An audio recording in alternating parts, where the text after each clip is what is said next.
live, uncut, unedited. Tell the truth. You already know what it is. Live, uncut, unedited. Tell the truth and shame the devil. I love being black.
All right, live, uncut, unedited, in the house.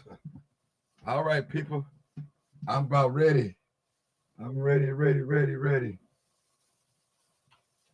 All right, live, uncut, unedited.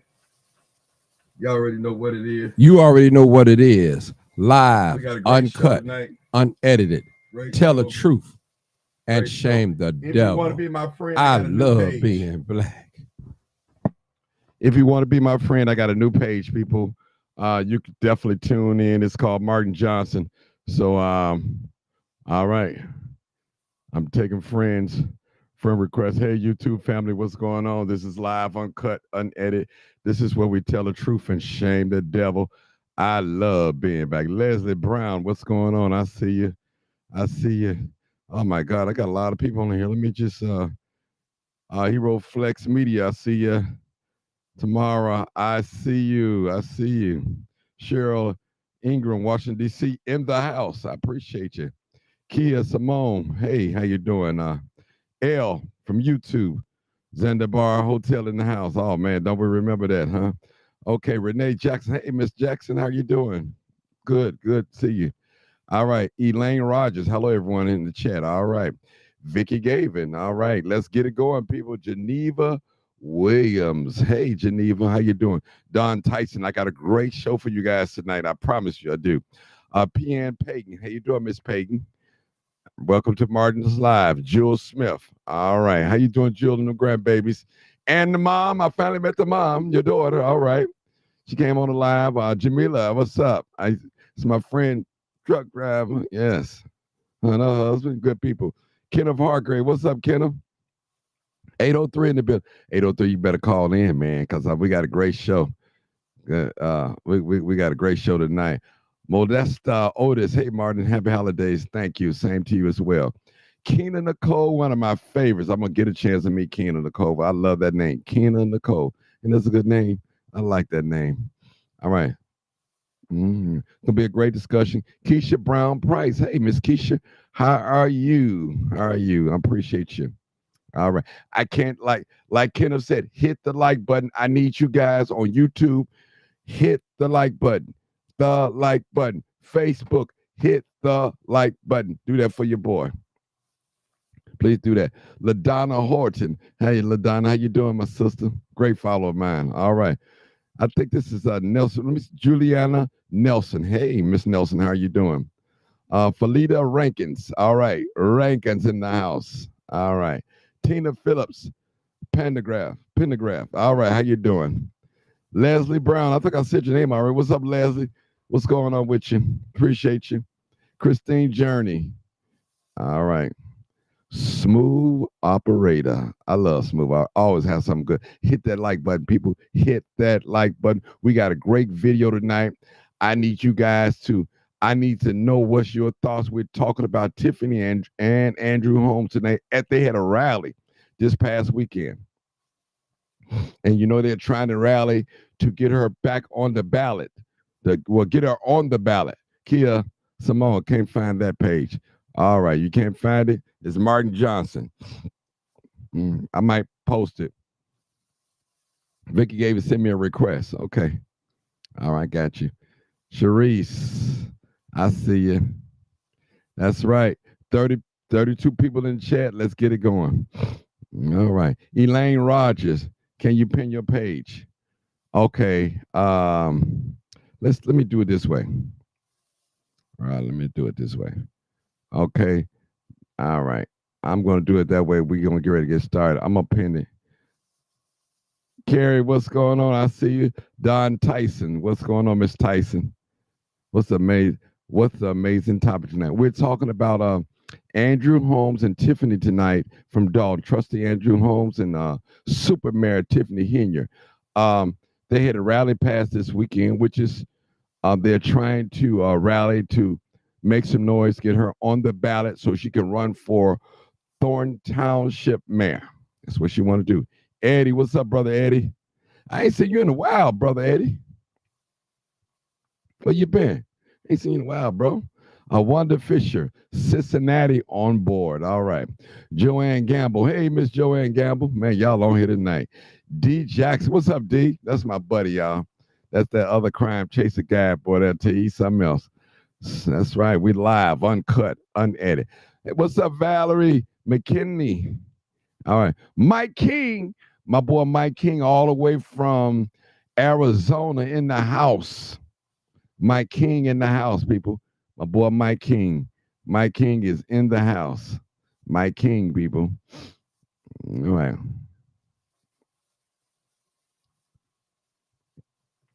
Kenneth Watkins said, how are we going to support Tiffany? And we all know she stole from the people. Wow. Listen, it's your own opinion. You know, I'm not into that. I'm just here bringing the facts. Hey, it is what it is. All right. Hey, Carrie, China Dial. All right, I see. Shy Dial. I always say China Dial. Shy Dial. Okay, that's how it is. Okay. Miss Patterson. Okay. Yeah. Raven, what's going on? Man, y'all on here tonight. Sharice Wright on here tonight. My brother Nathan. Nathan worked with me many years on the protest people at Colored Nails. I met that brother. Brother came out and showed great support, man. What's that? Sharia Robinson. I hope I'm pronouncing that right. Don't beat me up. Conscious, good evening on YouTube in the house. My boy D, what's up, brother? I'm glad you're off tonight. You can check me out tonight. Nisha Thomas, what's up, Nisha? Been knowing Nisha for a while. All right, let's go. Valerie McKinley. All right. Lump Lewis, what's up? Lumpy Lewis. Drina Walls, what's up, Drina Walls? Pull up, Shawty, the new subscriber. Thank you so much. If you want to subscribe to my page, YouTube, please do that, people. Please do that. Also, I have a new Facebook page. I am accepting friends. I have over 4,000 slots available. If you want to be my personal friend, and you're welcome. Even if you've been my enemy, I might not take you again, but I will see. Smooth operates. I believe she may be able to place on the ballot and run as if she has real support. I believe she has support too. So we're going to act like Andrew Holmes didn't rape nobody. Okay, well, I'm not in there here to say that. Wanda Fisher, Christine Journey, folks would be crazy to reelect that woman. Jermaine Maxwell, what's up, brother? I feel you. Sapphire, I see you. New subscriber. Good new subscriber. Continue. Tell your friends. This is live, uncut, unedited. We don't care who your dad is sleeping with, who your mama's sleeping with, how many baby mom. All we want is the facts, the truth. We want it.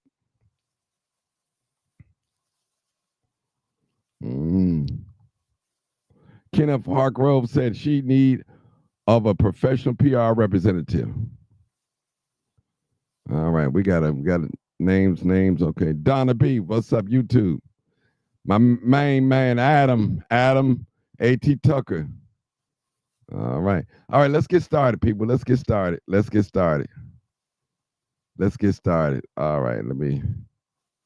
get started. Tell me what's y'all thoughts. That's all I need to know. Going on up in here in Illinois, and then you want to point fingers and you want to blame people, then you want to tell damn lies on people and try to downgrade people's name and try to downgrade what people do. They did that with Martin. They did that with Malcolm. They tried Farrakhan. They tried Flager. All of them failed. These shall fail. King walked many miles and many streets, not only in the state of Illinois, the county of Cook, but all across the United States. Social media has come so damn damaged that, they send a message faster than you can tell the damn truth here in Illinois. And people take it and they run with it. Social media destroyed friends, destroyed brothers, destroyed sisters, destroyed families, destroyed fathers who are trying to take care of their children. Put a little something on social media, watch how they run with it. And it's not only white folks that are doing it. We got the leading African-American niggas who are doing it. I'm going to say it again. We got the leading African-American niggas, black on black crime, that are doing it, trying to take others down. For what? When you try to lift people up, you try to help people, you got seniors crying, family won't go to even see their own relatives that are locked down and shut in. Family won't go see their seniors that are in the senior homes. The seniors don't even know their family until somebody strange come to your door and bring you a box of food or bring you a gift or say, hallelujah, have mercy, I'm your family. It's a damn disgrace the way we do each other. You get a job, but you try to destroy somebody on account of somebody say something. He say, she say. Who's on the elevator? Nobody with the way it's going right now today. It's just like shooting somebody on the street, shooting down. No, it ain't. Check out social media. That's the new gun. Social media is the gun that points at you and try to stop you from doing what you do. We've been beat down, struggled. What was the use of going to Black history in school, learning about how to advance? You tell your children today, this is what Martin did, this is what Malcolm did. But when you turn around in reality, when that brain start clicking, how? When they trying to destroy each other now. It's not the white man. That's old news. Check out the social media with the new news. Black on black crime. King walked so far. Now it's out here in Thornton Township. It was in Chicago. Think about it, Marquette Park. We got a new park. It's called Thornton Township Park. Look what was doing. Look what was happening. Have respect and decency, if not for you, but for your mother, your grandmother, your elderlies that are deceased and fought for the rights, and now you turn around on your own family and try to take away the damn rights. Ooh, that was deep. That was deep, people. We're gonna replay it again one more time. All right. Going on up in here in Illinois, and then you want to point fingers and you want to blame people, then you want to tell damn lies on people and try to downgrade people's name and try to downgrade what people do. They did that with Martin. They did that with Malcolm. They tried Farrakhan. They tried Flager. All of them failed. These shall fail. King walked many miles and many streets, not only in the state of Illinois, the county of Cook, but all across the United States. Social media has come so damn damaged that, you know, they send a message faster than you can tell the damn truth here in Illinois. And people take it and they run with it. Social media destroyed friends, destroyed brothers, destroyed sisters, destroyed families, destroyed fathers who are trying to take care of their children. Put a little something on social media, watch how they run with it. And it's not only white folks that are doing it. We got the leading African-American niggas who are doing it. I'm going to say it again. We got the leading African-American niggas, black on black crime, that are doing it, trying to take others down. For what? When you try to lift people up, you try to help people, you got seniors crying, family won't go to even see their own relatives that are locked down and shut in. Family won't go see their seniors that are in the senior homes. The seniors don't even know their family until somebody strange come to your door and bring you a box of food or bring you a gift or say, hallelujah, have mercy, I'm your family. It's a damn disgrace the way we do each other. You get a job, but you try to destroy somebody on account of somebody say something. He say, she say. Who's on the elevator? Nobody with the way it's going right now today. It's just like shooting somebody on the street, shooting down. No, it ain't. Check out social media. That's the new gun. Social media is the gun that points at you and try to stop you from doing what you do. We've been beat down, struggled. What was the use of going to Black history in school, learning about how to advance? You tell your children today, this is what Martin did, this is what Malcolm did. But when you turn around in reality, when that brain start clicking, how? When they trying to destroy each other now. It's not the white man. That's old news. Check out the social media with the new news. Black on black crime. King walked so far. Now it's out here in Thornton Township. It was in Chicago. Think about it, Marquette Park. We got a new park. It's called Thornton Township Park. Look what was doing. Look what was happening. Have respect and decency, if not for you, but for your mother, your grandmother, your elderlies that are deceased and fought for the rights, and now you turn around on your own family and try to take away the damn rights. All right, people. I just like to say something to Napoleon. All right, people, that was enough. What's up, Deborah Coop? I see you. That's my buddy, y'all. I don't get a chance to see her and talk to her like I used to, but I know she loves me and I love her. All right. Christine Journey. All right. All right, I need some callers. 872-299-0808. What's your thoughts about Andrew Holmes? This is him. He was back in Tiffany for her at her rally. So what are your thoughts about what he said? Give me your thoughts. All right, give me your thoughts. I need your thoughts. Come on up. Pull up, shorty. What's up? All right. All y'all, my lock goddess on here. I see her. Hey, lock goddess. She keep me tight, y'all. She keep me tight. So y'all shout out to my lock goddess right there. She's doing a fantastic job with me, keeping me straight. So Martin, make sure you oil your hair 2 or 3 times a day. I'm on it. I'm on it, lock goddess. I'm on it. I'm on it. Appreciate you. Wanda Fisher. All right. All right. We got a caller. Mr. Marcus. How you doing, Mr. Marcus? And I'm quite sure you heard the video. Did you hear the video? Yes, I did. Tell me your thoughts. Okay, hold on. Before you get started, this is what I don't want to happen. I don't want people to get on here and calling names about Andrew. Just tell me what you thought, what your thoughts of what he said. You didn't like it, it's false, it's not true, or whatever. I'm not on here to say he raped somebody, he didn't rape. That's not my job. And we know he wasn't convicted or charged.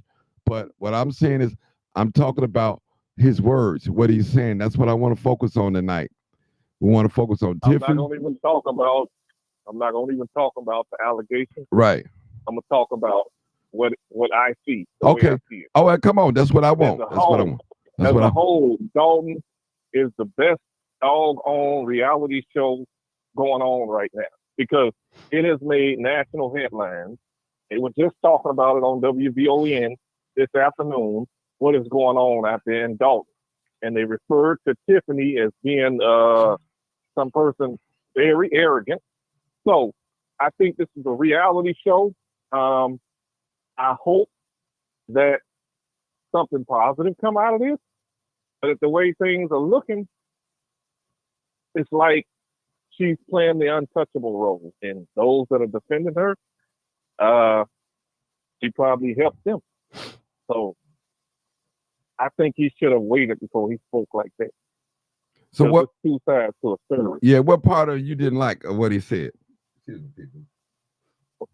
Well, he accusing black people, which we do kind of tear each other down, but he's accusing black people, and I think he's making reference to the black people in Thornton Township going along with white folks who are trying to destroy Tiffany Haynes. We know that as black people in this country, we're under a microscope and a microphone glass, right? So we know that we can't do what white people can do. And that might upset some black people, but we can't steal like white people. We can't be corrupt like white people because every chance they're waiting on the smallest thing to come after us and attack us. Now, I'm not changing your subject, but go ahead. Attacking Jay-Z. They're attacking Jay-Z. Everybody that's connected with P. Diddy, they're going to attack. That don't mean they had anything to do with P. Diddy, whatever P. Diddy was doing. And how do we know? How do we really know? Because these white folks are tricky. That's why I'm not trying to judge Tiffany. I caution myself because I know Chicago politics and the state politics. If some white person, some Hispanic person wants that position. But my advice to Tiffany is don't give it to them. Come with some proof. Show us that you're innocent. Because right now it don't look like you're innocent. Mm-hmm. Because everybody's talking about it in a negative way, black and white. Hey, Marcus. And to me, it's becoming a reality show. I need to check Miss Christy Craft, whoever you are. First of all, I don't know if you're new to this channel, how we do things. So this is not a messy channel. We don't do who sleep with who and all. That's that man business, whatever it is. All I need some facts about what he said, what he talking about. That's what we're talking about. So if you think this live is just here to drag down Andrew Holmes, this might not be the live for you because we're not trying to drag down his name. We're just talking about Tiffany and Andrew and what he said in that rally. That's all we're talking about. What you mean asking the hard question? I'm the host. If you don't like what you see, Unsubscribe, unfollow. I ain't got no problem. This is how we do things over here. This is live, uncut, and unedited. We base our things on facts. Go ahead, Marcus. Let me jump in the defense of you. Right. You were just there to ask them hard questions. I don't think that was open to the mainstream media, because that would have been all over the news right now. It would have been blasted all over the news, especially him using the N-word and him speaking in a firm way, kind of almost like Obama came in to whoop the black man for not voting Kamala Harris. All right. So I think it's a reality show. I'm watching and I'm waiting to see how this play out, because I do know that white folks come after black people. If you remember Tony Pareka, he was coming after Todd Schroeder, and neither one of them got that position. Tony Trentwinkle got it. Tony Pareka was a white boy. He wanted that position so bad that he was coming after Todd Schroeder and anybody else that had that seat to the county board. So anytime these white folks are siding up with us to attack a black woman, yeah, she might not be as bad as people say she is. Okay. It's more to the story. Way more to the story. It might be 4 sides to this story. It's normally 2 sides, but it might be 4 sides. I always say 3. Is who's telling the truth? I always say 3. His side, her side, and God's side. Yeah. Yeah. Mm-hmm. And, you know, I'm gonna just stay on and listen. Okay. And We okay. We need some more callers. 872-299-0808. I need for you guys to call in and tell me what you think about what we talked about. I'm gonna play the video one more time, and I think we need to hear it, people. Let me put it up there, and this is what Andrew Holmes had to say. Going on up in here in Illinois, and then you want to point fingers and you want to blame people, then you want to tell damn lies on people and try to downgrade people's name and try to downgrade what people do. They did that with Martin. They did that with Malcolm. They tried Farrakhan. They tried Flager. All of them failed. These shall fail. King walked many miles and many streets, not only in the state of Illinois, the county of Cook, but all across the United States. Social media has come so damn damaged that, you know, they send a message faster than you can tell the damn truth here in Illinois. And people take it and they run with it. Social media destroyed friends, destroyed brothers, destroyed sisters, destroyed families, destroyed fathers who are trying to take care of their children. Put a little something on social media, watch how they run with it. And it's not only white folks that are doing it. We got the leading African-American niggas who are doing it. I'm going to say it again. We got the leading African-American niggas, black on black crime, that are doing it, trying to take others down. For what? When you try to lift people up, you try to help people, you got seniors crying. Family won't go to even see their own relatives that are locked down and shut in. Family won't go see the seniors that are in the senior homes. The seniors don't even know their family until somebody strange come to your door and bring you a box of food or bring you a gift or say, hallelujah, have mercy, I'm your family. It's a damn disgrace the way we do each other. You get a job, but you try to destroy somebody on account of somebody say something. He say, she say. Who's on the elevator? Nobody with the way it's going right now today. It's just like shooting somebody on the street, shooting down. No, it ain't. Check out social media. That's the new gun. Social media is the gun that points at you and try to stop you from doing what you do. We've been beat down, struggled. What was the use of going to Black history in school, learning about how to advance? You tell your children today, this is what Martin did, this is what Malcolm did. But when you turn around in reality, when that brain start clicking, how? When they trying to destroy each other now. It's not the white man. That's old news. Check out the social media with the new news. Black on black crime. King walked so far. Now it's out here in Thornton Township. It was in Chicago. Think about it, Marquette Park. We got a new park. It's called Thornton Township Park. Look what was doing. Look what was happening. Have respect and decency, if not for you, but for your mother, your grandmother, your elderlies that are deceased and fought for the rights, and now you turn around on your own family and try to take away the damn right. All right, I what just you like to listen say to? something to Napoleon. All right, guys, what you was listening to? We got a couple of callers. I appreciate you calling. I'm going to get right to you, but I want to educate the public of what's going on here right now. We're talking about Andrew Holmes, trustee Andrew Holmes, and Tiffany Henyard, super mayor Tiffany. She held a rally this weekend, and I guess rally the support that she had behind her to help her, promote her to get on the ballot. So Andrew Holmes was one of the supporters, and he spoke out this weekend, and we haven't heard from him in months, but he spoke out, and I'm asking you guys, what's your thoughts about what he said? Now, I'm not trying to address his sexual allegations and things. I'm not into that, people, right now. So all I know he had been charged. I'm not saying he didn't do it or he did do it, but I'm just saying we want to get on to what he talked about, what things he was talking about. Well, let's go to the next call, 803. Come on, 803. Go ahead. Hi, Martin. This is Cheryl. Hey, Cheryl, how you doing? All right. When I thought about his speech, it was great. His speech was great, and it was on point as far as, for us as blacks. But I think he should have sat her down one-on-one and addressed her with the same speech. And hopefully it will sink in, because she has to understand that she cannot keep putting people down, talking down to people, and then expect people to lift her up. And he's lifting her up, but she's not doing what he said that we all should be doing. And that's my thought about it. Okay. All right. Let me go to the next caller. Hold on. Don't hang around. Don't leave.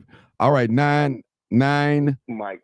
Has joined. Go ahead. Come on, caller. Area code 980. You're live uncut. Caller. If not, I'm going to go to Mike. 7897. Go ahead, Mike. What's up, Martin? What's going on, my bro? We're going to compare her to Martin. We're going to compare her to Martin and Malcolm. No. Your thoughts. No. Don't ask me what's my thoughts. I'm calling to ask you what's your thoughts. Don't try to flip the script on me, man. We can't do that. I'm the host. Tell us why. Tell us. Man, we can't do that. We can't. Tell us. Talk to her. To Malcolm and Martin. She is not on that level. She is not on that level. This is the problem in our community. I can't hear you. No, here. Oh, here. This is the problem in our community. We protect degenerates. This is why we cannot have economical growth in our community, because we protect the degenerates. Mm-hmm. Let's just call it for what it is. That is a band of thieves that sits before us. Okay. They are not nowhere near Malcolm or Martin Luther King. They're nowhere near. Businesses cannot thrive in the black community because of degenerate little thugs setting out, preventing, law-abiding citizens from coming in and patronizing businesses. I think this is the equivalent to me. And that's just like someone coming out and protecting those degenerates. Say they have a right to be there. But they're cutting off that man's financial income. That ain't right. And what he said is not right. She cannot be compared to Malcolm in nobody's imagination. Mm-hmm. Nobody's imagination. All right, now that's what I'm talking about. Now the brother talking, that's what we want. That's why I'm here, people. So we can talk, That's why I'm here, brother. So we can talk. Appreciate you. We got another. Hold on, brother. Hold on. We got another call. 3268. 3268. Come on, caller. Roosevelt. That's Mr. Roosevelt. Congratulations, Mr. Roosevelt. Hey, Roosevelt, you're live, uncut. Go ahead. Go ahead, Roosevelt. Martin, what's going on? Oh, congratulations, Deacon Roosevelt, y'all. We got Deacon Roosevelt in the house. Deacon Roosevelt. Oh, thank you so very much. But I wanted to comment, I guess, on this. I agree. I would have to believe with the last caller and Miss Cheryl. It's no way in the freaking world how Andrew Holmes, with his jaded past, which we're not going to talk about, can get up here and try to defend, like the last caller said, bad behavior and legitimacy. Tiffany Henyard does not even, I'm not going to even say foot or even a yard. She doesn't come with even of a milli-inch of a Malcolm or a Martin. Because first of all, people like a Malcolm or a Martin or even a Farrakhan or a Father Flager carried themselves with a certain modicum of respect.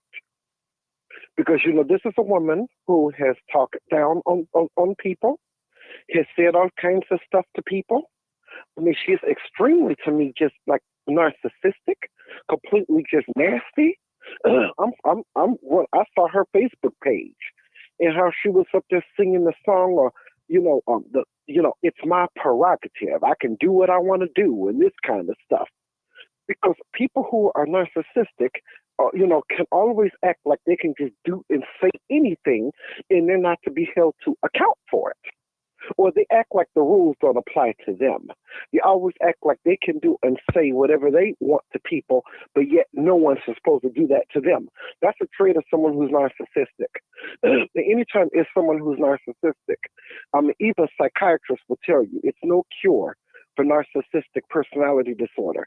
And to me, it's only one cure if you want to look at it spiritually, and that's only if the person gets completely saved and gets a relationship with the Lord Jesus Christ. Other than that, she's going to be that way until God drop kicks her in the hell. Because that is just a shame. And he's trying to take up for her and everything, trying to get her on the ballot. And the reason why people aren't taking up for her is because look at how she's treated people. I mean, would you want somebody who's treated you and everything like this and talk down to you? I've seen some of the town meetings and stuff online and stuff, and how she's talked to people and everything, and how she, talked to a mother during the Easter parade and stuff, and got a child, a grandmother and a child and everything thrown out. All kinds of just like nasty things that does not have to be.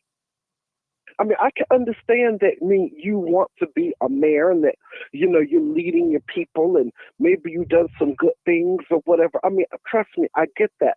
And I can understand it might take a certain person maybe to be a mayor or a leader. I mean, trust me, I get it all day long. But at the same time, I mean, you don't have to be nasty and just low down mean and just evil to people just to do your job. I mean, because even with me, if you want to take me personally, me stepping into the job of being a deacon, a whole lot of people, they were wondering, do I have the kind of personality or character for it? Because some people always told me that I'm the kind of person who always shoots from the hip, who is kind of known, let's just say, to tell it like it is, so to speak. But sometimes it's a case of, sometimes you can't always just tell it like it is. Or either you could tell it, but it's a certain way you have to do it. It's a certain way, it's a right way and a wrong way to speak to anyone. It's a right way and a wrong way and a certain tone that you use if you deal with anything. And up until this point, she's always, to me, always used the bad tone and to how she's done with people. So look, your last caller is right. It's how could people like Andrew Holmes, and I wouldn't be sneaky and just say this on your show. If I met Andrew Holmes in person, I would tell him this dead to his face.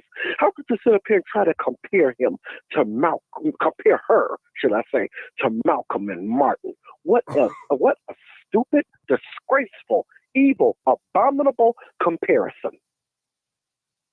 Don't forget Rosa Parks. Okay, same thing. Mm-hmm. Okay, hold it, Roosevelt. Let me go to the next caller.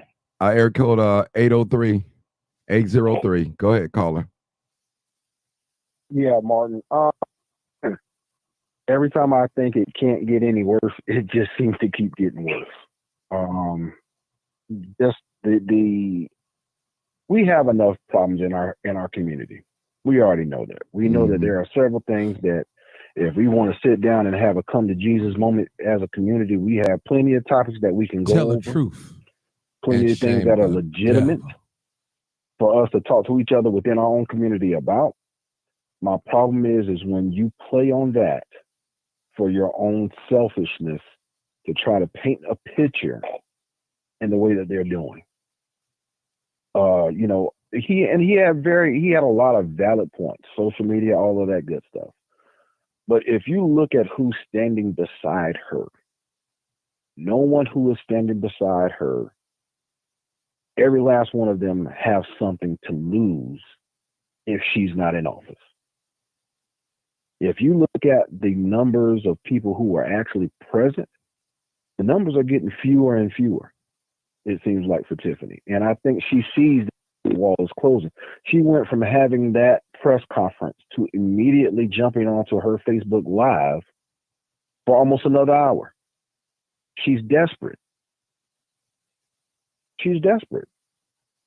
And when you find someone who is as desperate as she is, and for her group and for her people to be as desperate as they are for her to stay in power, it's really no surprise that we're getting the kind of things that they're doing. And I just really can't believe Andrew Holmes had the nerves to stand up there and make that type of speech the way he did.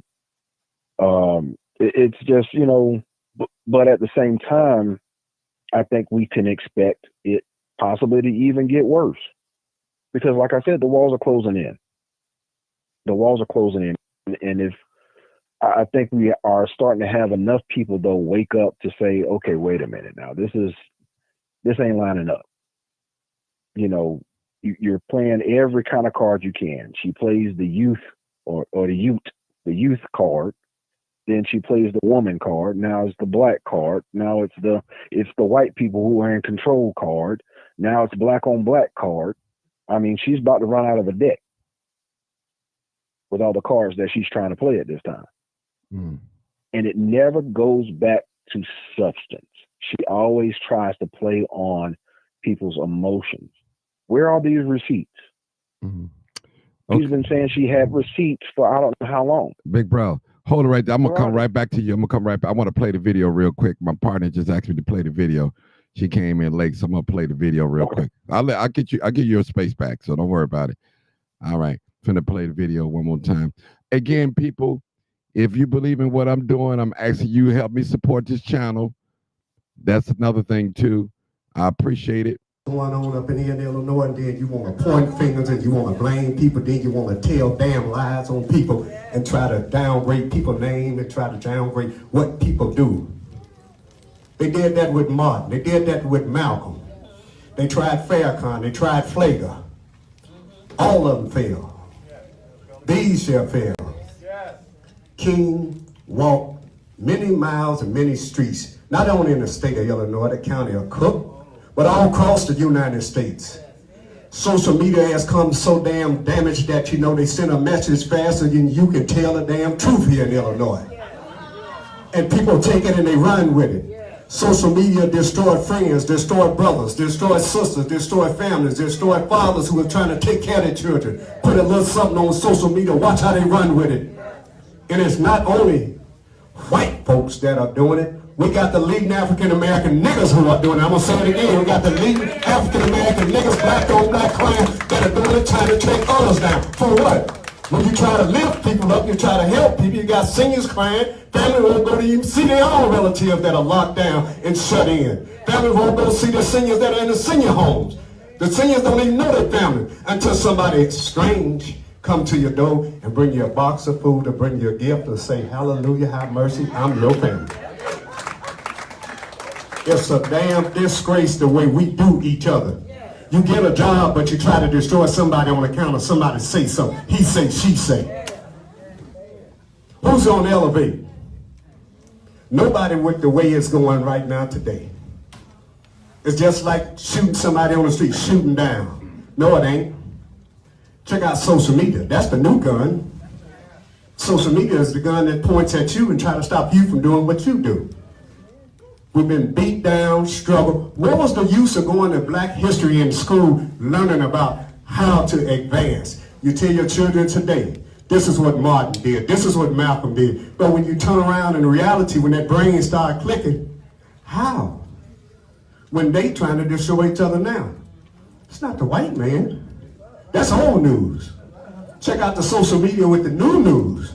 black on black crime. King walked so far.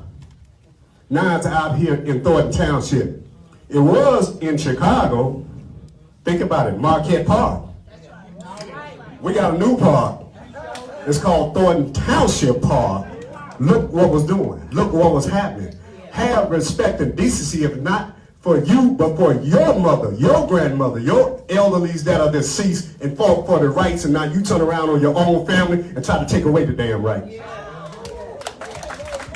All right, y'all heard it. I just like to say something. Mr. Holmes, y'all heard it. So, man, that's all right. So, 803, I got another caller, but I'm gonna let you give you about another minute. Then I'm gonna go to Bill. Go ahead, Bill. Go ahead, caller. Go ahead, 803. I'm sorry. Go ahead. Yeah, I'll just, but at the end of the day, man, it's almost funny because it's like how some of these prosperity preachers are in our communities, man. They'll hype you up, get you mixed, all hyped up with your emotions.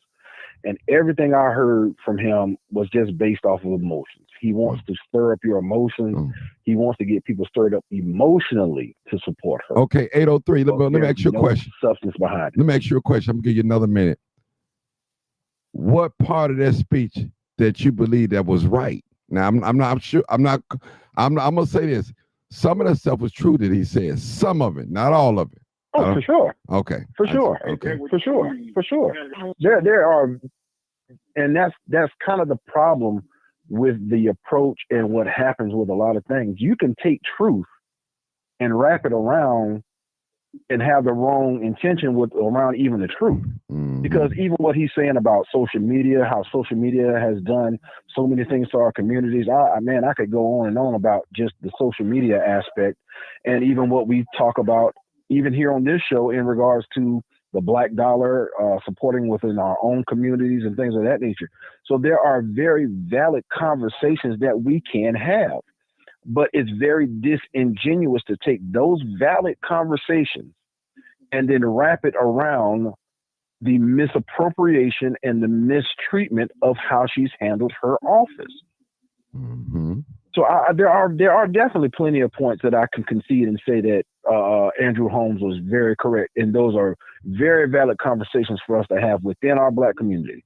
But to take those valid conversations and wrap them around the fact of her misusing her position, I can't roll with it.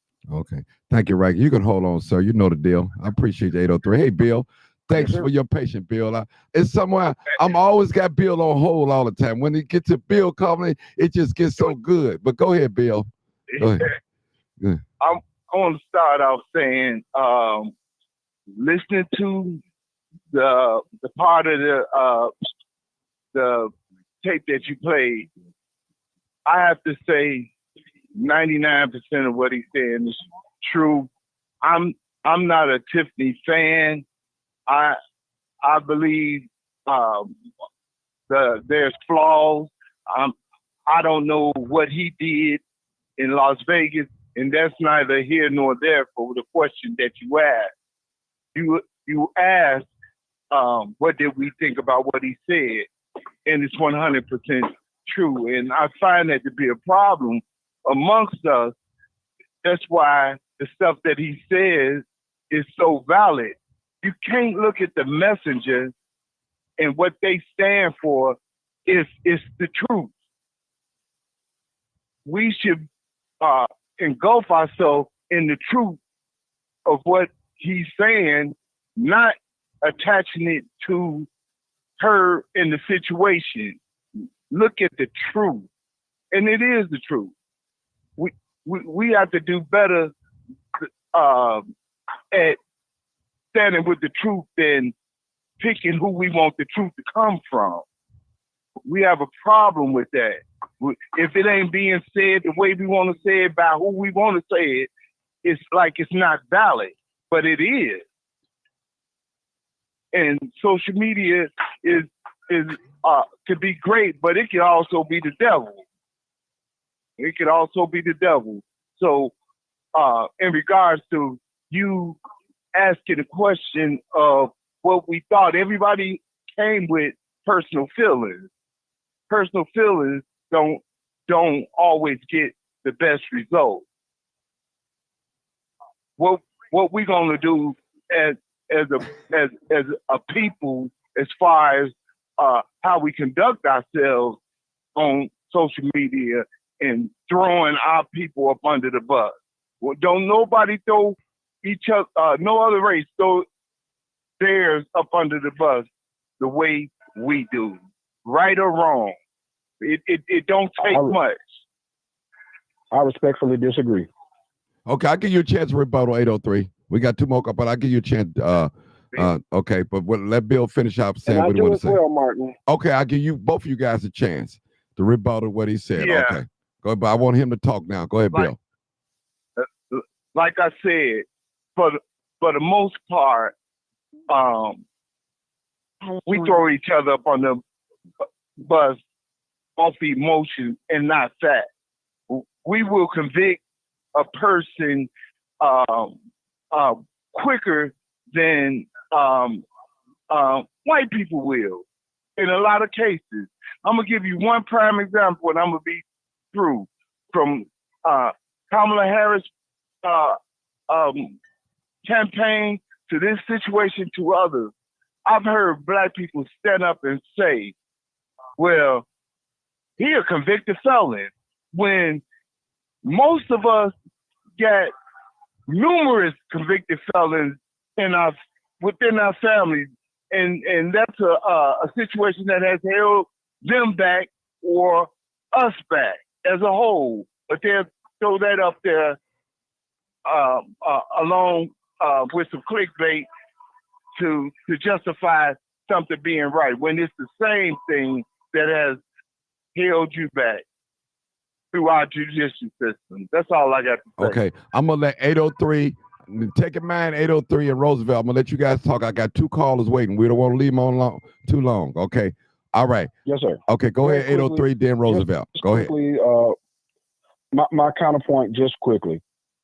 If it was not for social media and us being able to get the information, how someone in South Carolina can even know about this situation? So social media does have its advantages to get information out there. Not everything with social media is bad. And another counterpoint, she chose to not do certain things already. Her stuff was not straight to begin with. She was the one who did not turn in and allow audits for Dalton for several years now. That's her. That's her administration. That's under her leadership. She already had holes in her game to begin with before the attention came to her. So it's not about throwing her under a bus. There's no throwing under the bus if she was on top of what she was supposed to do as a mayor and as supervisor. Now, the only thing is now is that there is more attention to the deficit that she already had existing. So I can't say that I'm speaking from an emotional standpoint. I'm looking at it from the facts of what has already been presented. Hold on, sir. Hold on. Yes. 412. That's you. You got to turn your volume down. I'm about to mute you out. 412. You got to turn your volume down. Thank you. Go ahead, 803. Go ahead. Yeah. So it's for me. It's not an emotional thing. And like I said, I see a lot of good things with what Andrew said, but to have him take that and then try to use that into supporting Tiffany, that's what he's doing. It's not just him talking about Martin and the marches and all that good stuff and voter suppression. He's doing that in support of someone who is already not doing the job right. Okay. Roosevelt, come on real quick, Roosevelt. Yes, and I'm gonna agree a little bit with Bill very respectfully. I mean, he says that we sometimes throw each other under the bus more than white people do. I mean, and yeah, sometimes to a point that could be the case, but at the same time, I mean, when one of our own, let's just say, misbehaves or whatever, I mean, because everybody always keeps talking about how when a black person does something like maybe towards another black person, oh, give them a break, or just because they're black or whatever, we just need to give them a fair shake and all of this other kind of stuff. But at what time do we stop as a people to stop legitimizing bad, behavior? because up to this point, it's just been bad behavior. I just wish that someone would tell me, why is it that when it comes down to someone who's black and they, seriously, and they did something wrong, that for some reason, just because we're black too, we're supposed to all of a sudden turn a blind eye to it, or we're not supposed to pay it any attention, all because this other person is black. I mean, come on now, if you look at your history, I mean, if you want to talk about people like Malcolm and Martin, I mean, it was other black people who sold other black people down the river. So why are we keep taking up for illegitimacy and taking up for each other's bad behavior? Because I believe that when bad behavior comes from anyone, I think it's something that should be called out. Because as far as I'm concerned, Tiffany Henyard has behaved badly in how she's acted. And Andrew Holmes might have said some good things maybe about social media, but Tiffany Holmes has got on her page, like I told you, singing the song along with Bobby Brown. It's my prerogative and everything, saying, you know what, y'all, I could do what I want to do, and making herself look bad on social media. So, at what point do we stop doing this stuff? All because someone of our same race has behaved badly. When do we start calling out our own bad behavior? Okay. Thank you, Martin. Martin, can I just say this? Go ahead, Bill. Go ahead. Real quick. Go ahead, Bill. That's what I'm saying. I'm going off of what your question was, and I'm not a fan of Tiffany. I don't think black people and politicians should be protected for bad behavior. What I'm saying is the man spoke a truth, and we're going around the truth to attach it to her bad behavior. And correct me if I'm wrong. That's all it is. No, always was. Yeah, you're probably right, but I'm going on the fact of what Martin asked at the beginning of this show. What do we think about what he said? Not his stance. What you thought about his rape situation? Not his relationship with Tiffany. What should be happening with Tiffany? He asked about what he said in that video clip, and undeniably, we have to say the man is 100% right. Not attaching it to Tiffany in everything and trying to make her out to be Martin Luther King or whatever. The fact that's what he's trying to do. His intention. Oh, okay, but that's not what Martin is doing. Martin is I believe. Correct me if I'm wrong, Martin. You bring in the facts and you're trying to get people's input on what you said, not what Tiffany has done. And like I say, once again, she has behaved badly, and it's up to the people to vote her out or whatever. But that's neither here nor there. The question was, what about what he said, which holds way more power than Martin's question holds more power than what Andrew Young and what Tiffany is gonna do if we grab hold to what he's saying. Social media, I didn't say social media was bad. I said it's good and bad. So we utilize it in the wrong way. That's all I have to say. Thanks, Martin. Okay. All right. Let's go to the next caller. And Bill was exactly, he was correct on what he said, because I just wanted to know, I didn't want you people to start calling him big head, he raped a girl. We know all these allegations, but what he said, that's what I was trying to get us to focus on. But everybody else is different. Bill was right. That's the question I asked. Let's not focus on the person. What Andrew Holmes said that day, which was over the weekend, was he right? Was he wrong? Is some of it good, some of it bad? Let's hit some of them points. I understand what Andrew have done and everything. So it is what it is. I think somebody hung up. 412 hung up. I'm sorry. 252. Go ahead, 252. Go ahead. Call back 412. Go ahead. Good evening. Good evening. Good evening. Good everybody. evening. Good evening. I missed you yesterday and Sunday. Well, listen. Even God, when He created the world, He took one day of rest. I got to take something. Yeah. Okay, go ahead, man. I believe you deserved it. It was not too much to talk about. Okay. Thank you for bringing this topic because I'm appalled. I just, when I saw that press conference, I thought the first thing that came to mind was the FBI lock all of their asses up. I'm just sick of all of them. They show up at the most inopportune times, and then they talk about absolutely nothing. I agree with your previous caller about accepting the very less from our own and thinking that it's okay. And I get the adage, well, the truth is the truth no matter who it comes from. That might be true, but I sure don't give it as much weight and credibility as I would somebody who's living what they're preaching. And Andrew Young, I'm sorry. Holmes. Andrew is, Holmes, not Young, sorry, is not he's the poster board of bad behavior. The social media platforms, they're all great for him when he's getting accolades about his work in the community. But as you spoke to the other issues and the things that he's dealing with right now, he doesn't get any credibility from me either because he hasn't owned what he's done. If this is true what he's done, he is the last person that should be out on the forefront talking about anything. He's already morally bankrupt as far as I'm concerned. Could some of the things that he said be true, but I'm not going to stand beside you because your skin color is the same as mine. Okay. If you're wrong, you're wrong. But let me ask you a question. Listen, I don't want to miss the point. Let me ask you a question. The question is, what he said, was there some truth in there? Just take away, like Bill said, just take away your emotions, how you feel about him.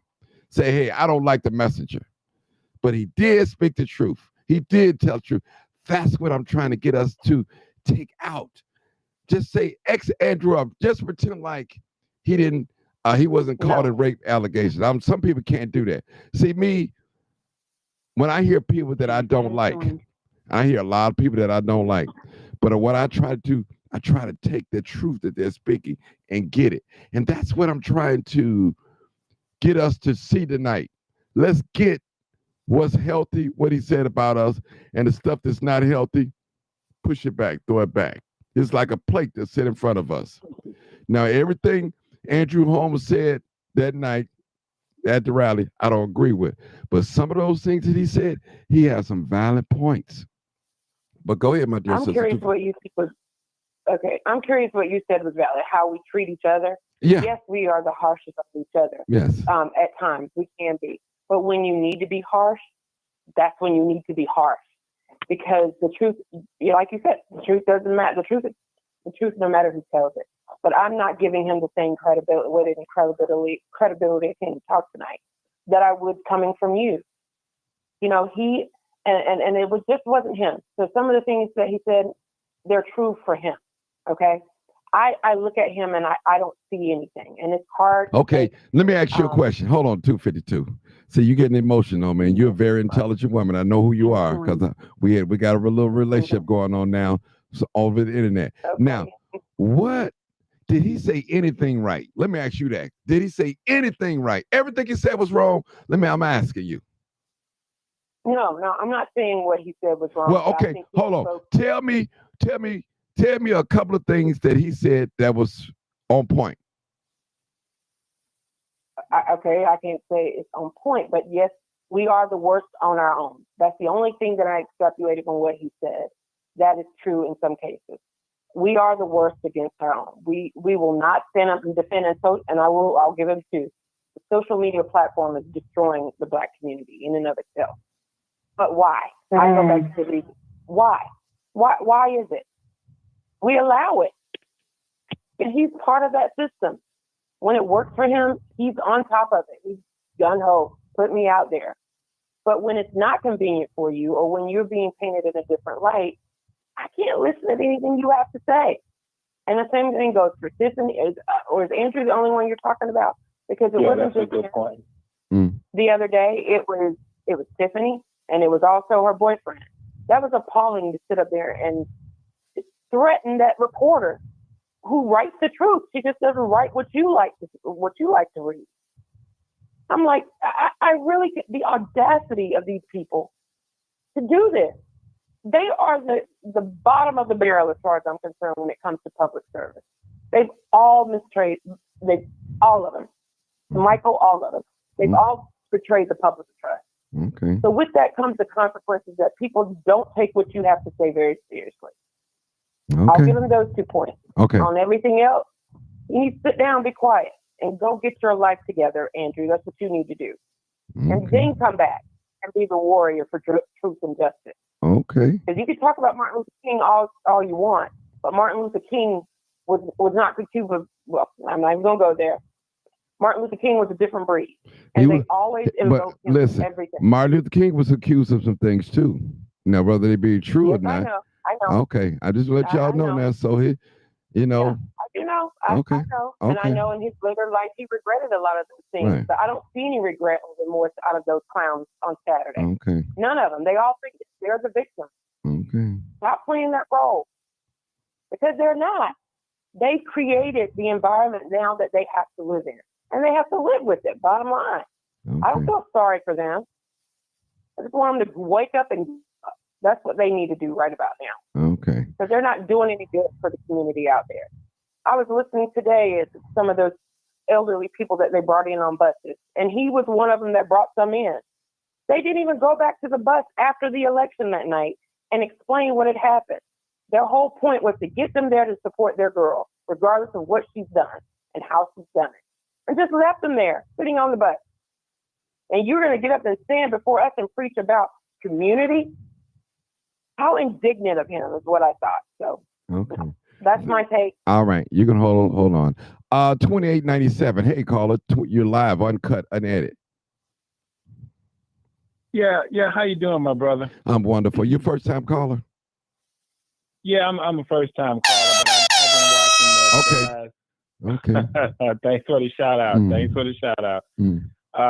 I've been listening the last couple of nights, and one of the things I want to talk about, I think you're doing a great job of dissecting the conversation and doing what you do. But one of the things that's kind of bothering me, and I know the topic is about Andrew Holmes and his speak, but I seem to keep hearing a common thread here, and that is this call to be reminded that we're Black. And I think we all know that we're Black. We all know that we're African American, but they seem to be kind of lumping that with like accept the wrongness, accept all the wrongness in the name of being Black. And that kind of bothers me. It's like there's no accountability. Like I can't keep you accountable for the wrongdoing. I have to kind of grovel with all the wrong stuff in the name of being Black. And that just kind of bothers me. I think as African Americans, we expect more from our leaders, not, hey, I'm doing wrong, I want to cover it up, but hey, let me remind you that, you're Black, and we can see all the wrong stuff that you're doing. I think that's kind of a confusing message. And I was definitely a little concerned with some of the things that he had to say. Now, Andrew Holmes really didn't talk. I guess I was talking about the Kamal speech. Kamal had a lot to say about, you Black. Well, yeah, we know we're Black, but we want some accountability from our Black leader. And that seems to be kind of like code for like accept our wrongness. And that kind of twisted me. But anyway, back to Holmes. It just kind of concerned me that you want to take a movement that had its ups and downs in the King movement, the Malcolm X movement, and you want to apply that to what's going on now. And I see some streams of what you're saying, but like the caller that just got off the air, those are totally different cloths. The young lady, bless her heart, Tiffany Henyard is a breed in her own kind of twisted way. And I was just kind of offended that he would marry those two movements with this kind of crooked and perverse thing that we're seeing out of her. And so those are my comments. Okay. Now, I want to ask you a question like I asked last lady. Did Mr. or Trustee Holmes, Andrew Holmes, did he say anything that was right in his speech that I played? Yeah. Yeah, Give me two things. there were some like I what? think there were truths and there were some half truths. I think one of the things he talked about is, blacks loving each other. Obviously, we gotta, stand up for each other. And I will give him the fact that social media has just really, really went left. Okay. Okay. Yeah. Now, is it hard for you? I'm asking you as a person, individual, when you see somebody that have probably messed up in life and they get up and start speaking. See, some of us, we can't accept truth. We only going to accept truth from certain people. Like me, when I speak about women, black women feel like I don't have the authority to say nothing about the women. I ought to shut up and be quiet. You don't know what you talk about. Chase crime, But listen, right. I was a husband, I'm a father, a grandfather. Don't you think I got enough experience to talk about black women? My mom was black. My daughters are black. My sons are black. My father's black. I'm just saying they have a problem with me talking about that. Well, I hear what you're saying. I hear what you're saying, my brother. And I think I'm the type of person that you can learn anything from anybody. I mean, the homeless person on the street can show you something you never knew before. And so I don't have a problem when I hear truth. When I hear truth, truth stands alone no matter where it's coming, who it's coming from. But within truth, and I need you to hear me, within truth, there is a spirit of contriteness and brokenness and humility that attracts me and speaks to the truth that I'm in. When you're using truth to serve a plate of your own agenda, then that's where it gets kind of twisted. So for me, because I'm a word man, I hear what people are saying, and I hear the tone and the inflection and the spirit in which someone is saying something. That's what, to me, highlights the place that they're bringing it from. This was just all to me. This was just, you know what? I know something about King and them, and I want to twist this in and tie this in to something that's crazy that's going on in this administration. And I think those two are just like night and day. And so that I can hear truth and receive it when I hear it. And I think people around the world, we're all humans. We know truth, whether we want to, say it's true or not. But I think within truth, there's a tone and there was a discernment that we should all have, or that we all have, that we can decipher. You know what? This is coming from a good place, even though this person is wrong as two left shoes. I can see that they may have some experience, and there's some humility, and there's some light coming, some brokenness coming from this person. He would have did better to say, you know what? I'm not perfect. I'm fighting through something with the young lady right now, and some things that are going on, and we'll answer those a little bit later. He would have done better positioning his conversation with a bit of a broken caveat than just getting up here talking about King and them. And it has not said nothing to this day about what happened to, won't even mutter one word. We can't even get a word from this dude. And listen, now what you just said, that's the problem everybody have on Andrew Holmes, trusted Andrew Holmes, because he won't talk about this situation, what happened. People looking for a response. And he might do owe the community a response for what happened in Vegas. And he might do. I'm not saying he don't or does do, whatever. So I understand that. And a lot of people are upset. But I remember one time back, maybe 5 years ago, everybody was upset at Andrew Holmes. And for saying that he saw a video of the young lady walking in the freezer.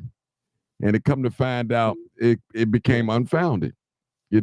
Everybody just like lost hope, lost confidence and all that. And I could tell you people, Andrew Holmes, and I'm not his personal friend. I know him, we speak and stuff like that. I'm not being paid by Tiffany Camper. Nobody paid me to make this video. We just having a conversation, talking about truth. Andrew Holmes have done a lot of great work in the community, in the Black community. And what I don't want us to forget, the work that he have done in the community. in the community. And I'm not saying that we should give him a pass for his past behaviors, but according to the law, they're no longer investigating. Do we really owe us a excuse or apology or something? Do we really owe us anything? Man, I'm asking. You really hitting on some really deep points here. Just let me go back to what you just said. His great work. You spoke about, and I really enjoy the conversation. His great work. So many wonderful things in the community. That alone should just be a private conviction of his to make sure that he maintains his credibility for himself. It may not be a thing that he has to do in the in the legal system or in the eyes of politics or whatever, but just for we've gotten so far away from honoring our namesake.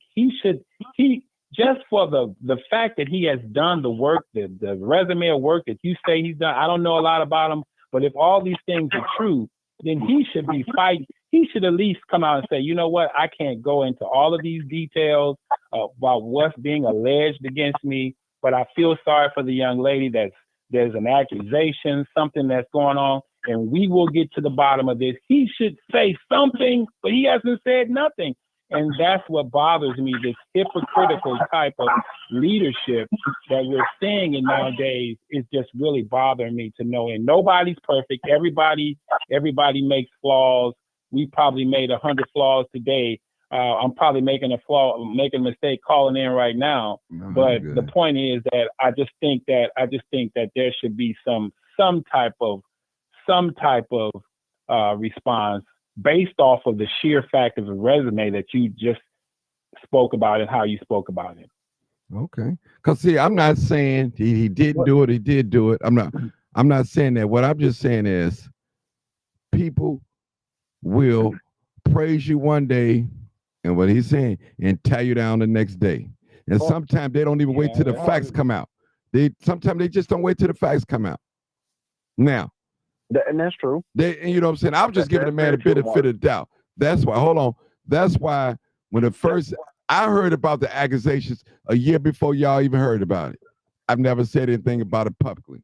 So when it got out into the public, I just kept quiet. I said, what I'm gonna do, I'm gonna be quiet and I'm gonna allow the law to work with it and see what happened after that. Then I'm gonna speak on it after they make their decision, whatever. Now, even after that, I really didn't do it. Now, I understand a lot of us are waiting on an explanation of what happened and all that. But we do know, according to the law, that they're not investigating it anymore. Now, I'm not saying he didn't do it. I'm not saying that. It can happen. You know that in the court of law, they let criminals go, killers and murderers. And we know they shot and killed that person. But somehow they get away. So maybe his influence or something, maybe, made him look the other way. I don't know. I've never spoken to him. Go ahead. I'm just calling on the same man that turned his brother in. Okay. I'm calling on that man. That's man. Cool. You turned your own brother in. So that said a lot about your character, or you were trying to show us something about your character. If you did that for your brother, then how much more do you need to come clean? You don't need to, maybe you can't talk about it, but for me, that would always be something, a blemish. And I'm just sorry. I just think that's what it be. All right. I need 352. But Mark, I got a question, Mark. Problem. Oh, okay. Martin. Okay, hold on, people. Let me see if 352 on the hold, because 352, you don't mind holding for another minute? 352, or you want to talk now? No, I wanted to talk. Okay, I got to let them talk, y'all. Then y'all can come back with a rebuttal or whatever. Go ahead, 352. Go ahead. So I heard the brother talking about Andrew Holmes, and I find it interesting because he was talking about, accountability and contradicting when it comes to Andrew Holmes. And the contradictory is what we heard the other day. You asked me the other day, you actually asked me, Martin, to be respectful when it came to Mr. Smith and be respectful when it came to Mr. Price, right? That was you. Yeah. And I was. He was. Okay. So to me, it goes like this: accountability is for everybody, regardless of how you look. And I've said this before. So what we don't, and I heard one young lady, or whatever the lady was on the phone was saying, this is destroying it, and social media is. Damn all that. We have to know when to take our trash to the curb as Black people.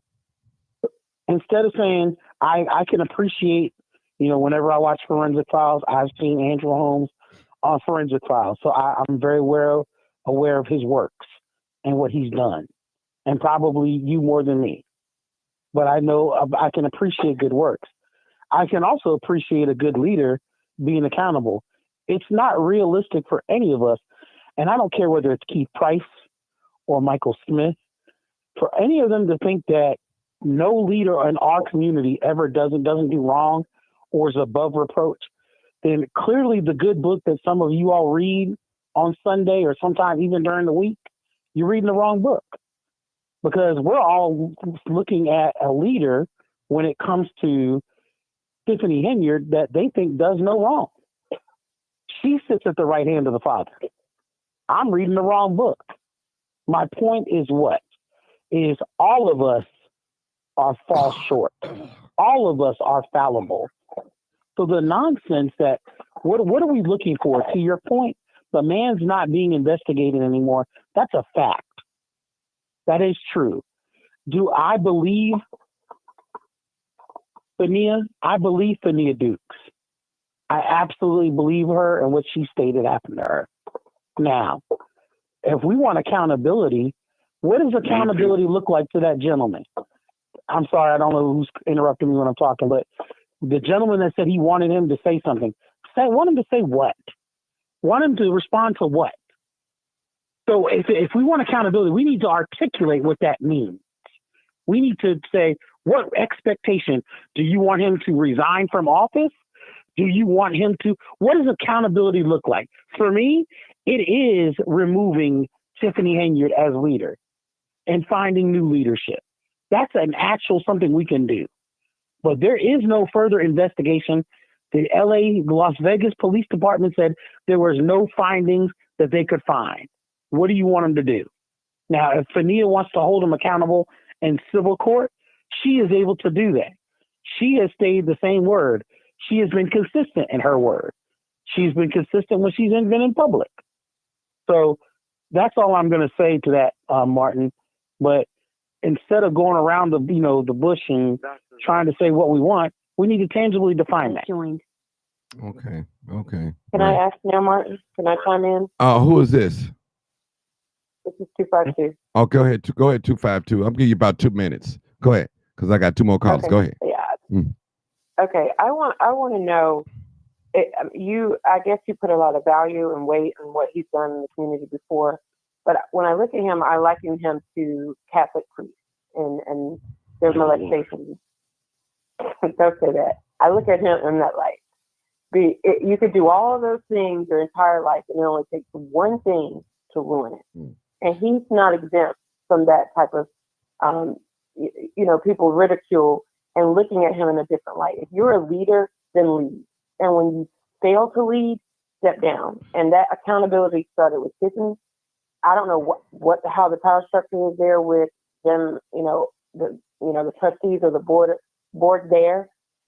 But he should have been asked to leave at that point. If he couldn't make him leave, he should have resigned from his seat then with the allegation. It's just like they don't care what they do, and everything they do, they expect the public to co-sign it. And I'm not going to co-sign bad behavior.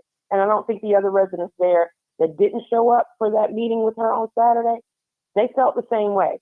It was maybe 50 people there, but yet everybody was supporting her. No, you should get a clear message that people are tired of this foolishness, and we're not going to condone your behavior just because you're Black.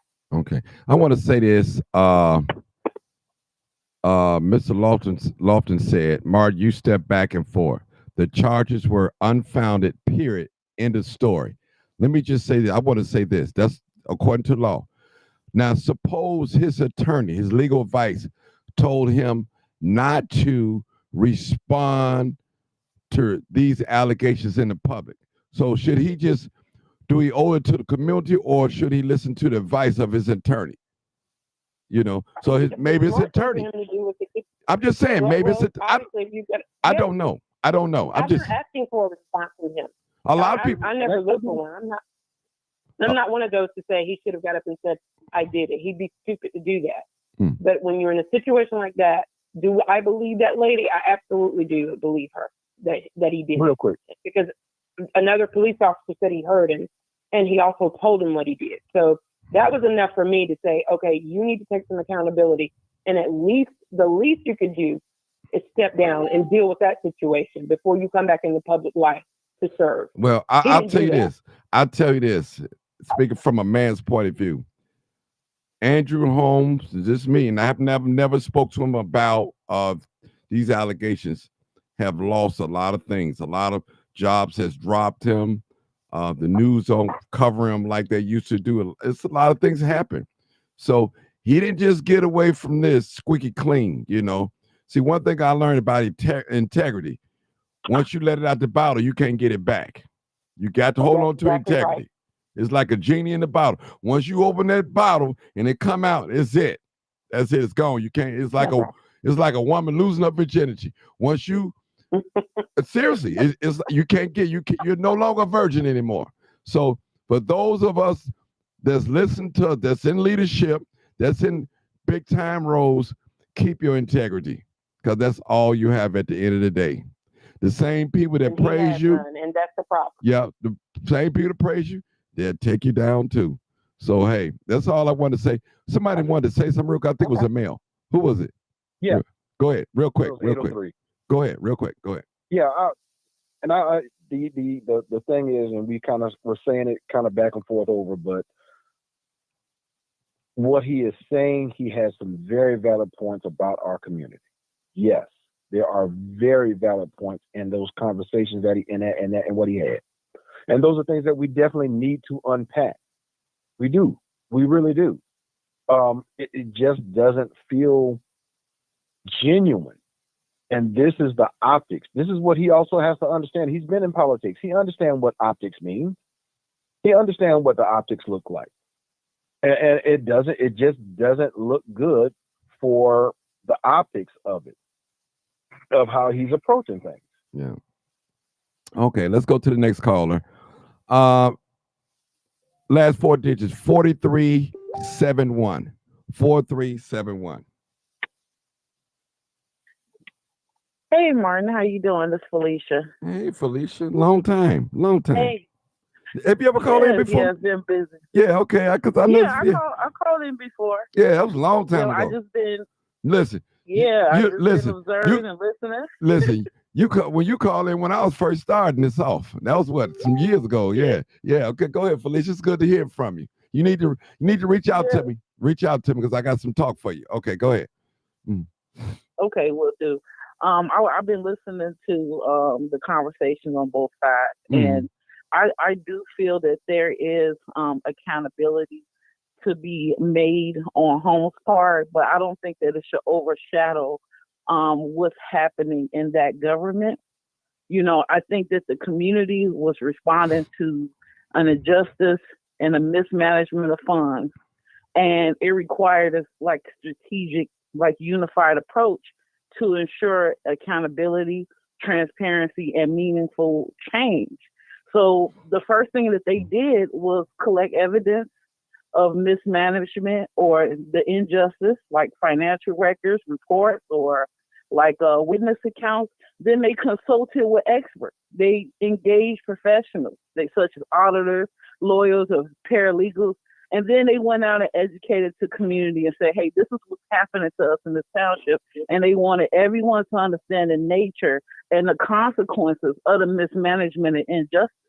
But while this was going on, some of the things that I was seeing on social media from Tiffany Henyard had me disappointed because I did not see someone that wanted to work with the community. They used all those basic steps. They use all the basic steps. They did negotiation, self-purification, direct action. But she met her community with so much ego and these oppressive habits that they had to reach out and create a media frenzy to get attention on this. And Andrew Holmes, I feel like he played into that to say, oh, this is the media leveraging, you know, they're using the media to leverage things against Tiffany Henyard.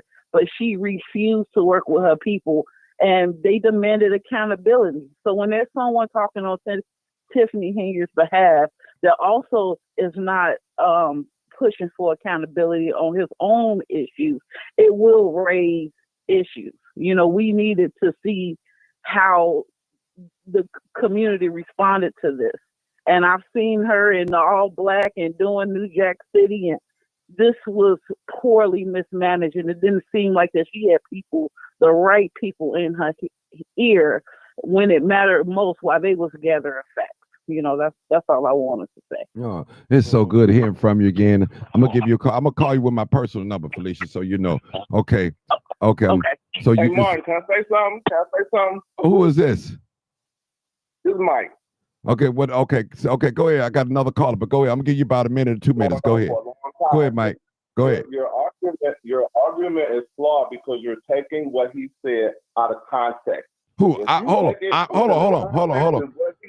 it, brother Mike. I'm taking what he said out of context. All I asked a question. All you see, a lot of y'all listen to respond. I'm asking you to listen to understand. There's a difference. Understand. Hold on. Listen, brother. First of all, I know Andrew Holmes. Okay. Now, whether he did or not, that's between the young lady, him, and God. I'm not here to judge him on that. But I'm here to tell you, I know him. I live here in the city of Chicago. I know the work he's done. So what I'm saying is, I know how significant it is when you're in front of public and how the scrutiny that you can get if you make a mistake. So I know that. So I was just trying to get us to see as black people, we had to be held accountable for some of the things that we do to each other. I'm not saying overlook somebody wrong, do it. Not at all. Not at all. Not at all. Man, if you shot and killed that little baby, you got to go to jail, bro. I'm sorry. I love you, but I can't stand with you on this one. And that's all I'm saying. Amen. I'm not standing with no wrongdoer, period, at all. I don't do that. Period. That's why I roll a lot by myself. You know, that's why I do that. So I won't have those problems. That's all, brother. So I don't want you ever thinking that I'm upholding wrong. I'm about truth, brother. Listen, truth hurts. It hurts me. It hurts you, and all that. So I'm letting you know. That was my first statement to you, Martin, when I came on. I was like, we have got to stop trying to protect the gender. But see the thing. But it wasn't that. I asked you. Hold on, brother. I asked you. What can you tell me? What he said? Tell me some things that he said that was right. See, this is what I'm picking. You didn't ask me that. Okay, but I'm just saying. Now, after me, then you start asking. Right, because you start. You know why? Because you start going a certain way. You start going on his character, and I was trying to get you to say, okay, I know you don't like him. No, I never said nothing about his character, Martin. I never said I don't care nothing about that. What was going on with him and her? I wasn't speaking on that. I was talking about us and black people. Why we can't police our own? Why do we have to feel like we tearing somebody down when we? Okay, Doc. No, we're not tearing them down. Hold on, brother. Go ahead, Doc D. Z. Go ahead, Doc Z. He put himself in that position. Period. We wouldn't even be talking. I like Andrew Holmes. I know him personally. We wouldn't be putting him in that position. He put himself in that position. So don't sit here and get on here and talk about Mark Johnson. Mark Johnson, he just saying it like it is. He telling it like it is. He put himself in that position. We all for Andrew Holmes. But if you go and do what you do, hey, ain't nothing we can do about it. We're not judging you. I'm not trying to protect Andrew Holmes. What I'm saying is Martin, his question is taking what Andrew Holmes said out of context. No, he did not. No, sir. No, sir. No, sir. If Andrew Holmes would have said what he said. No, sir. No, you're wrong, sir. No, he did not. No, sir. He did not do that. He listened. See, you all not listening, sir. Listen to what Mr. Johnson is saying. He said, listen to understand. not listen to respond. He did not say that. He did not say that. So you need to listen to understand before you respond, because Martin did not say that. He don't judge nobody on his show. He does. I'm talking about the undertone. It's the undertone. Now you going to undertone. It has nothing to do with undertones or what Andrew, what you or other people think he meant. Martin, and what I'm saying, I'm going on the facts. What came out of his mouth, not what is attached to. Not. I'm not a fan of Tiffany. I keep saying that, and people are overriding that to address their own agenda about this whole case. And it's not about the whole case. It's about our people seeing the truth. Like I said, you only want the truth from who you want it from. Come on, Bill.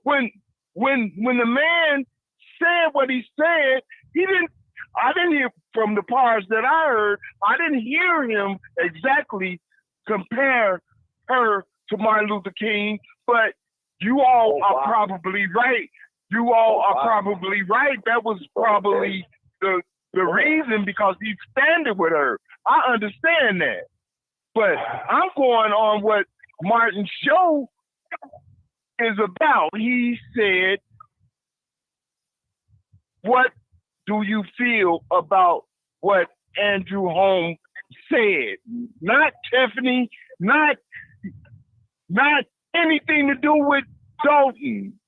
Come on, look at what the man said about social media. Just think, everybody got their own opinion, and I try not to have my opinion till I have some facts.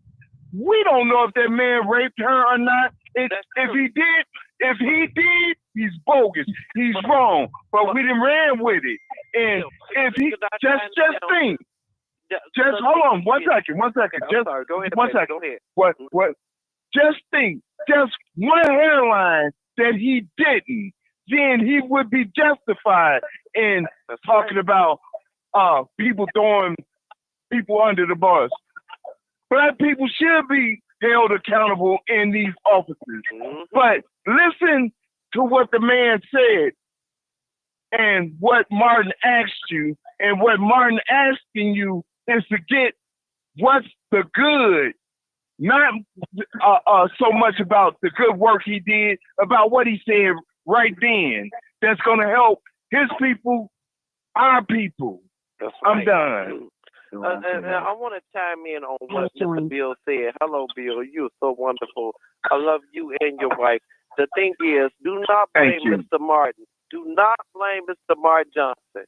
He only asked a question. I've been sitting here listening to it. I just don't call in like that because I've been working. Excuse me. Do not blame him. Listen to understand. Listen to comprehend. He didn't judge that man. He did not. He does not judge Tiffany. He just gives his opinion and he done with it. That's it. I would judge him before he does. He does not do that. And I had to call in tonight, like, wait a minute, he did not do that. You know, that's not, you all are sitting there saying, okay, Martin said this. No, Martin did not say that. He just gave his opinion and then he let everybody go ahead. Now, as far as I'm concerned, I'm going to go another route.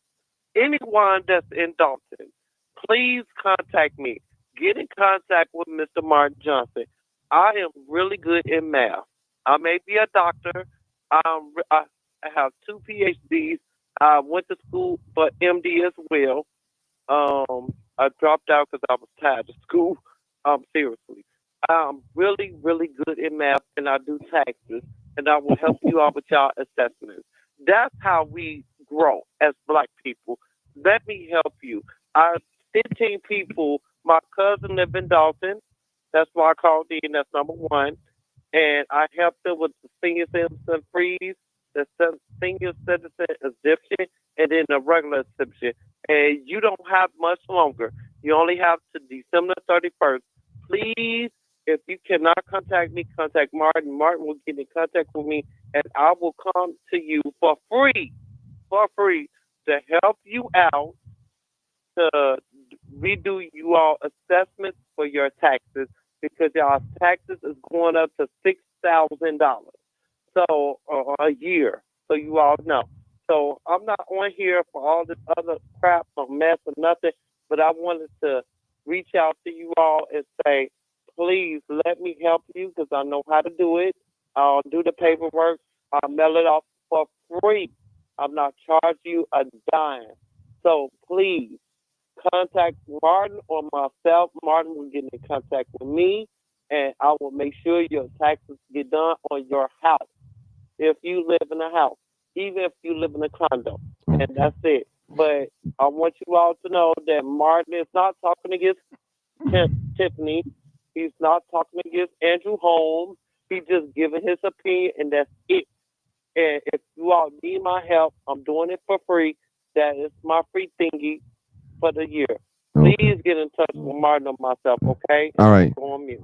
Thank you. Let me say something. I want to say something too. For those that don't know me, don't listen to me. I'm not a messy person. That's who I am. I don't get on here talking about who sleep with somebody's husband. I don't do that. That's just not me. I can care less. Or you was on a job and you hear sex with this one in the cell. That's not me. So if you're looking for that gossip and dirt mud slinging, this is the wrong channel, people. This is the wrong channel right here. Period. I can care less what some grown people do in their bedroom. I don't care if you man on man or woman on woman, whatever it is. That's between you and the person you're doing with and God. I'm not going to be the judge of that. You got to live with that. All I ask for is the facts. And most of the time when I have discussions like this, I'm neutral. I'm neutral. I'm the host. So I try to keep my opinion to myself. And sometimes you do. I do comment, but I try to keep my opinion. Like I said, I am not being paid from Tiffany nor Andrew Holmes, or I'm not paid to make these videos. So I'm letting y'all know it's free. Now listen, this was the only channel that I know of, YouTube and Facebook, that we had 2 Dalton employees that came on here and stayed on here for hours and answered every question. Now they may not have said what you wanted them to hear, but they did stay with us and answer some questions. And I let them talk. And I let you guys in the panel ask them questions. So I'm saying I'm fair, people. I'm fair as they get. Now, if you want some gossip and all that, and you're going to bust somebody out and you're going to give them, I'm going to give them 24 hours. I'm not on that. That ain't my character, people. That's not my character. I can go out in the public. I can go anywhere. Any high crime area, I can walk in there and be greeted with love because I have respect. I give respect and I look for respect. You ain't never heard me cuss nobody out on here or call them dumb or stupid. And I don't do them things. I don't do them things. And he's not biased. Yeah, not biased. He's not biased against women, men, children, gays, lesbians. He's not biased. You can be whatever you want. You can be Democrat, Republican, rich or poor, white, black. I'm going to hear you out. That's how I operate on this page. Now, most podcasts and radio stations, you call in, you're not saying what they saying, hang up, next caller. They're going to shut you down. Me, you can say everything you can say everything that I don't agree with. Guess what? I'm going to let you talk. I'm going to hear you out. I'm going to ask you a question. He does not do that to people. So, we all be on here fussing. Yeah, go ahead. But he does not do that to people. So don't do that to him. Go ahead, brother. Like that. Go ahead. Hey, Martin, I really want to give some backstory on this whole situation. Okay. That most of you all don't know. It's a lot of moving parts to the Tiffany attack. Go ahead, my brother. Yeah. And I'm not here to defend Tiffany because I don't live in Dalton. I live in Inglewood. Dalton ain't my business. I'm not here to defend Tiffany. But I will speak on the behalf of Andrew Holmes.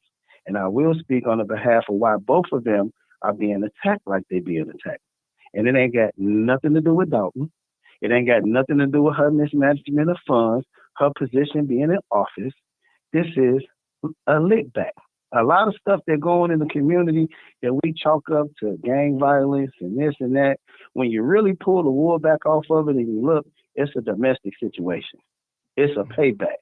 Somebody went to jail, got out of jail 7 years ago, and found out you killed their cousin, so now they killing your family and shooting your babies at birthday parties, and y'all calling it everything but what it really is. It's revenge. Tiffany is being attacked for one reason and one reason only. She did not stand. Who you hang with? Yeah. That too. Okay. But Tiffany is being attacked for one reason and one reason only. She did not stand with the people against the Alexis Wilson murder when that police officer killed him at that Baba. Stop. Let me finish. I know you don't. I know you don't. Hold on. Let him talk. Let him finish. Let him finish. Let me finish. Let me finish. Go ahead, my bro. I'm sorry. So because she did not stand with the people, a group of people decided behind the scenes that because she's not going to stand with the people, she got to go. So there was an all-out attack against her character, and everything else that's been going on. The same people that's attacking her was with her before this, right? I'm with them on the murder of Alexis Wilson and what that officer did and how now he's reassigned to Oak Park, working in one of the racist, most sundown communities we got in the city of Chicago, back on the police force three years later. I'm with that. But behind the scenes that y'all don't know about, Andrew Holmes didn't come into the scene until Jedediah came into the picture. Because Jedediah got busted out. Martin was there in Rosemont, collecting money for that baby's family. Him and a few others saying that they collected money. Martin, remember when I put all of them up on Facebook and Martin called me. He said, man, you going in on them. I said, yeah, this the new Jesse, Al Sharpton, and what's the name? Because they was out there raising money in the name of that family, and nobody knew who that family was. Then when Andrew Holmes showed up with that girl mama, now he done bust everybody out. Now they feel like he's taking the attention. He doing this, and they created that rift between him and Jedediah. So Jedediah want his lick back too. I don't know what happened in Las Vegas, but I will say this. Andrew Holmes is a lot of things, but a rapist ain't one of them. I've been knowing the man 30 plus years. Hold on, you don't know that. You don't know. Excuse me, Doctor, let him talk. Let him talk. Let him talk. Let him talk. I do know this. I'm gonna give you a chance to rebuttal. I do know this, right? The same way y'all can find credibility issues with Andrew Holmes, I can find credibility issues with his accusers. That woman said on the video, and I quote, hold on, stop. Oh my God. She's not the problem. No, she's not the problem. Stop. She don't even know what's going on. Hold on. Listen to what I'm saying first. That lady said on the video that she looked up to Tiffany and Andrew like uncles and aunts. She said out of her mouth, narcissistic Tiffany Henyard was training me to be her replacement. What about Tiffany Henyard and her narcissistic self says, I'm training somebody to take my place? Okay, I have a question. This is Doc. Hold it. Both of you. I'm gonna give. Hold on. I'm gonna give y'all. Listen. I'm gonna give all of y'all a chance to respond.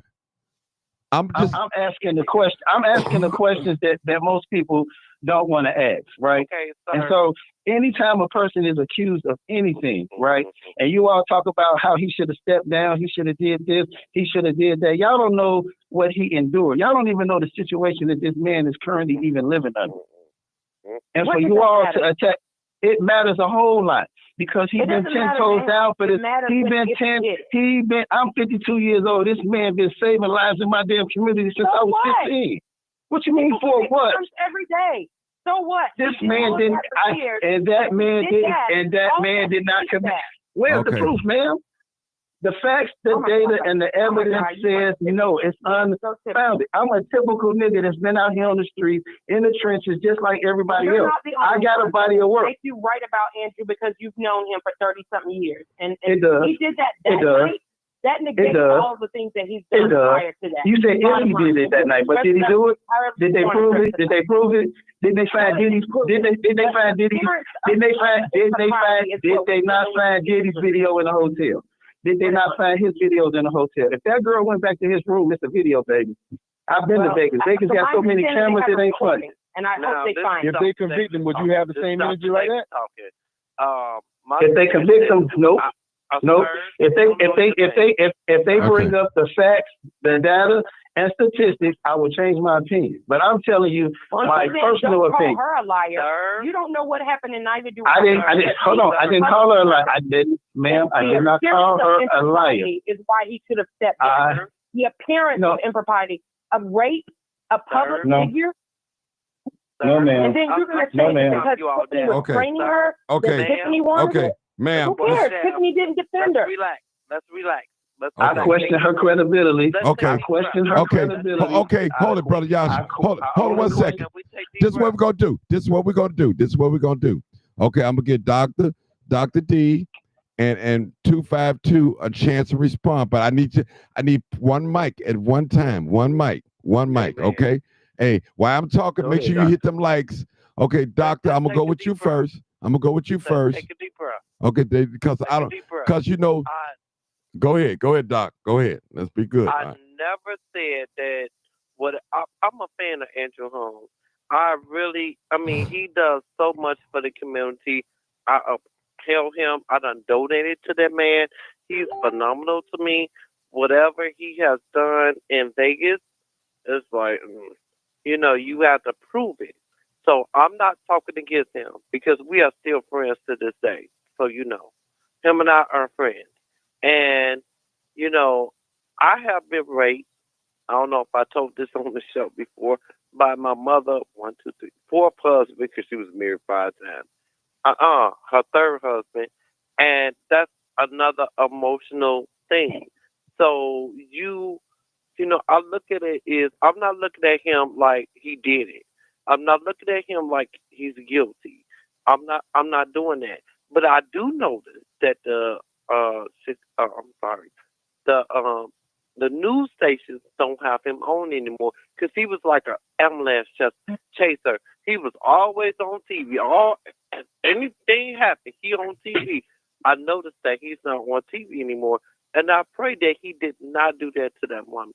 But I'm gonna say this to you. Do you know why? Do you know why he's not on TV? Hold on, baby. Let me say this to you. And then I'll be quiet. That you are known by the people you hang around, and anybody that's associated right now, let's be honest, with Tiffany Henyard is going down with her.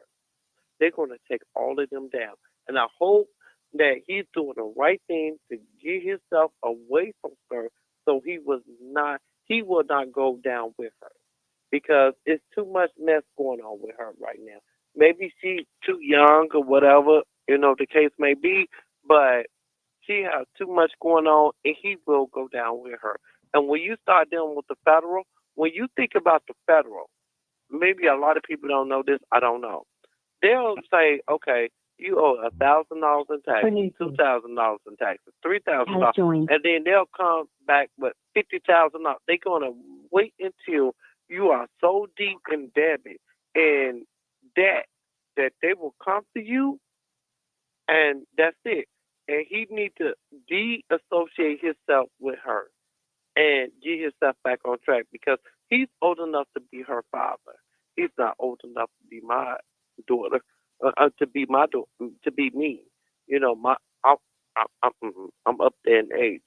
Him and I, okay, he up there with you. He ain't close to Martin. Yeah, no, he's close to Martin age. So my thing is that you have not seen him on TV. I saw him on TV today. But you cannot sit there and say what he did and what he did not do because you was not there. And I'm saying the same thing. I was not there. So I cannot say what he did not do, and I'm not going to accuse him of anything. But I have been raped in my life, and that woman is going to say X, Y, Z, A, B, C. So we have to be real careful. We have to say allegedly he did this. But he been real quiet, and I appreciate he been real quiet. By the way, I did speak to him about 2 weeks ago, and he been real quiet. And I told him he needs to stay quiet until his lawyers and everything is up and running, and you got to do what you got to do. So I'm not gonna say what he did or what he did not do until he's convicted, until it's proven. So it's unfounded. So why would you talking about that?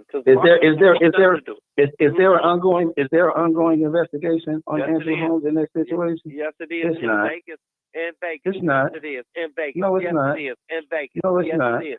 Yes, it is. In Vegas. Vegas been No, dropped the the one in Vegas was investigation. called off. They did not drop it. That was in the news 2 weeks ago that they had canceled it, not cancel it, but the investigation was closed because they didn't have all the evidence that they needed and couldn't get cooperation. So they closed it out. But I just don't understand why you guys are defending the indefensible. It's not about him coming out professing his innocence or his guilt. It's that you give him the benefit of the doubt because you've known him. Now hold on. Who's defending him? I'm not defending nobody. I'm not. Don't say me. He said he's my friend. I've known him for 32 years. I've known a lot of people that have done good in the community. I'm not saying that he hasn't. So be it. But it's the person that he is today. He is a public servant.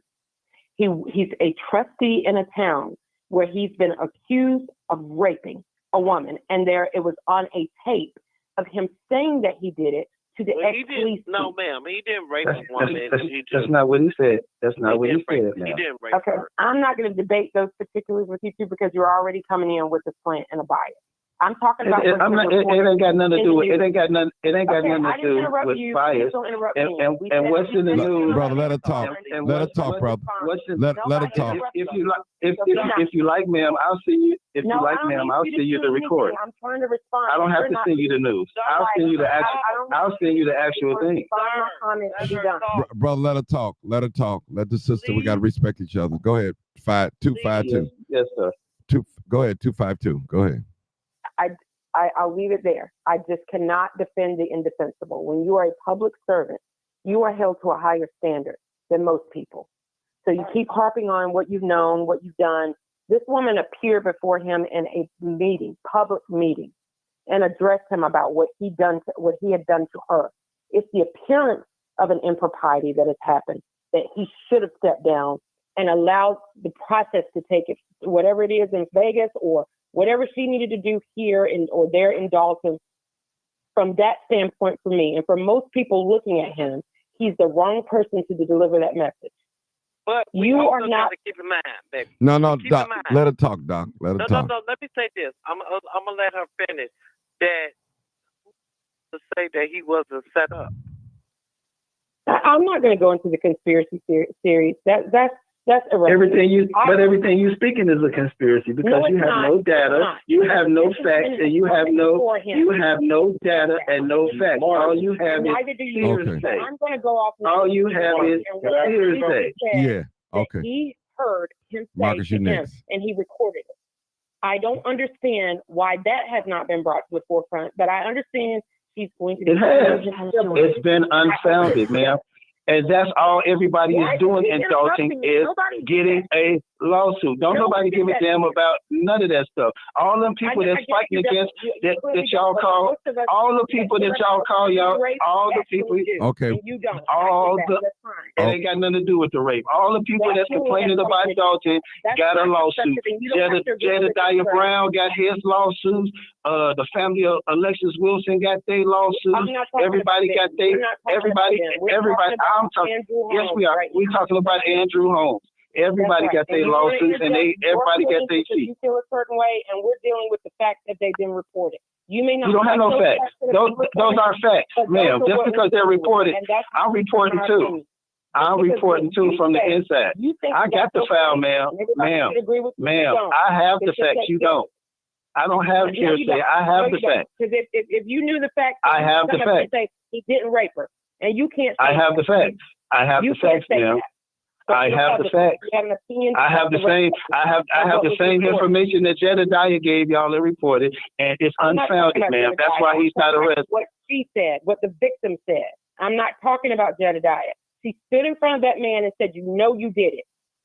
Period. No, he did what? That's what we're looking at. No, he did what? Like I said, the appearance of an impropriety that has taken place that he should have stepped down. And he's not the one to deliver that message on Saturday. That's your opinion. I stand by that. You don't have to agree with it, and that's fine. But here's that's what your we opinion. are. I'm not going to defend the indefensible. That man is a father. That man is a grandfather, and he should not have to step aside. allegations, ma'am. You can't say he raped her. Those are allegations, okay? Did They I were found. say that? They were I said he unfounded. raped her. All of that is for naught. It has absolutely nothing to do with It don't matter. So you saying the man ain't supposed to keep his job and take care of his 14 kids, his grandkids, and the rest of his family, right? Because somebody accused him of something. I care about his 14 kids. I know you don't care. I know you don't. That's obvious. You're not talking about if he did that. Those people. You saying because she accused him, he should have stepped aside. He should have moved out the way. He should have let the process take its place. It did. It took its place, and it was unfounded. And y'all still talking about it like there's still some investigation going on. I hope she sues the shit out of him. I do. I really do. Let's go to the next call. I hope she's suing too. But you think if the charges was unfounded, she's gonna win a lawsuit? Okay. You don't know that. If the man was guilty, if the man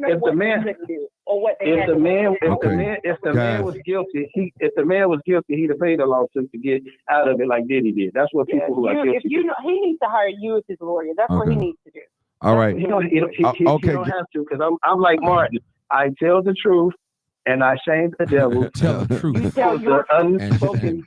All right. And I expose. Brother, I need to go to the next call. And they behind the scenes stuff. I need to go to the next caller. People are full of crap. I need to go to the next caller. Go ahead, Marcus. Marcus, go ahead. What I want to say is this, and I'm not defending Andrew Holmes. I wasn't there, but I've met Andrew Holmes. I've been knowing him ever since 2006, when he was out there doing what they might call an ambulance chasing, but he was out there, he was on the scene, and he was really helping those parents who lost their kids to gun violence and all of that. I will say this, the guy that just called in, that's friends with Andrew Holmes, what he said kind of struck a nerve.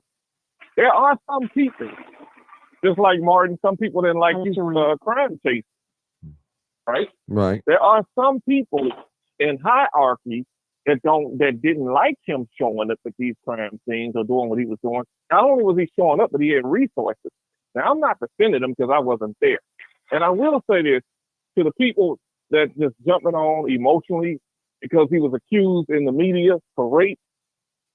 Do you know what it feels like to be accused of raping somebody? Even if you're found innocent, your life is pretty much over because you got to deal with the court of public opinion and that cloud hanging over your head all the time.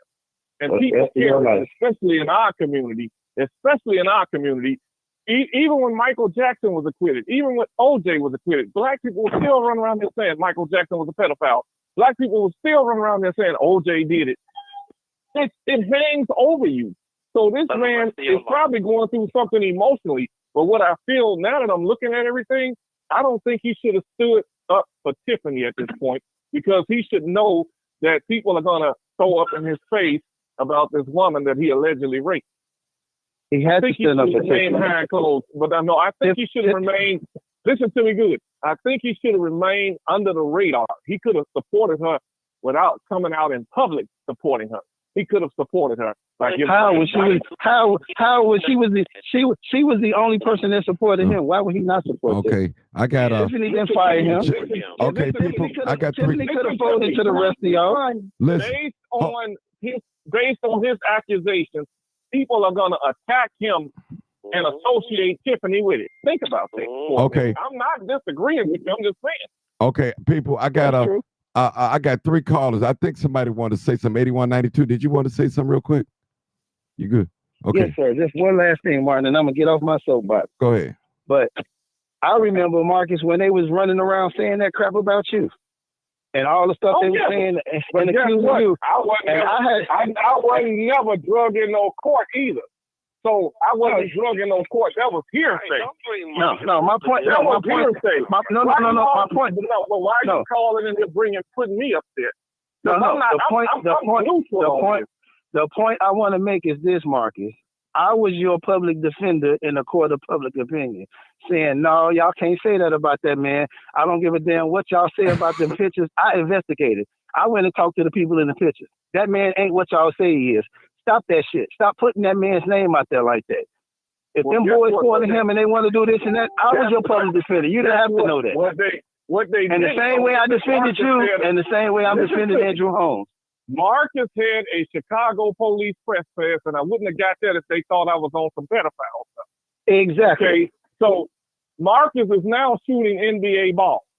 I wouldn't have got that far if they thought I was on some pedophile stuff. I know who was saying that, and I'm not going to call out names, but those people are gay themselves. That I do know for a fact. I found that out because when you coming after me, I use my reporting skills to investigate you. And I could have put it out there. I know for a fact that the ones that were saying that about me, they're that way. And that's why they support those who are that way. Well, let me your community background check came back clean, Marcus. Came back clean with me. Andrew Holmes. Listen. The same way Andrew Holmes came back clean too. I don't care if y'all don't like my findings or not. I've been knowing the man. I know half the man baby mamas. I know everything the man have done, good and bad. And I'm not saying the man is a saint. I'm not saying he's perfect. But I'm saying half the people that's putting their mouth on this man ain't done half the work he did, ain't saved half the lives he saved over there in the 17th war growing up. All right, let me go. None of the people that's talking about that, none of them people put themselves on the front line of a community in between guns and bullets and gangs long before it was a ceasefire and people was getting paid to do this stuff. Andrew Holmes was putting out fires then when I was a kid. When them niggas ran in the church and beat me up in the church, who you think came in the church and told them little niggas to get up off of me? Because my mama was telling on the drug dealers in the community. That was Andrew Holmes that did that. He didn't get paid to do that.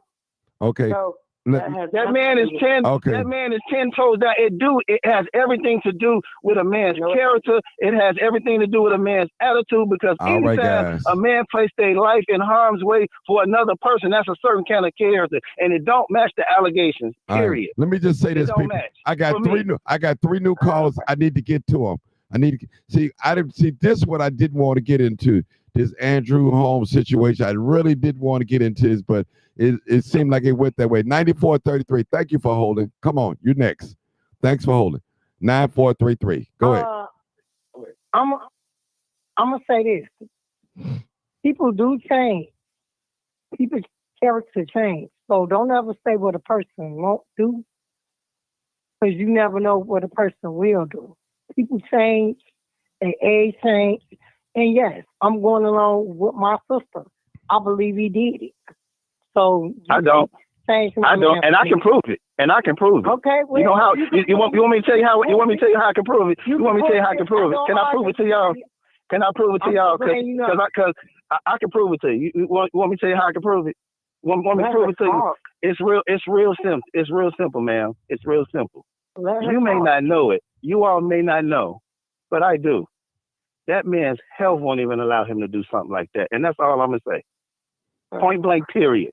His health won't allow him to do that. Point blank, period. So you want to know how I know? Because his health won't allow him to do that. Period. The man hanging on by the thread, and to be real transparent so y'all can really get it, it don't fucking work. Okay. Those we can read between lines. Let me get this next. So now you tell me. So now you tell me how you rape somebody when it don't fucking work. He was accused of exposing her over the phone. Woo! Oh my God. Oh my God. Okay, I'm gonna give y'all a chance to respond. I didn't. Y'all making this about something. I didn't want to go that way. 8422. No, question did that. If they would have just hold on, brother. Hold on. My question didn't do that. My question asked you, what did he say was right? What did you get from what his message? That's what my question was. So don't ask me. I'm telling you in context. No, brother. Listen, brother. You don't know me, brother. You don't know me, brother. You must don't know me. On any other day, we could address what he said, but he said that in defense of Tiffany. It's context. Okay.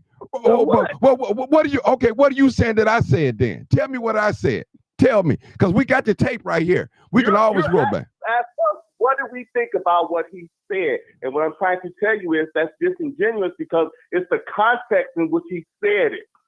Okay. Had it been anywhere else, we could talk about this. But because he was trying to defend Tiffany, that's how it went off the rails. Okay, I mean, so that made it not true. That made what he said not true. So that made what he said not true. Then it was disingenuous. It was tainted, and we shouldn't accept it. the context in which he said it. He was trying to say that she was being torn down by social media, and and somebody just came and explained it to you already. Why can't we police our own? She wasn't being torn down; she was being policed. No, she wasn't. Not by no whole bunch of social media people that ain't got nothing to do with Dalton, that ain't here in the trenches. In my opinion, if you ain't got a body of work, you shouldn't be putting your mouth on nobody that does. Period. I'm from Dalton, so I know what's going on. I get. No, I didn't say knowing what's. No, I didn't say knowing what's going on. Everybody know what's going on. What you doing about it? Give me your body of work.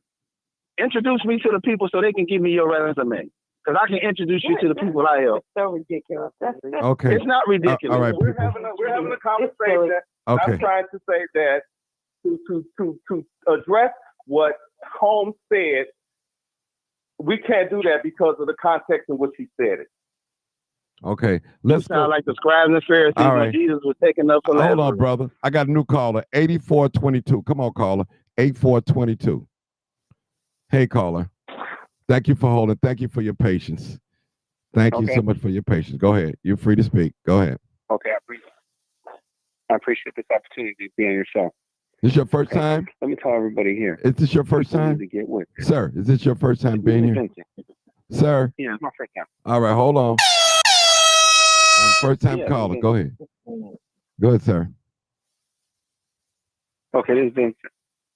And I just want to let y'all know, I think it's important that people start understanding that these allegations, nobody can say if they happen or not, except those people who are there, okay? So everybody needs to take a step back and stop trying to act like thugs when they're up on these stages like this. Treat people right. Try to act like professionals up there. You see them right there. You see those what is it? When they're all up on the stage staring people down. Be professional. Dalton, carry yourself right. That's what we're out here to do out south, okay? So everybody keep your head up, and now stop that arguing with women too. They're screaming on them like that. Y'all folks have a good day, all right? Thank you, sir, for your comment. Okay, we got another caller. I think it's Dr. Z again, 0069. I think that's her. Oh, that's me. Okay, go ahead. I'm calling up my phone is acting up. My thing is, people need to understand, but someone is being raped. That's devastating. Now, if he's lying, let me turn my phone down. We don't know. You know, people are innocent until they are proven guilty. Okay? So, I for Andrew Holmes, but I hope and pray that he did not do anything illegal. I pray that happened, you know. And, you know, I can just pray for the positive for, you know, the brother saying, Andrew Holmes, this, that, ABC, CDF, GF. You know, I'm just praying for the positive for him. But you are known by who you hang with. So you understand that, brother. You known by that. And when people get away with stuff, they'll keep doing it. It's just like a murderer, just going out there constantly killing people. They'll do that. So you just have to be careful on what you're saying. That's the brother that was talking. I'm not the last brother, but the other brother. We're not saying that we're going against Mr. Holmes. We want the best for him, but we pray that he did not do wrong. That's all we saying. Let me play the video again. Go ahead when you get done, Doctor. Amen. I'm going to play the video. That he didn't do nothing wrong. That's all. Thank you, Doctor. Thank you, Doctor. I'm I play the received video. what you said, and I wish the rest of the consensus of what I heard and what I was reading in them comments was the same as yours, because that's a very mature opinion about it. And brother, I enjoy it and I appreciate it. You got to remember, a lot of people don't live here in Dalton or live in the city of Chicago, the surrounding Thorntonshire suburb. So they only basing their things on what they see in social media, on the news and all that. And we know a lot of times the news don't tell the truth. Some things people make up stuff for clicks and likes and all of that. That happens. They have a history of doing that, spreading gossip. And that's what he was talking about. Please, people, would you take time to listen, to understand, not to respond? I'm going to play this video again. This is Mr. Trustee Andrew Holmes. This is what he said. Now, put your personal feelings away, how you feel about him. Just listen. All right. Going on up in here in Illinois, and then you want to point fingers and you want to blame people, then you want to tell damn lies on people and try to downgrade people's name and try to downgrade what people do. They did that with Martin. They did that with Malcolm. They tried Farrakhan. They tried Flager. All of them failed. These shall fail. King walked many miles and many streets, not only in the state of Illinois, the county of Cook, but all across the United States. Social media has come so damn damaged that, you know, they send a message faster than you can tell the damn truth here in Illinois. And people take it and they run with it. Social media destroyed friends, destroyed brothers, destroyed sisters, destroyed families, destroyed fathers who are trying to take care of their children. Put a little something on social media, watch how they run with it. And it's not only white folks that are doing it. We got the leading African-American niggas who are doing it. I'm going to say it again. We got the leading African-American niggas, black on black crime, that are doing it, trying to take others down. For what? When you try to lift people up, you try to help people, you got seniors crying, family won't go to even see their own relatives that are locked down and shut in. Family won't go see the seniors that are in the senior homes. The seniors don't even know their family until somebody strange come to your door and bring you a box of food or bring you a gift and say, hallelujah, have mercy, I'm your family. It's a damn disgrace the way we do each other. You get a job, but you try to destroy somebody on account of somebody say something. He say, she say. Who's on the elevator? Nobody with the way it's going right now today. It's just like shooting somebody on the street, shooting down. No, it ain't. Check out social media. That's the new gun. Social media is the gun that points at you and try to stop you from doing what you do. We've been beat down, struggled. What was the use of going to Black history in school, learning about how to advance? You tell your children today, this is what Martin did, this is what Malcolm did. But when you turn around in reality, when that brain starts clicking, how? When they trying to destroy each other now. It's not the white man. That's old news. Check out the social media with the new news. Black on black crime. King walked so far. Now it's out here in Thornton Township. It was in Chicago. Think about it, Marquette Park. We got a new park. It's called Thornton Township Park. Look what was doing. Look what was happening. Have respect and decency, if not for you, but for your mother, your grandmother, your elderlies that are deceased and fought for the rights, and now you turn around on your own family and try to take away the damn rights. I just like to say something to Napoleon. Okay. All right. I mean, okay. That don't make him guilty or not guilty. You know, it just doesn't. It doesn't. And people, we have to be really careful. You have to be real careful with this subject, because now we're talking about race. You got to be real careful. Yeah, because you know what, Martin? Go ahead, Marcus. In the press, and me being a part of the press, and I do work for the Chicago State newspaper, they're going to bring up that. They're going to throw that in his face. That's why I said, if I was him, I would have remained under the radar and supported her a different way. I would not have came out in public, because all you're going to, like right now, even on your show, people are bringing up the rate. They're going after him. They're angry at Tiffany Henyard, and they're more angry at Andrew for supporting Tiffany Henyard.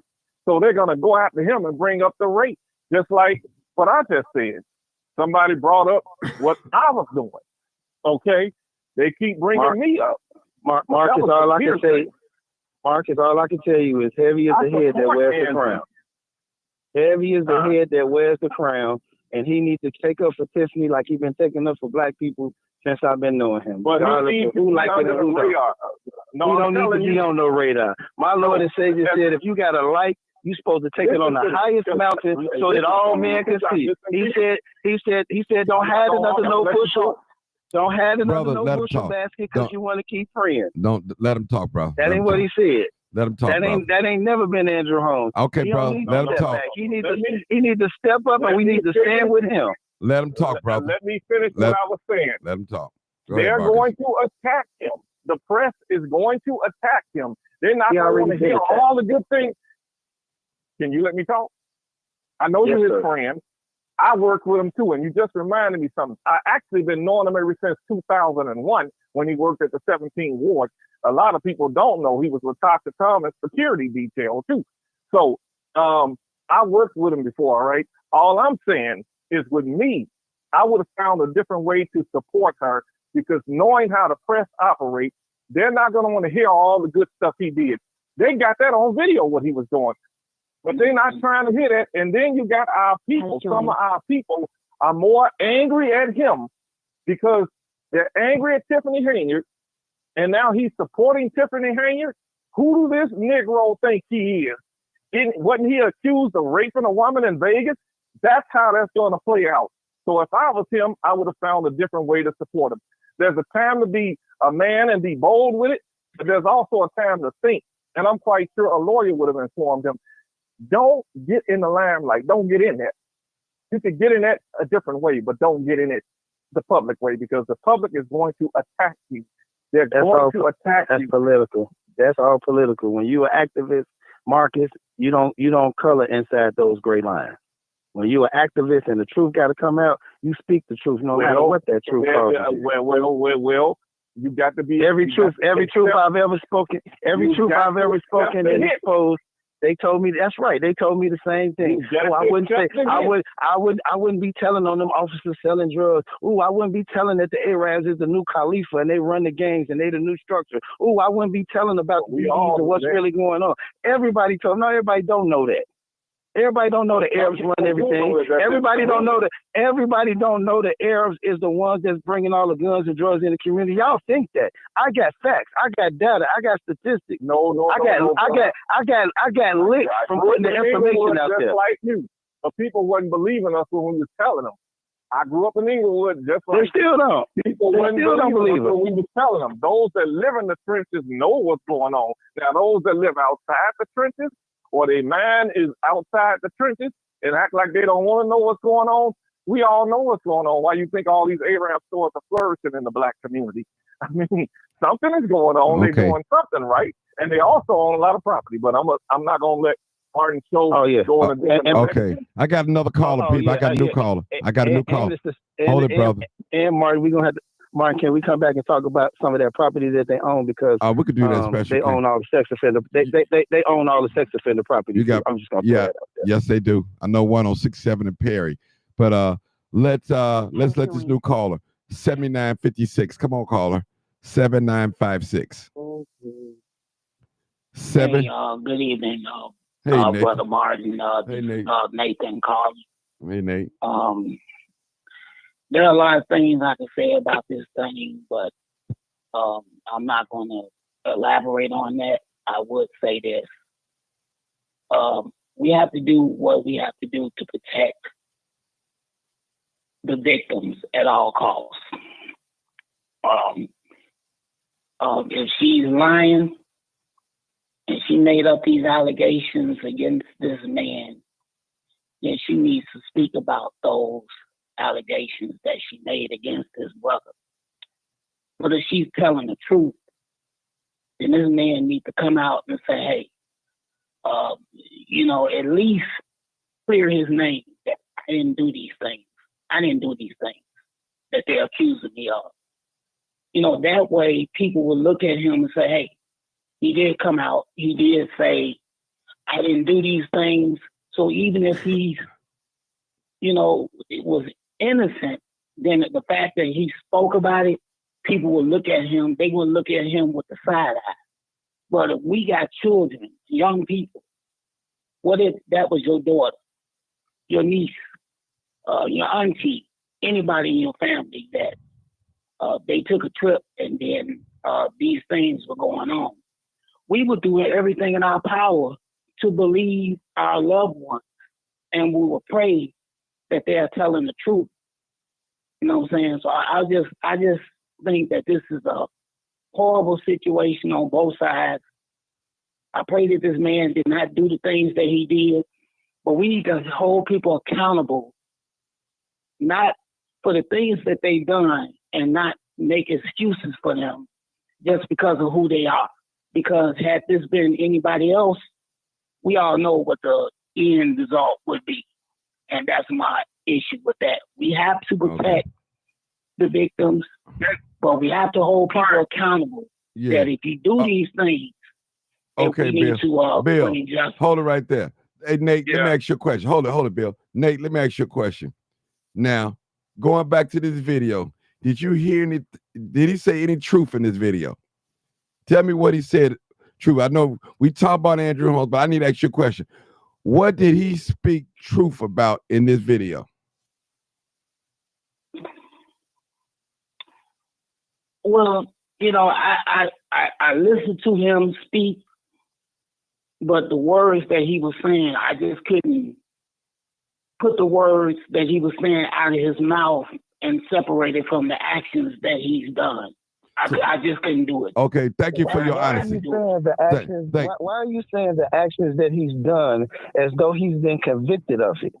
That's the challenge I have. You can't say in one sentence that I pray he haven't done these things and I hope he haven't done them, and then turn around 2 sentences and say, well, I really couldn't listen to what he was saying because of what he done, not what he was accused of doing. If a person, hold on. But you said what he done, and he was convicted of it. You spoke in the affirmative. Hold on. And I listened to every word you said. You spoke in the affirmative. Hold on, young man. Me being 54 years old, I know what I'm talking about. And we have to be held accountable for our wrongdoing. And we have to be held accountable for our wrongdoing. You know what I'm saying? And he should have spoke about for what you just said. He should have spoke about. Hold on, let him talk. Hear him out. Spoke about 8192. Don't let him talk. Let him talk. He should have then you next, spoke Bill. about what he's done. If he did do it, he should have said something. That, hey, I am not, I am found innocent for these allegations. Anybody accused of anything in America that's black, well, when you accuse of something, you don't come out and say nothing. So hold on, wait a minute. So now, nothing. You talking over me. Now, had it been your child, you would want justice for your child if they did something to your child. That's what I'm saying. I pray that he didn't do these things. But if he did do it, he needs to be held accountable. Period. If. I like that word. I go with that. Come on, Bill. I don't give a damn if he a politician, whoever he is. Guilty is guilty. Come on, Bill. Now, I want to say, number one, this is the point that I'm getting out of what he said. And if the man did it, I would if he didn't do it, I hate for him to be accused of it. But I know one thing for certain, 2 things for sure. What he got accused of as a man, as a black man, as a politician, it didn't happen in Illinois, it didn't happen in Chicago or Dalton. So we can't say he was protected on that level. The allegation that was made in Las Vegas. Like this young man that's his friend said, and I don't know Andrew Holmes like that. There's cameras everywhere. Somewhere something didn't match up with what she said. And we as a people can't keep just taking just because a woman said it is so. We have seen it time and time again that women have made these accusations as young ladies, as grown women. For whatever reason they have, whether it's vindictiveness or somebody came and paid them. I don't know what the case may be, but I do know this: Las Vegas ain't protected no black man when they could have had one if they had the evidence to charge him. I know that much. And that's the whole thing with this social media and us throwing each other. Them them saying that they don't have enough evidence or it was unfounded is not enough for our people. We still want to convict this man. We convict each other more than anybody, man. All I say is stick to the facts. I don't know. I hope not, but I do know this much. They didn't charge him. And he stood up there that night or Saturday night, and the first thing that came out of his mouth was not to defend Tiffany. It was about what he's gone through the social media. I didn't see his speech on Saturday night, or whatever you want to call that, as an admonishment for how she's been treated in the media. It may be some correlation along the way, but it was to defend himself because he hasn't been able to do that. And that's where the vitriol came from. Nothing was taken out of context. I hear you, sister. That part was disingenuous to me. And yes, there are some women who go on TV and lie and berate a man just to be vindictive, but there are just as many women, if not more, that have actually been raped, that are scared to come forward because of conversations like this. And I was so proud of that young lady when she went to that board meeting that night. She went there with a mission and with conviction. And I believe her. No one else has to. People that do, and people that don't. But that is not where we were coming from tonight about whether he raped her or not. It's the appearance of the impropriety. And shame that he should have been. That should have been at his forethought on Saturday. That you're coming out now to defend the indefensible things that she's done, and you want to use this moment to make it about you. And that's not where I was coming from when I answered you earlier, Martin. Okay. I knew at that point he was making that about him, what they've done, what we do as a I wish you would have brought it out that way. Okay, I understand. I understand. Right. When you have something like that in your past, or if you're dealing with, people are going to take that into account as well. You just can't ask us to forget about that because he's done all that good. But it only takes one day to ruin your entire life, and that might have been his. But until he cleans it up, he shouldn't be in the public spotlight defending anybody, much less himself. That's your opinion. That's your opinion.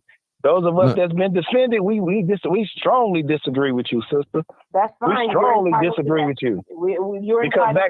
Because back then when he came in that church and he saved me from them gangsters because my mama was tricking on the drug dealers in the neighborhood, he could have got a violation for that then. It doesn't matter. But I know the kind of man this is.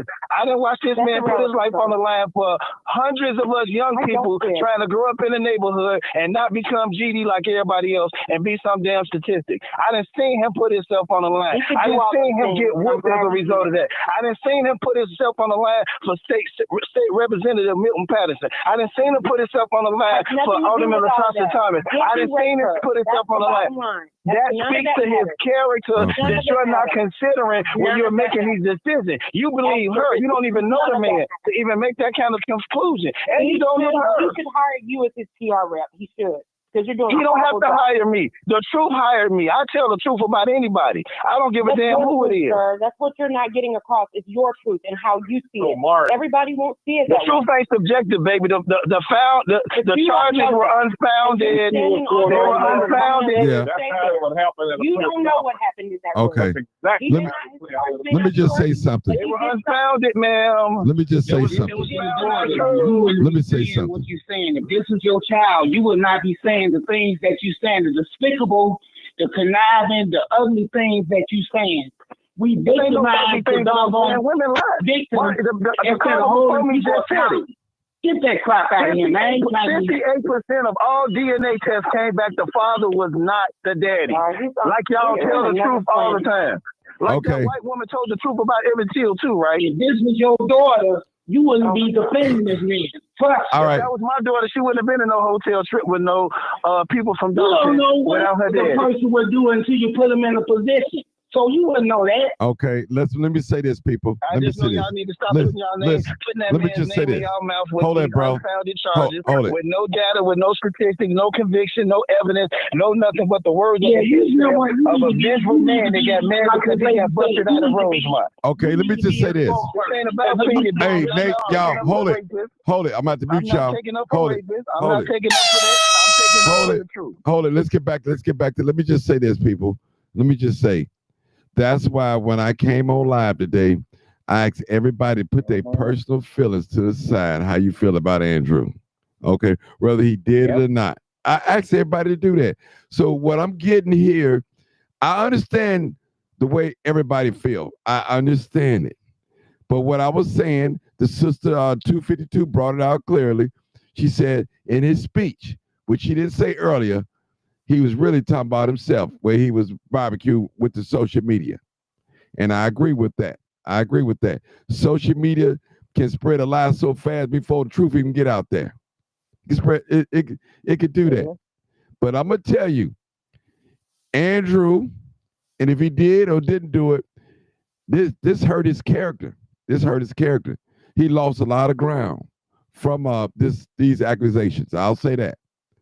So it's not easy for him. Don't think it, people. It looked like it. It looked like it, Martin. He got the back of the people. Yeah.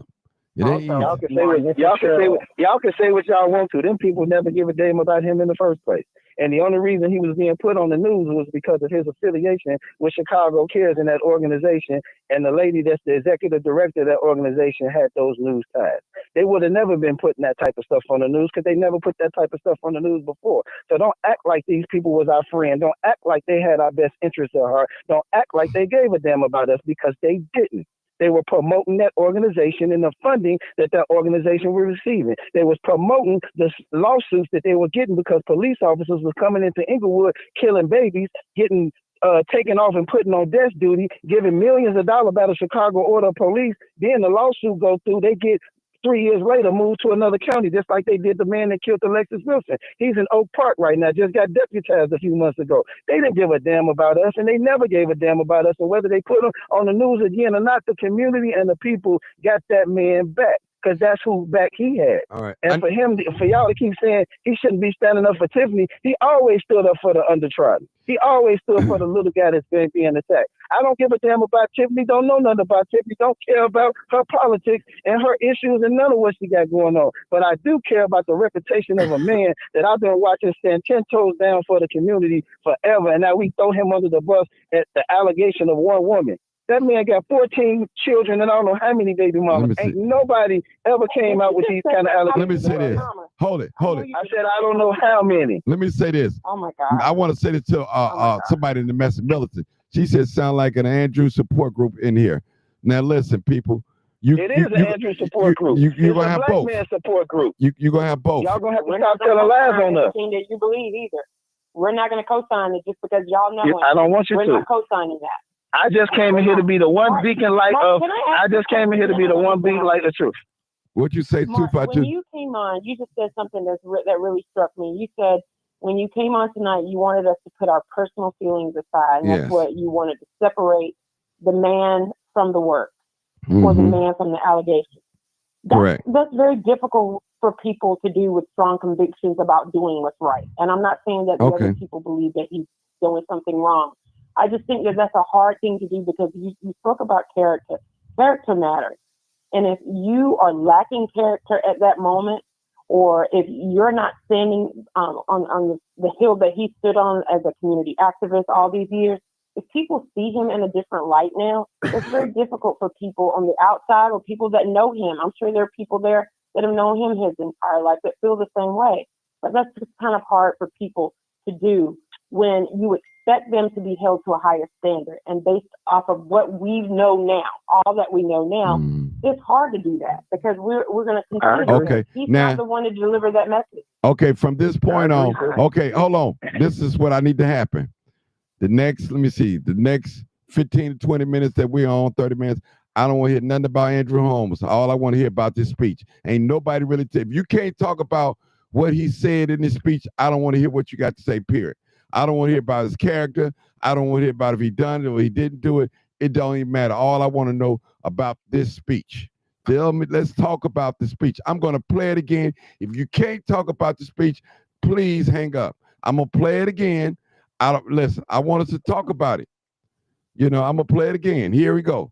Talk about the word. Let's listen. I done played it like 4 times. Going on up in here in Illinois, and then you want to point fingers and you want to blame people, then you want to tell damn lies on people and try to downgrade people's name and try to downgrade what people do. They did that with Martin. They did that with Malcolm. They tried Farrakhan. They tried Flager. All of them failed. These shall fail. King walked many miles and many streets, not only in the state of Illinois, the county of Cook, but all across the United States. Social media has come so damn damaged that, you know, they send a message faster than you can tell the damn truth here in Illinois. And people take it and they run with it. Social media destroyed friends, destroyed brothers, destroyed sisters, destroyed families, destroyed fathers who are trying to take care of their children. Put a little something on social media, watch how they run with it. And it's not only white folks that are doing it. We got the leading African-American niggas who are doing it. I'm going to say it again. We got the leading African-American niggas, black on black crime, that are doing it, trying to take others down. For what? When you try to lift people up, you try to help people, you got seniors crying, family won't go to even see their own relatives that are locked down and shut in. Family won't go to see their seniors that are in the senior homes. The seniors don't even know their family until somebody strange come to your door and bring you a box of food or bring you a gift or say, hallelujah, have mercy, I'm your family. It's a damn disgrace the way we do each other. You get a job, but you try to destroy somebody on account of somebody say something. He say, she say. Who's on the elevator? Nobody with the way it's going right now today. It's just like shooting somebody on the street, shooting down. No, it ain't. Check out social media. That's the new gun. Social media is the gun that points at you and try to stop you from doing what you do. We've been beat down, struggled. What was the use of going to Black history in school, learning about how to advance? You tell your children today, this is what Martin did, this is what Malcolm did. But when you turn around in reality, when that brain starts clicking, how? When they trying to destroy each other now. It's not the white man. That's old news. Check out the social media with the new news. Black on black crime. King walked so far. Now it's out here in Thornton Township. It was in Chicago. Think about it, Marquette Park. We got a new park. It's called Thornton Township Park. Look what was doing. Look what was happening. Have respect and decency, if not for you, but for your mother, your grandmother, your elderlies that are deceased and fought for the rights, and now you turn around on your own family and try to take away the damn rights.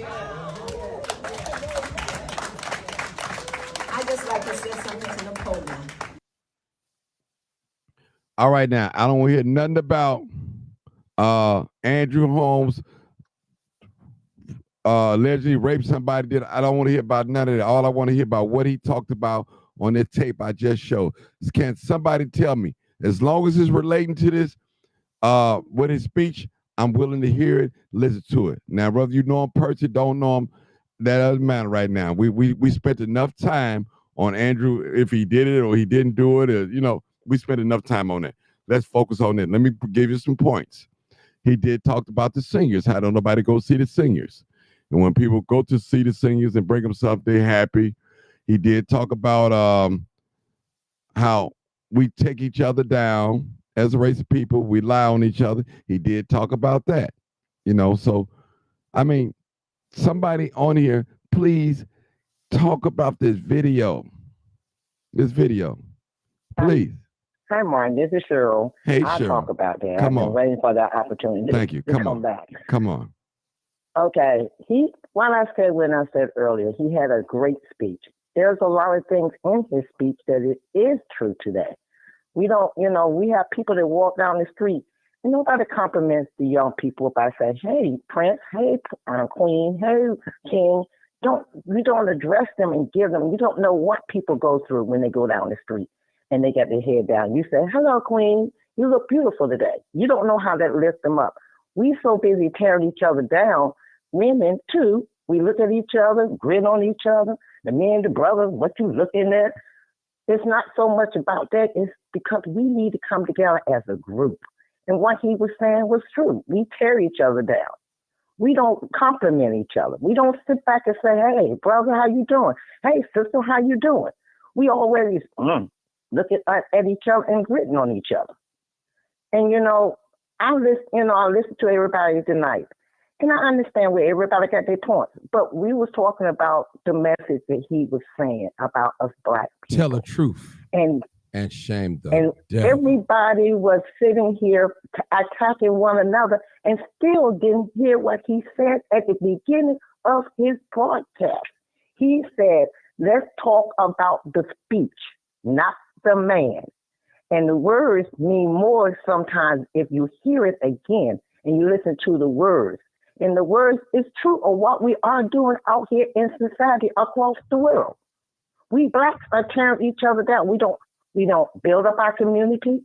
We don't bring businesses to our community. You got somebody to open up a black business. Nobody want to go in there. They look at them, but they'll go to the Orientals. They'll go to them everybody else. But you won't go to your own black business. But you want to put the black people down. How you gonna lift somebody up if you putting people down? And then you need to look at yourself, because you didn't like it when people were putting you down when you were coming up in the world. So why would you want to tear somebody else down if you don't want it done to yourself? So that's how I felt about his speech. I heard his speech. I didn't hear him. I heard his speech and his words. And what he was saying is true. We do put each other down. We attack each other. We just like crabs in a barrel, like they always say we are. We climb over each other and, won't help one another get out of the hole. I have yet to hear anybody talk about how they're going to rebuild Dorton as far as business-wise. I hear about what Tiffany did, what Jason did, what the trustees did, but has anybody really sat down and talked about a plan on how to bring the businesses back to Dalton to get their revenue back up where they can be a proud village again? No. That's all media is going to do. And if we don't start standing up for ourselves and standing together and start working together, that town is not going, that village is not going to build back up. It's going to continue to be torn down.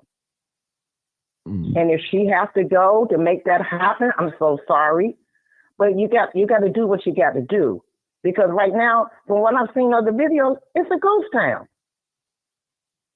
And they shouldn't look like that.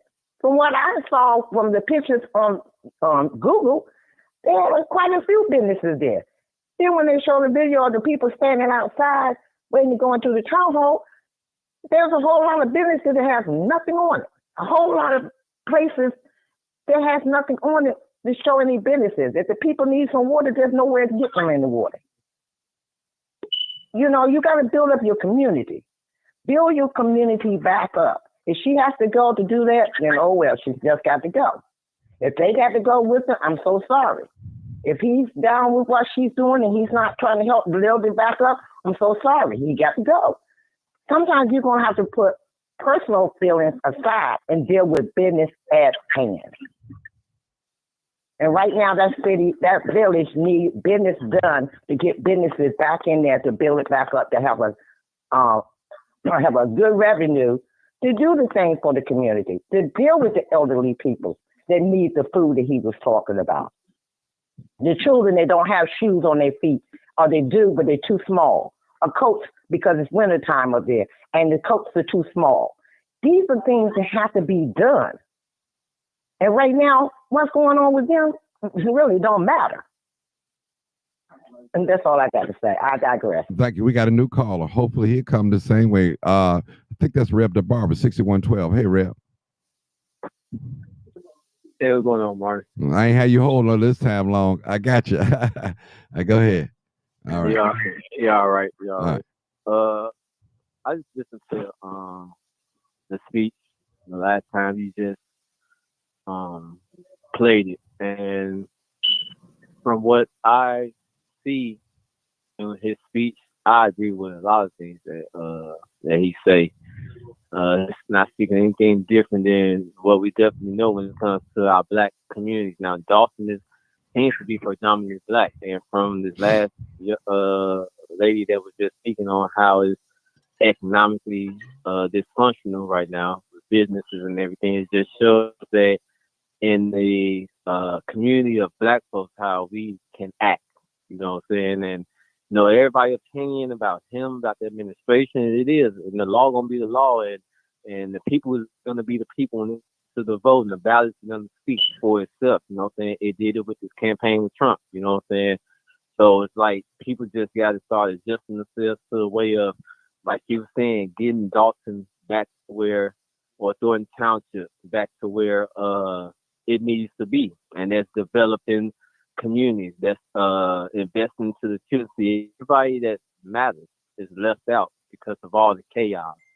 You know what I'm saying? And just all the opinions need to be off of what people think about what somebody done did, and really listen to somebody did. Because inside that speech, I kind of heard him speaking his side of the story too, and he's right. Black people tearing black people down. The media is using it. Dalton Township, yeah, will look like the Marquette Party if you know the history of it. So I mean, he ain't say nothing wrong, but don't take the message because of the messenger and despise it. You know what I'm saying? And that's what I think a lot of people was doing, speaking about his character, because he was the one who said what he said and really took away what you really wanted, you know, and that's what happens. You know, let's start talking about what can we take from what he said and how we can implement it into our way of thinking to elevate, you know what I'm saying? Because he was speaking righteous stuff, and I agree with it. So, yeah, that's all I wanted to say. Thank you. We got a new caller, 7127. Hey, caller. You're live, uncut, unedited.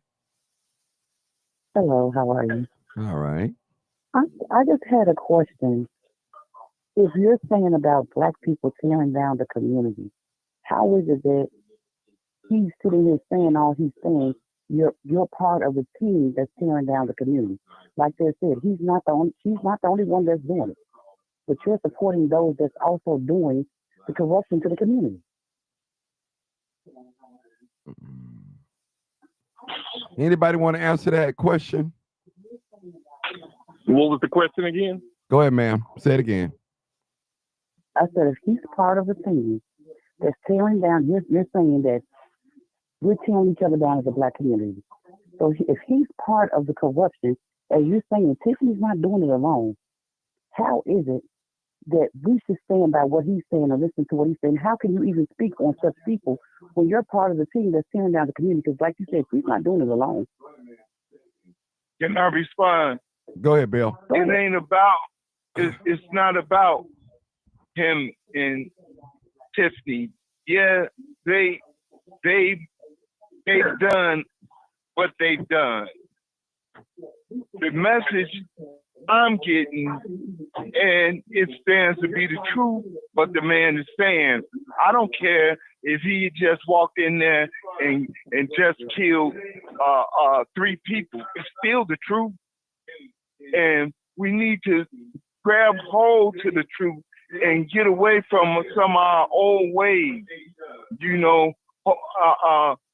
people thought from what I was saying in the beginning, listen to the context and you'll be able to understand it and grab it for not just ourselves, but for us as people.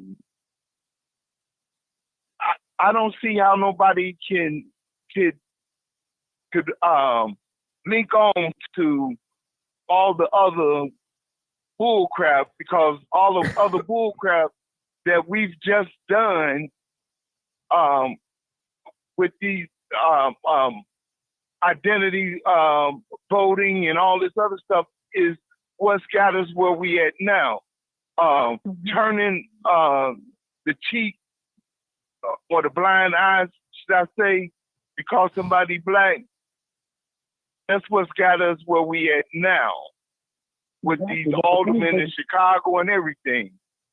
But if you grab hold to, yeah, but okay, we got to take a different approach than what we've been taking. We still stuck in the crab in the barrel, but take some pride in what he said as far as Martin Luther King and Brother Malcolm and Louis Farrakhan. Take pride in it, but you're not taking pride of it in yourself. You're not. Yes, I am. No, I'm not speaking on you. I'm speaking on Andrew. He's not taking pride in it. That's what I'm saying. Okay, so that ain't just because he's doing what he's doing, that don't give you 2 wrongs don't make a right. Exactly. All I'm saying is grab hold, forget who's saying it, It's basically saying what I said in the beginning. If somebody's not saying it that you want to hear from, it's not true. Let's grab hold to the truth of it. Just like Martin chimed in when they was saying he was comparing Martin Luther King and her and this, that, and the other. Martin came in and said, well, it's some things been said about Martin Luther King, but he's still Martin Luther King, and he did a lot. Just the other day, Martin said, hold on. Martin said, I couldn't have been with Martin Luther King. He's done a lot of good, but ain't nobody gonna shoot me with water holes and slap me and I'll not slap them back. See, you gotta grab hold to the truth of the matter. And that's what I'm trying to get people to see along. I think I'm going along the lines of what Martin trying to get everybody to see. Bill, don't nobody know what that man did in Las Vegas. Nobody but him, her, and God. But we got a court of law that then left it alone. Said they didn't find enough evidence or whatever, but we still as a whole convicted. What? But I'm not speaking about that. I'm speaking about him in the community. I'm not speaking on what he did. I'm speaking on him saying what he said. What he said was he spoke about Martin Luther King and us tearing each other down as a community. But you said, okay, so in context, someone else said we need to police each other. So if we police each other, he needs to be policed. Am I right? So you're saying, correct me if I'm wrong, it sounds to me like you're saying, what right? It's almost like, how can Andrew say anything? Right and wrong is wrong. That's is that what you're saying? How can he decide? I'm kind of confused. That's what I'm asking this question. How could he be the one to say, and he's doing wrong? It don't matter if he's doing wrong. So Bill, you know he's doing wrong, but what he's saying is right. If a person is a mass murderer, it could be Jeffrey Dahmer, and you crossing the street, and he tell you it's a train coming or a car coming, just because it's Jeffrey Dahmer or John Casey, you gonna disregard what he say? And it's the truth. That's all I'm saying. Grab hold to the truth and the fact. I didn't say it wasn't the truth. I never said it wasn't the truth. Some people, and I'm not saying you, ma'am, but I'm just saying, I said it earlier, Martin, that if this was a press conference, the way this would went is the way it's going tonight. Some people will look at Andrew and say, who are you to be saying anything to anybody about the community? But what he's actually saying is that we need to pay, this is my opinion of what I get out of the speech and what he said, we need to quit paying attention to the media circus that's going on in Dalton and pay attention to what's really going on. They're trying to tear down all of these black leaders, trying to tear down all of these black politicians to make these cities and towns and suburban areas lily white again, and black people will be going to and from, pushed in a corner, and we won't have no political fight because we ain't got no black politicians in office to represent us. So I think he's telling us we need to pay attention to what's really going on behind the scenes. That's what he's trying to tell us. Okay, let me. I got to come in. I got to come in now, Marcus. I got to come in. Black people, wake up. Wake up. Let me just say this, black people. We are under attack for everything. Whatever Tiffany's doing in Dalton, it has been done by a white person too as well. The same energy that a lot of you guys attack Tiffany, attack them white folks the same way too. Stand down, 10 toes down. That's all. So all these politicians, who you think they get it from? Who led the way in the politics? White folks. But we already know, and I said it the other night, Black politicians, if you're listening to me, you cannot do what white people do in politics and think you're going to get away with it. White people are so smart and strategic that they are going to turn other black people against you for what they always have done and still doing. But why are so many corrupt mayors out there in Chicago, Martin? Guess what? Guess what? Politics. Hold on, sister. Hold on. Politics is corrupt. Ain't no saints in. Listen. Anytime, sister. Anytime you take God out of the government, it becomes what? A corrupt government. So when you take God out of the equation, you don't have to go. You don't have to operate in the sense of being morally right. Everybody know on this live, if you smart, intelligent, the same-sex marriage is wrong, but it's the law of the land. It's wrong. It's the law of the land. So because it's the law of the land, because it's the law of the land, it does not make it right. What I'm trying to get us to do tonight, and I think I failed of it. I failed. I'm trying to get us to put away what we feel about Andrew Holmes. And I know it's hard, separate your feelings, and pull out what he said that was truthful for us. That's all I was trying to do tonight. And a lot of us failed that test. Well, a lot of times we feel like, well, hold on, first of all, we feel like, this is what you're saying, sister. Well, if Mr. Andrew Holmes is so good, why he's supporting Tiffany and Dalton and she's not doing, listen, Tiffany have not been convicted of anything yet. Reality. Now, we know some of the accusations, she lied and all that. The police have not arrested her. She have not been convicted of anything. Now, when it comes to white folks, they always say you are innocent until proven guilty in a court of law. But black folks, we're guilty until we prove our innocence. So what I'm saying, black people, these white people that turn us against each other, they ain't so innocent either, people. Listen, when did they become so holy? Did they tell us what's right, what's wrong? Trust me, the brother told y'all. Yeah, I get it. They listen, stop looking at Tiffany. Look at all these other black women that's being attacked around the country right now. A lot of black women that's in political positions are being under attack right now. Some is because of their fault. Yeah. Are they breaking the law? But regardless, well, listen, because they break the law, the white folks break it all the time.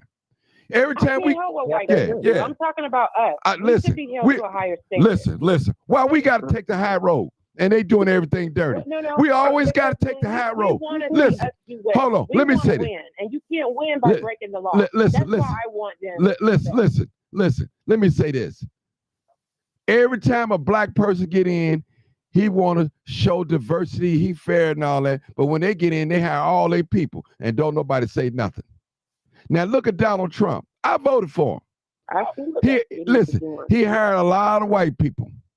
Very few blacks. I don't really see too many. I don't see too many people really saying much, going hard.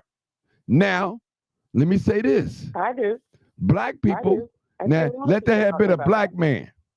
Let that have been a black man that did hire all blacks. And blacks would have been, he ain't fair. We always try to hold ourselves to a higher standard and know we ain't living nothing. We ain't righteous. We ain't claiming righteous. Donald Trump ain't claiming to be righteous. And I don't think Tiffany claimed to be right, or Andrew. And while y'all can find flaws in me.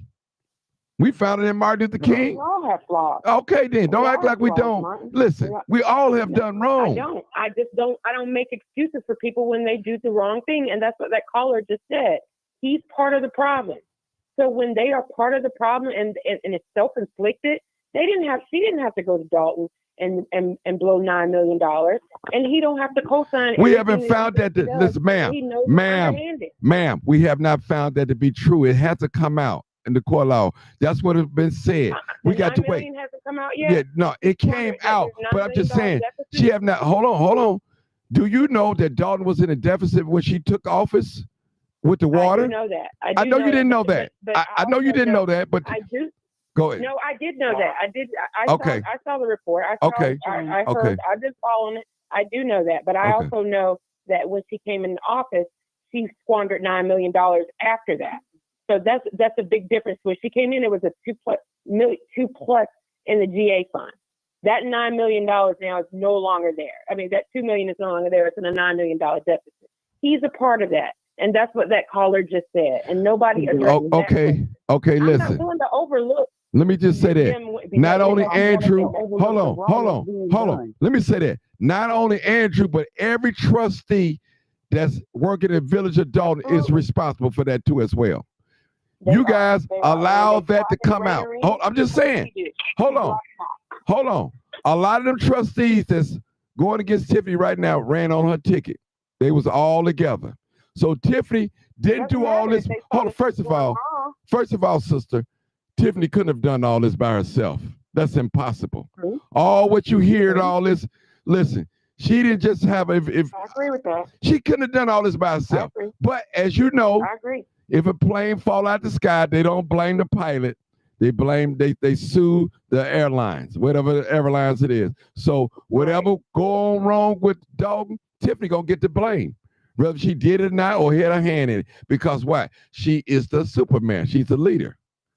She is the leader. I don't know about being a Superman. Well, you know, that's what she called herself. So, yeah. But I'm just saying. I'm not understanding is that what I'm getting from it is that you're saying if a black person is doing wrong, we should just overlook it. No, it's something. Hold on. Yeah, listen. In some cases, yeah, get on code.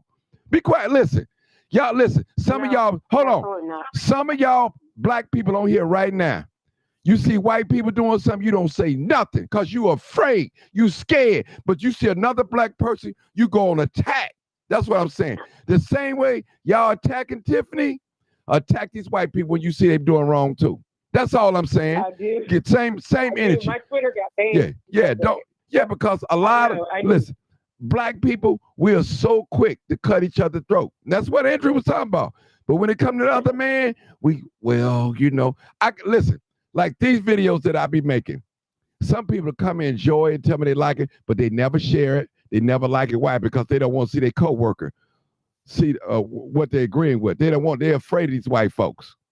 But we'll throw another black person under the bus for everything. Listen, can we allow some mistakes to have mistakes? Just like in business. You get some cold food. Now you go on Google. Now you go on Facebook, make a whole post. But AT&T overcharge you. You don't drop them. You keep going back and back and back. But when a black person do something, it's always an all-out assault attack. We never give each other a break on nothing, good or bad, right or wrong. Period. That's all I'm saying. That's not always true. No, but not with all of us. But I see There's it. no righteous person on this earth. That's what I'm has talking done about. wrong. That's listen. But however, I don't think that certain things should be just overlooked. You're tearing down a community, and you're a part of that. She's not doing it by herself. Listen, the same. Okay, hold on. Listen. Some of the same people that's going against Tiffany right now was up with some of that corruption that's going on that went on in Dalton. They didn't threw the rock. Now they had in their hand. Now they see that the heat is on. Now they want to bag up from Tiffany. But you was there. You was enjoying the money and the good times and the power.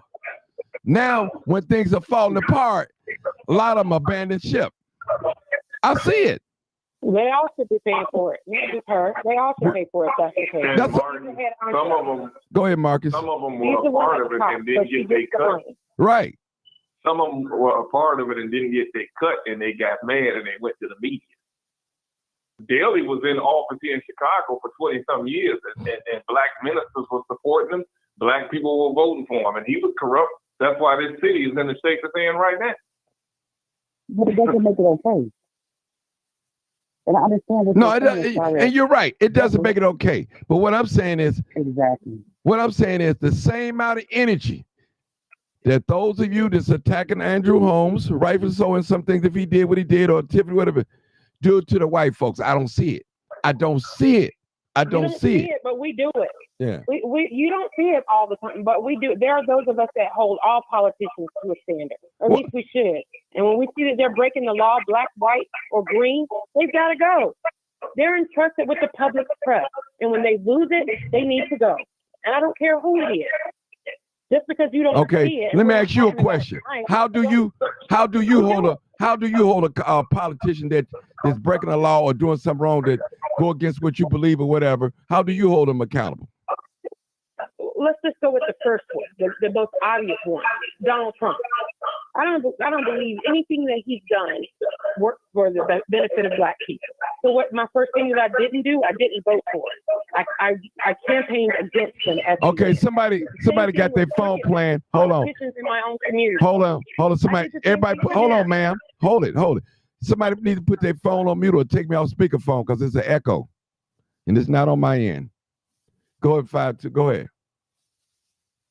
It's the same thing you do anywhere. When people are wrong, you don't support them. It's not a physical act at first. Okay, let me ask you a question. If your company, if you work for, and they discriminate you, do little racist stuff to you, do you quit your job or you keep going to work, or what do you do? What do you do? Of course I don't. I see. I'm a physician, so I'm faced with that all the time. Mm-hmm. But why you don't quit? Well, why are you still there though? I mean, shouldn't you go somewhere else? I'm there for my patients. Okay. Okay. I'm there for my patients, but I'm not breaking the law. I'm not taking care of my patients and doing things that I'm not supposed to do. My first goal is my oath is first do no harm. And I think every politician should take that oath as well. They raise their hand to the Constitution, but they forget about the people when they get in there. They do. Seemingly that happens quite a bit in Chicago. I don't care who it is. I have no fear or favor when you're wrong. And I'm not going to give a black person the slide that I would or wouldn't give a white. I think they're all wrong. I've raised my children in a generation to say, if you're wrong, you're wrong. You don't support them. I'm not going to give them a pass because they're a politician. Okay. You're entrusted with the public trust. That's the highest honor that you can get from as a civilian. You are going there to work on my behalf. And when you get in there and you squander it, I don't care who you are. You got to go. Let me say this too. A lot of us on these jobs, on these corporate jobs, not just talking about you, Doc. A lot of us on these corporate jobs, we know that these companies are doing the customers wrong. They tell you. We know it. But guess what? We keep our lips sealed. We don't say any. I'm not saying you, sis. I'm just speaking in general. And we go along, and the first thing you say, well, Martin, I got a mortgage, I got a family to take care, I got to do that, I got to do that. I know my job tell me to lie and do what I have to do. And, listen, I understand. It's the same way with politics. When we allow these companies to do our people wrong, charge us more and charge other people less, or give more contracts to other people and don't make it fair. And we see these things and we don't say nothing, but we just go right along with it. So I'm saying, people, we got to start speaking up. We have to start. When I ride down the city, listen, my dear sister, medical doctor, let me say this. I believe we have 17 black mayors in the South suburban area. And look at all the trouble that we're going through. I believe black people. I mean, what does that tell you? We got people that look like us in these offices, in these higher positions, that all of a stroke of a pen, they can change some things. Not everything, just like that. They could change things, but it remains the same. Are they in it for? They choose not to do that. That's their choice. Right, or it gets worse. And in this case, it's worse. And that's why we're in a situation. That's why we're in a situation we're in right now. And I'm like not you going to said. say that it's. Go ahead. I'm not going to say it's worse. Theirs is just not being highlighted at the moment. That's all it is. So, like I said, you saying the whole black people are accountable for the things that they're doing, and we need to come together. But how can we do that when the politicians are the ones that's holding us down? They are. So to speak upon what he said, I feel like how is it that you saying police black communities when where was he at when other people were being left out of Dawson and when they were standing outside? You're complaining about things that's going on and you're backing Tiffany Henyard, when she's doing wrong towards the people? How can we stand together when you're the one that's part of the problem? That's all I'm saying. Can I ask you a question? Do you ever recall, I don't know how old you are, you don't have to tell me. Do you know anybody, a politician, whether male or female, that's crooked? Do you know anyone of them that's crooked and still in office? Yeah. Okay. Do you support them? Do you vote for them? No, I don't. I try not to. Like you said, I don't agree with everything that Trump said.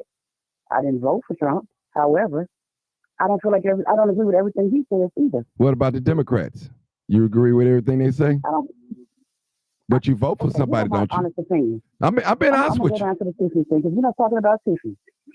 I feel like the vote thing situation was done wrong. However, you have to go back and this is the thing with Black people. You have to think about all the things that she's done also. So my thing is, how can you go up there and speak about all this stuff and people doing wrong to each other when you're part of the problem? Okay, can I answer a question, Martin? Yeah, then we're gonna take 2 new callers. Go ahead. Go ahead, Bill. You said you mentioned that you didn't vote for Donald Trump. Now, so the only other vote you could cast, I assume, would have been for Kamala or a Democrat. Now, have they done wrong?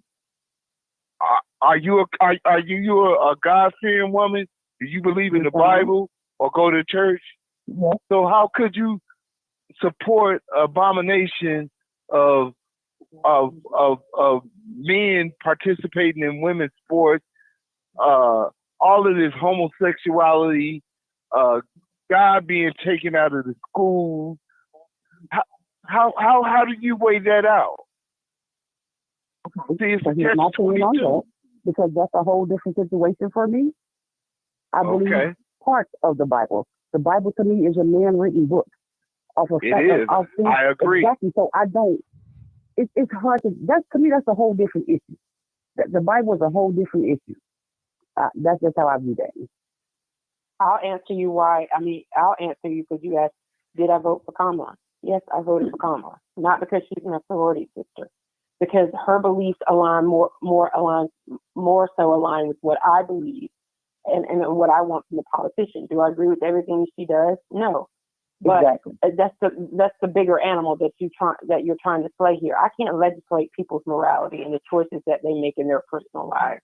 That's not the job of the government. The government and presidents and vice presidents or the president itself is to set the nation's agenda and to influence public policy, foreign policy.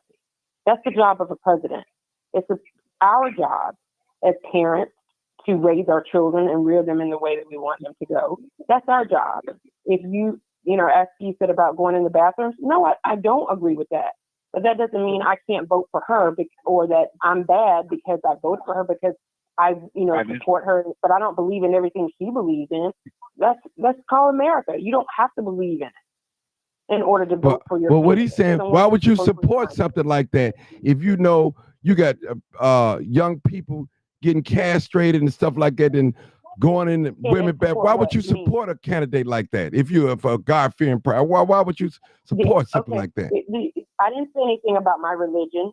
You're assuming I am God-fearing, but I also serve a God that knows that talks about personal choice, and that we have to live with the decisions that we make, and that only those decisions are made between me and God. And I imagine those are the same things that these issues that you guys are talking about, they deal with them in their own way. The alternative was what we got in office now. So for me, it's her or him. I definitely wasn't going to vote for a third party candidate. I voted for her because her views and her beliefs align with mine more so than the Republican candidate. We're not going to get the perfect candidate in office. It's America. She has. Hold it right there. Hold it right there. Hold it right there. You just debunked everything you said tonight. We're not going to get the perfect candidate in office. No. I didn't say anything about perfection when it came. No, to you him. just said perfect There's a big candidate. difference. No. You just said. No. No, because what you cannot do is debate what I said. No, I'm just going by what you said. Doc, you just said. She's not broken the law. There's a difference. She's not broken the law. She's not been accused of rape. She hasn't gone in and squandered and ruined two municipalities. I wouldn't vote for somebody like that if that was Kamala's record. So you haven't debunked anything. Nobody is a perfect candidate, but I'm going to evaluate you on what you bring to the table. Okay. And what they brought to that table in Dawkins is nothing but craziness. They've got a deficit and destruction. That's a big difference on why I would vote for that slate of electors versus Kamala Harris. Okay, well, don't come to Chicago because we're in a deficit too. We have a deficit here too. I don't doubt that at all. I don't like the mayor that's there either from what I see and hear of what he's done. I can dislike what they're doing and still say I'm not going to go vote for him. Well, let me ask you a question, Doc. What standard do you hold politicians to? What standards? It's got to be a standard in your mind. My standard is that when you go, you're going to go and you're going to work on behalf of all people, not just the people who look like you, but you're going to try to make a difference in the community, in every community. She cannot take a faction out as a president and say, I'm just going to work for these people because they look like me. Do they do that? No, they get in there and they go in there. And I was a lobbyist in my first part of my career when I got out of college. The worst job ever. And then to go in there and see how politics ruins a person from the inside out if you align yourself with the wrong people, you don't get the work product that you get that you think you're going to get when you go in there if you're not surrounded by the right people. There are a lot of politicians that I know that have gone to Congress to work on behalf of their constituents. I expect my leaders to do that. That's the standard that I hold. I don't want them breaking the law. I don't want them taking kickbacks. I don't want them taking one group over the other. Is that the perfect candidate? It probably would be in a perfect world, but we don't live in a perfect world. So my standard is when you go, you're going to work on my behalf and my children, and that you're going to go in there and try to make the world a better place than it was the one that you found when you went in there, and on your way out, you can see how you made the difference. That's my standard as a politician. If they can't do that, they don't need to be in public service. But we accept all this other bull because there are Black people in power. You know you're going to be under the microscope a lot more than the average white candidate. So why do you get in there and do the shit like the guys doing in Harvey or Tiffany or the mayor in Chicago? Why do you do that? You bring unwanted noise to yourself just by making the dumb decisions that you made when you know you're under the microscope. I know they're not perfect, but I'm not going to vote for somebody who I already know just don't give a damn about the law and care more about self than they do about the people.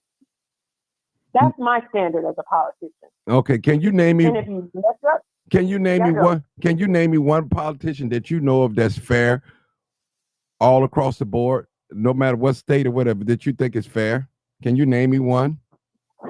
That's a really big ask. I know it. I know it. I know it. That's why I asked you. I can name you a politician. I believe I can cut that down to size, and I can say I can give you a politician that I know personally that have gone to work on behalf of people, and that's J.K. Butterfield. Mm-hmm. I can. When you say his people, not a politician, but when you say his people, is they Black or all people? All right, say that one more time. When you say his people, are you referring to Black or all people that he's representing? Is that? Let me know what you're saying. I want to know. His district, people that are in his district are minority. I mean, I know I'm not in his district anymore, but most of the people in his district are Black people. But I'm talking about his agenda. What was your platform? What did you do with your constituents and their issues when you went to Washington? Did you work on behalf of your constituents when you went to Washington? And he did. Eva Clayton was another one. When she was ethical. That's one thing I look for in a politician that we would hope that we would get in every politician. But look at what we've got in Congress now. Those days are far and few between with most politicians. Mm-hmm. But when you're that out there, like this group of mayors that you have out there now, I'm not going to support that foolishness. I don't care if you're Black and the blackest as they come. If you're wrong, you're wrong. And I don't make excuses for bad choices. In a sense, sounds like you guys are trying to give him a pass. We heard what he said. Yes, some of that can be true, but did you? Is it true? Hold on. Did he say anything true? You did say you agreed. You told me 2 things today. Mm-hmm. I did the 2 things. There were 2 things that I thought were positive. But can you admit to me, you know what? It's hard for you to accept this coming from him, to accept what he's saying? You don't want to hear because you know the situation. Is it hard for you to do that? But no, it's not hard. It's just that when you have your own moral convictions, they align more with my thought process and how I see other people. So when you're coming and you're going to preach to the masses that this is what you need to do, and this is how it should be done, and this is the result of whatever has happened. If you've been the reason why these things are happening, you don't have any credibility, but you're not the person to deliver that message. And he has. And I get his public service life and all that has been outstanding. I don't take that away from him. But in the moment when it matters, did you make the right decision? Let me ask you a question. Reason why these things I want to ask you a question. And I told you guys I'm not getting paid by the Tiffany camp or none of that. Now, all the stuff that's been going on with Tiffany, the lies she's been caught in, everybody say, and all that, and stuff, she had been caught in some lies. I've seen it. And do you feel like she shouldn't speak to the public or say anything? We shouldn't hear from her? The only time Tiffany should be, because she's still the mayor of Dalton and Thornton Township. In my estimation, the only time that she should be speaking to anybody is in those board meetings, or if she's got an event where she has to attend, if it's about the residents and bettering the lives of the residents, because she's got so much smoke over her right now. I don't think anybody can see through it. But as far as speaking out, what'd you say? She doesn't talk to the residents, though. Right, and she doesn't. But she does, when she talks, it's all about her. I'm the big one. Your mayor. And you're there to work for them. That's lost on her. You could hear that Saturday night, too. That's lost on all of them. This is about them, not about the residents. What Andrew was talking about, that happened directly to him. So he was disingenuous getting them there, making that argument. You caused that, Andrew. So yes, I can take what you said about how social media is destroying the Black community. I can say that, but I can also say do a little bit of self-reflection. Did you cause any of that? But I'm gonna say this. I'm gonna go to the next caller. I appreciate you, 252. The problem I have with social media when it comes to like P. Diddy, R. Kelly, Jay-Z, the first information they hear, they run away with it. Oh, girl, did you know? Blah, blah, blah, blah. I agree. I agree with that. And that's what Andrew was saying, people. Sometimes people, it pay to be quiet before you make a comment, just say anything. You know, keep it to yourself. That's all I'm saying. I'm not saying cover up no wrong. Like me, when Andrew first got accused, man, I could have went in on him. I could have went in on the victim, and I could have did all of things. But I stood back. I said, you know what? This one right here, I'm gonna take a step back. I'm gonna wait till everything when the dust settles so I can see everything clear. So what I'm saying with Black people, we love gossip. We love trash. We love it. I'm speaking to our people now. Some of us do. Yeah, some of us love it. I know some people that work on social media, and they dig deep into people's lives. And they have an audience of 700, 500. People love to hear the information. We're talking about educated people, smart people. Listen, evidently, Black people, we're not so smart that we think like we think we are, because we can't get ourselves out of this rut that we're in. We can't, as a group. We can't. We can't. I mean, with all this education, these accolades, all that we have, put it together, all these inventions that we've done here in this country, we still can't get out of this rut. Something is not right. And I'm not blaming the white man on this. I'm talking about us.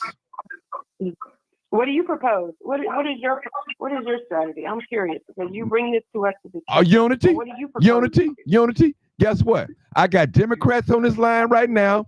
I got Republicans on this live right now. I got educated people on this live right now. Uneducated people. I got all walks of life that look like me on this live right now in one room in one community setting. So what do we do with it? And what do we do with that? First thing we do, we find out what do we all have in common, and that's the complexion right there. Now, and I know we at different levels. I'm not saying that if you got it, you 6 figures, you got to live in the hood. I'm not saying that. Right. I'm not saying it at all. I'm not saying if you applied yourself in life and got your education and you did great in life, I'm not, that's good. I'm not knocking that. Some people have a problem with successful people, and I'm not the one. Right. It's a lot of envy. Oh, I remember she didn't have nothing. They was poor. It was 6 of them. Now, I'm not that type. I'm trying to bring people together. That's the first thing. And that's why I have on my thing. That's how I love being black. Give people a sense of pride. Now, we're not going to, all of us on this podcast tonight is not going to be winners. In order to have some winners, you got to have some losers. We all not going to be winners. But what we can do, one thing that we all have in common on this live tonight, we all get the equal amount of time in a day, 24 hours. Now, what we choose to do with that time, that's on us. We all have a choice and opinion. We have to be accountable for our actions, whatever we do. So what I'm saying is, no other platform that I know of, that all different types of walks of life of one ethnicity, black folks, can come together and talk without being shut down. Now, we do get a little messy on here and talk one another and all that, but we're respecting each other. We got all types of people to come on this live, and that's what I tell people. One thing I say, hear the other person out, no matter if you agree with them not or like what they saying. That's all I ask. Sometime in learning, we have to listen to understand and not always to respond. Some things in learning, we just had to sit back and be quiet and process the information and process it and listen. I don't ever in life want to get so disappointed at an individual, whether it be a male or female black person, and when they saying something good and truthful, I can't receive it. I don't ever listen. One thing I learned when I grew up in church, the pastor taught us, no matter if you see the pastor clear or not, or right or wrong, you have to respect his title and everything. You have to respect. So I'm respecting every black man and every black woman tonight, no matter what your title is. If you're a streetwalker, I'm going to respect you as that. If you're a boxer, if you're a lawyer, if you're a doctor, if you're a machinist, you're a truck driver, whatever you are, I'm going to respect your life. Now, do I have to agree with it, whether you're gay or not? I don't have to agree with it, but I'm going to respect you because of you. You are a human being. And the world is a big stage, and everybody got their role to play. I'm not a doctor. You're a doctor. I'm not a truck driver. He's a truck driver. I'm not a lawyer. He's a lawyer. I mean, we all had to come together and put this together, people. And we listen, as long as we enjoy our individual success, a lot of us, there's a lot of established people on this live right now. 6 figures, got it going on, educated, well-educated, big homes, beautiful things. But guess what? You're doing great individual, but as a group, we're losing. We're losing. True. Very true. We're losing, people. Well, tell me what you said. If you can expound on that, Martin, because I just want to get an understanding of your thought, because I don't. You're asking us to listen before you speak. I said, listen to understand. Sometimes. I'm saying not to respond. Right. I said it wrong. Yeah. Do you see the other side when you're talking about we need to come together? Yeah. Do you see those of us with that perspective on why we can't see someone like Andrew? But guess what? Guess what? If that same Andrew Holmes tell you, look both ways before you cross the street, and you don't pay no attention to him, you just do it anyway, you get killed. when you want somebody to tell you, listen, everything is not wrong about Andrew That's not Holmes. fair analogy. I'm just saying, That's not fair. listen, everything is not wrong about Andrew Holmes. Everything is not wrong about Tiffany. Everything is not wrong about Kamala Harris. Everything's not wrong about Donald Trump. Everybody has some truth in them. So what I'm saying is, can we extract the truth from whatever somebody's saying? Because I could find fault in all of them, including in myself. I could find fault in myself. There's some things right now that I don't like about myself that I'm going to have to improve in. I hold myself to a certain standard. That's Martin Johnson. So when I get on here and speak, I live everything that I say.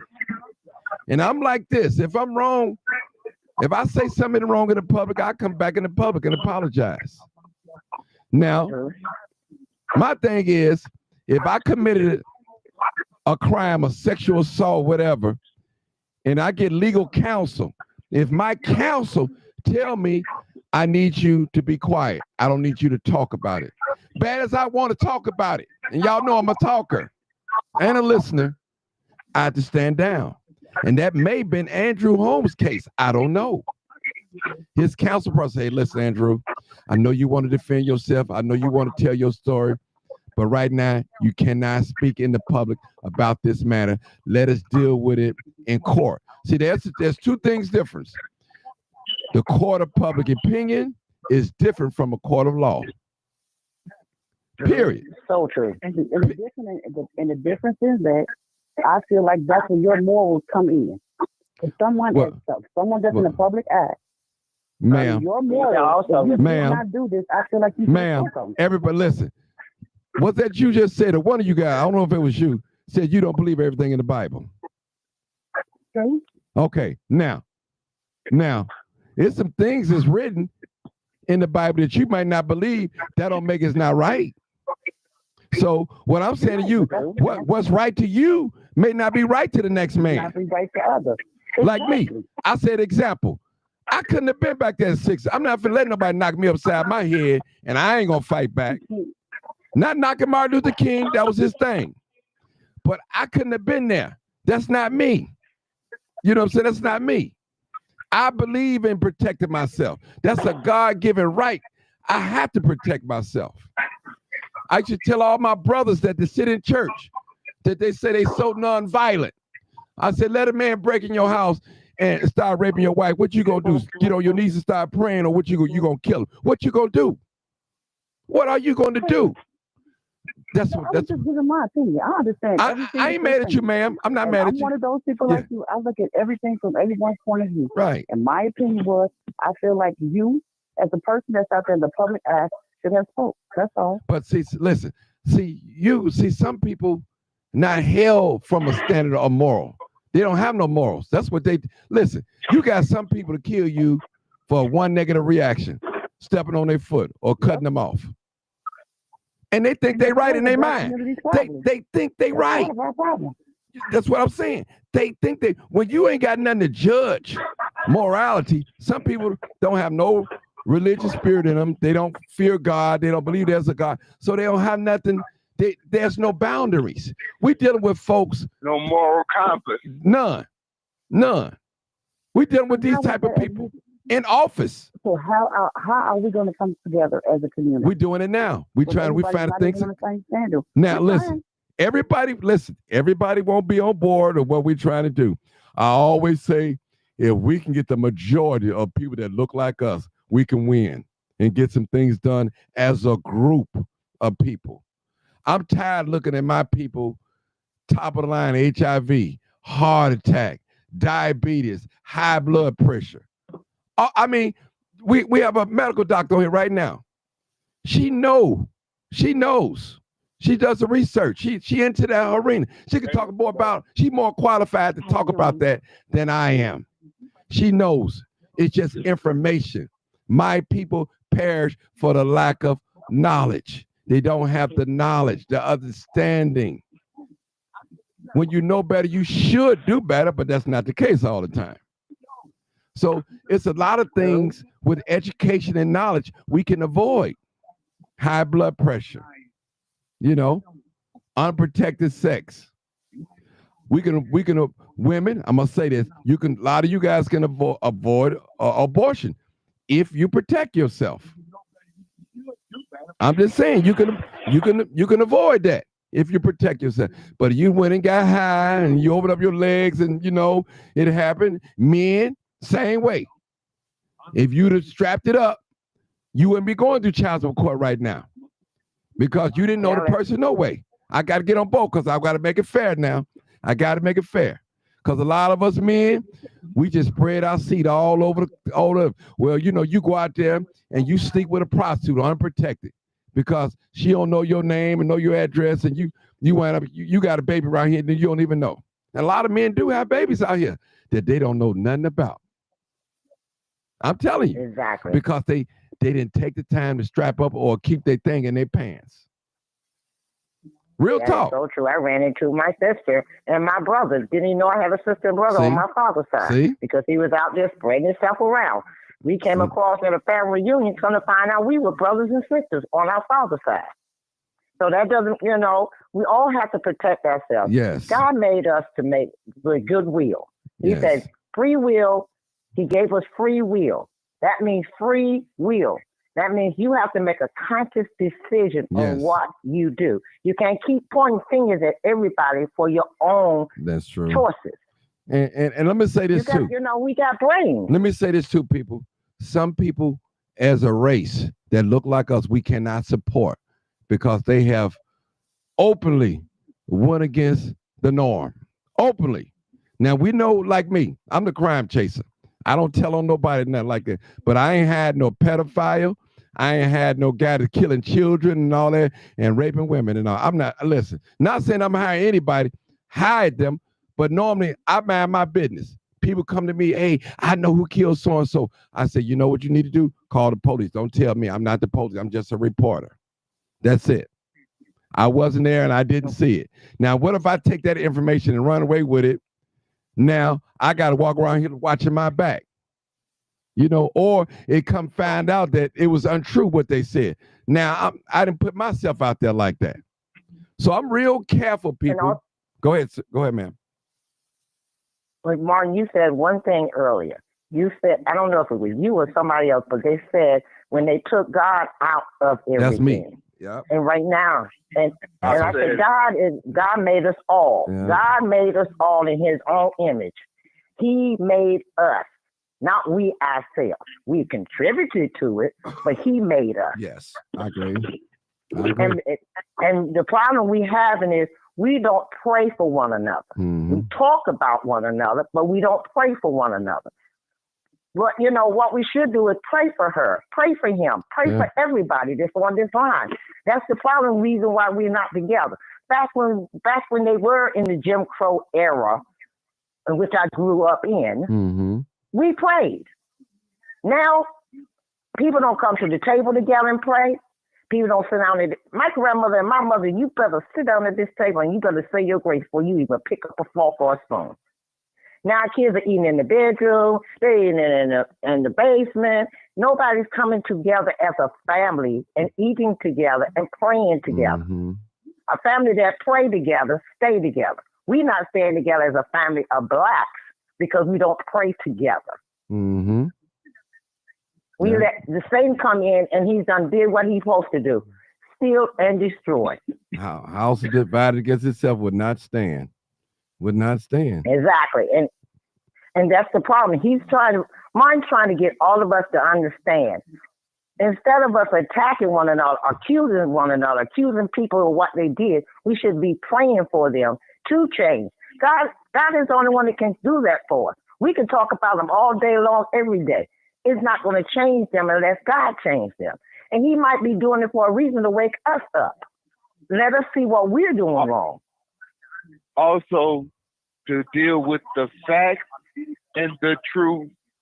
And we have one thing in common, our skin. To correct any problem, you have to identify what the problem is. And find out what keeps the division amongst us. Okay, But that's if like we me. stick to the fact and the truth, no matter what it is, how painful it is, we'll start growing. Now, just like me, I'm 63 years old. My biological father raped me to sell me for drugs to keep his habit going. But instead of me sitting here blaming everything in the society for it, I get out here and I uplift the women that have gone through it, or the men that's been accused of. There's so many teachers and stuff that have been accused of rape that never touched a child in his life, but his whole life is ruined. Do you know they can never, even after they prove they're innocent, they can't take it off their record unless they got a lawyer that can pay for it, and it depends on the judge if he wants to take it off his record or not. So their lives are ruined for life. So there is a two-edged sword when it comes to that. And I was raped by my biological father. And the only thing that saved him, got him arrested, is because my half sister came in there because he did it to her. Other than that, I wouldn't have won because I was a child. He was a man. It was my word against his. And a lot of times people look at a child, they don't know what they're doing. They don't know what they're saying. So there's a two-edged sword to that case. And that's why he was trying not to talk about it tonight, because it's. But I go out here and I talk to the young men and I talk to the young women, because these things can be accused against you. Statutory rape. If you go out here and have sex with a girl just because she looks 18, don't mean she's 18. Mm-hmm. And you rolled her over to you and she's innocent, she don't know nothing about what she's doing. Then you got the parents coming at you now because your son has done this statutory rape. So there's a lot of things out here in regards to that issue that don't need to be touched unless you actually know the facts and stuff. And like Martin said, the only people that know it is him, her, and God. That's it. And people need to leave it in that situation. Yeah. And I'm not saying we shouldn't talk about it or none of that, but leave it like you got to hold some things. You just can't say nothing. You got to hold you got to, you know what? I'm going to like me. They got it. Right. They got to hold your peace. Right. Let me just like, look, as they said, hold your peace and let the Lord fight your battle. Like crime chasing. You Okay. got to analyze. Right. You got to analyze it before you say anything. Like me, for instance, you got to watch and see what's going to come out of this before you pass judgmental, and don't gloat in somebody else's downfall. No. If you're standing with God, you're supposed to be praying for this person and praying that they will get through this, because to be accused of rape and you didn't do it, to be accused of any crime and you didn't do it, it affects you mentally and emotionally. It's almost like your life has been shattered and you have to pick up the pieces and put it back together. There's always going to be that cloud of public opinion hanging over you, because people going to believe what they want to believe. Mm-hmm. Even if the truth looks them in the face. Because you got some people right now. I was accused of being crazy because of it. Yeah. So I was accused, and they still today at 63 years old think that I was crazy. You got some. I'm fine. You got some people right now. I'm gonna tell y'all. I'm gonna share something with you, and this is personal. When I look at this Andrew Holmes situation, I know I told y'all not to talk, but I want to say this is my personal. I'm gonna say it. And the first thing I said, Andrew Holmes have done a lot of great work. I said that to myself. I said, I've done a lot of great work in the community. So I said, when this accusation, I heard about before, a year before you guys even heard about it, about a year, about 6-7 months before you guys even, but I never mentioned nothing, never hinted around. I said to myself, I said, you know what, Martin, the same thing that he's been accused of, it can happen to you. You see how these people treating him? Mm-hmm. A lot of same people that Andrew Holmes helped, they on the bandwagon, they crucify instead of waiting to see what the end could come out. And I'm gonna tell y'all like this. Now I'm gonna just say this.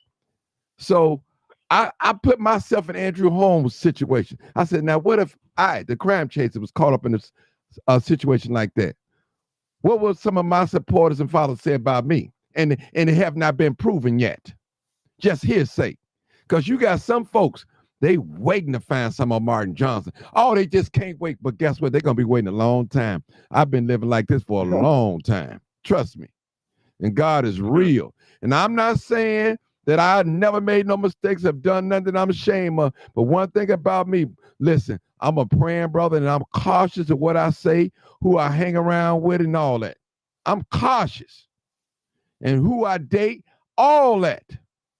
Trust me. And you got to watch people out here because people are waiting for a downfall. They only feel good when you down and out. You got those type of people. That is so true. They only So feel true. good when you down and out, when your lights are off, when you broke, when you're borrowing something from them, or when your health fail or something, or when your hair fall out, or you got cancer. I'm glad she always thought she was something anyway. You got some folks like that. They're so evil and hateful and envious. They are. They look for something to talk about. They walk around with a white glove on and look for something to talk about because they really don't got a life for themselves. Just like people have talked about me. They really don't have a talent or a passion for themselves. So they want to make up something and put dirt on it. People are like that. And that's how you know that there's an evil entity that invades their mind and soul that causes them to be like that. If they would quit being like that, they would discover that God created them with talents too. And their talents can get them out of poverty. But they too busy trying to find dirt on other people and destroy other people's lives. And we all were born to make mistakes. We're going to make mistakes. It's a part of life, just like death is a part of life. We're going to make mistakes in this life. But we are not qualified to judge one another because we don't have a hell nor a heaven to put neither one of us in it. We're all guilty. We all have fallen short of God's glory. We all have sinned. We're born into it. I want to say this, whether Marcus. we want to admit it or not. I want to say this to the public. If you ever see me out of character, out of place, come and tell me. I'm just serious. Come and tell me. I always tell my close friends, don't be a yes man when it comes to me. When I'm out of line, check me. Check me. And I mean it. I mean it. Don't worry about if I'm going to be your friend or not again, and then you ain't going to be cool with me. Check me. I have more respect for you that way. You're not being a friend to me when you see me going off to the left and you don't say anything. Then you going behind my back. That's true. That is so true. There go Martin. Look at him. I don't want to tell him, but he wrong. And like I tell people, what other program that's out here that they'll let you talk freely? And if you don't agree or say what they want to hear, you off the line. Trust me, you off. You off. I'm not that type of person because I'm the type of person, I like to hear both sides. I want to hear what Kamala had to say. I want to hear what Trump had to say. And I went down a minute and started evaluating, okay, what best fit my beliefs or what's better for the group, people that I represent. So I'm telling people in the future references, even if you don't like a person, put your emotions down and listen to understand. A lot of our children came to us in private, and by us running our mouths, they didn't even tell us. Now when they got grown, they come back and say, Dad, so-and-so was looking at me, winking at me and kissing me, and I was trying to tell me you were the yelling and screaming, so it just turned me off. Our children would tell on us, people. Our children would tell on us. A lot of us are around here bragging that we're a good parent. I don't want to hear what you guys say. I want to hear what your child got to say. Your child determined, really know, your adult child would know if you was a good parent or not. I heard children say, you know what? My mother did the best she could. She did what she thought was right at that time. And I heard people say that, and I appreciate her. A lot of us was raised on eating pork, Now, I don't have nothing against pork if you're hungry, whatever. But for me, I don't want it raises my blood pressure. It does it to me. Now, if that's all your mama got to put in front of you, you better pray for it and eat it. I'd rather for you to go to bed with some in your stomach than go to bed with an empty stomach. So that's just me, people. And I keep myself humble. I know I'm a very powerful person. I have great influence, but Lord, don't let me use my talents and skills and all that to ridicule people, destroy people, character and all that. Because it's just like me getting on here and saying somebody got AIDS and they come find out that they don't have AIDS. Now they're going to have that stigma all over them. Or saying somebody gay or homosexual. See, you know, we have to be careful, people, what we say. Now, we can ask God to forgive us. We can ask person to forgive us, but the damage is done already. So we have to be careful what we say out of our mouths. When I learned that doing crime chasing, doing these crime scenes, be careful what you say. I've known cases where the person that got shot, he was a demon. He didn't kill so many people, but it wasn't for me to say that on live. Now, if you know me in person, I would say, you know, hey, he was a terrible person, you know, and that's probably what happened to him and killed him. But I would never go online and say, hey, this guy deserved to be shot and killed, and he killed 3 people. I would never. That's not for me to say that. I'm just here to report a person got shot right here on 35th and Lane or Drexel, whatever. And that's it. And I'll let you begin to have your own narrative. People used to put under my comments. I wouldn't even comment to it at all. They would call me the police. But I always tell the people that call me the police, name me one person that I told on. Name me one person that I stood up on the witness protection program. Name me one person that I got to reward money. You can't, because it's not this unfounded. You can't. Now, I can't change your thing if that's what you want to think of me. But I know for a fact you can't prove it. It's nowhere written on none of these court papers that Martin Johnson said he saw you kill somebody or whatever, or inform. It's not there, people. It's not there. That's just like me, Martin. I had to prove myself because I'm a small built woman, very small built. I weigh about 105 pounds soaking wet.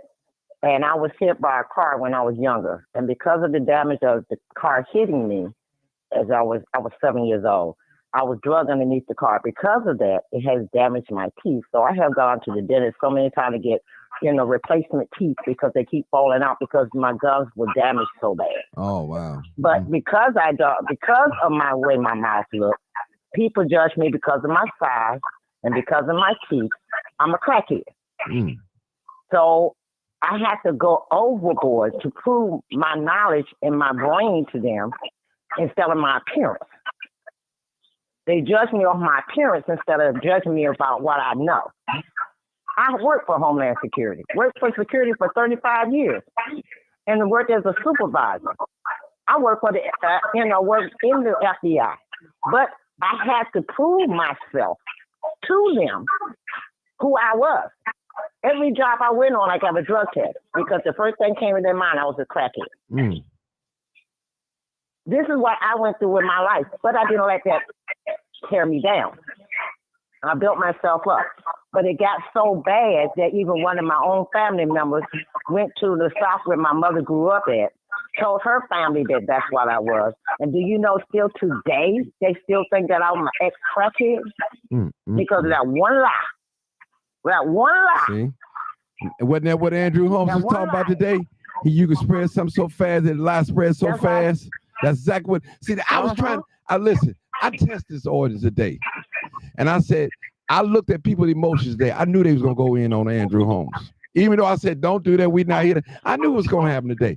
Instead of hearing out what he said, they didn't want to hear nothing he had to say. They just closed their ears and just say, he this, he that. And I know how y'all feel, but let me let Sarge talk because I don't know where he gonna go for this. He's been holding for about 20 minutes. Sorry about that, Sarge. 9-12. Wait a minute, Martin. I'm going to say goodnight. Okay, go ahead. Ask you one quick question. Yes, ma'am. One quick question. I can't hear. Somebody has their TV on. Or something. Somebody needs to cut their TV down. Put your phone on mute. Put your phone on mute. I think that's you, Marcus. Put your phone on mute. I just muted him. Go ahead, 252. Go ahead. Okay. I got just one quick question because I understand everything that you're saying, but let me just play out a quick analogy for you. Like, do you remember the episode where on the Cosby Show, the episode where I think Vanessa brought her fiance home at that point, and he came in. He was really, flippant and very arrogant, with Claire when he came in, and they sat down at dinner, and he ended this conversation with saying, you know, he had an apple, and he bit the apple, and then he gave him an apple that was, you know, a rotten apple. Mm-hmm. And what he said to him was, you know, do you know the difference between this apple and that apple? And he said, they're both apples. One's been bitten and the other is not. And it's not very pleasing to the eye. He said, that's exactly how you came into our home today. And when you're going through your analysis about Andrew Holmes, because he's a human being first and foremost, I get that. I don't begrudge anybody. I really don't. But the way that we look at those of us that are looking at him, I know. When you're talking about he's talking on Saturday, I look at him in that same light. I understand. It's your presentation and what was presented and how you presented. And we know the backstory. And it wasn't for me. It wasn't about just that situation. It is the whole cesspool of Dalton and Thornton that has so many people turned away.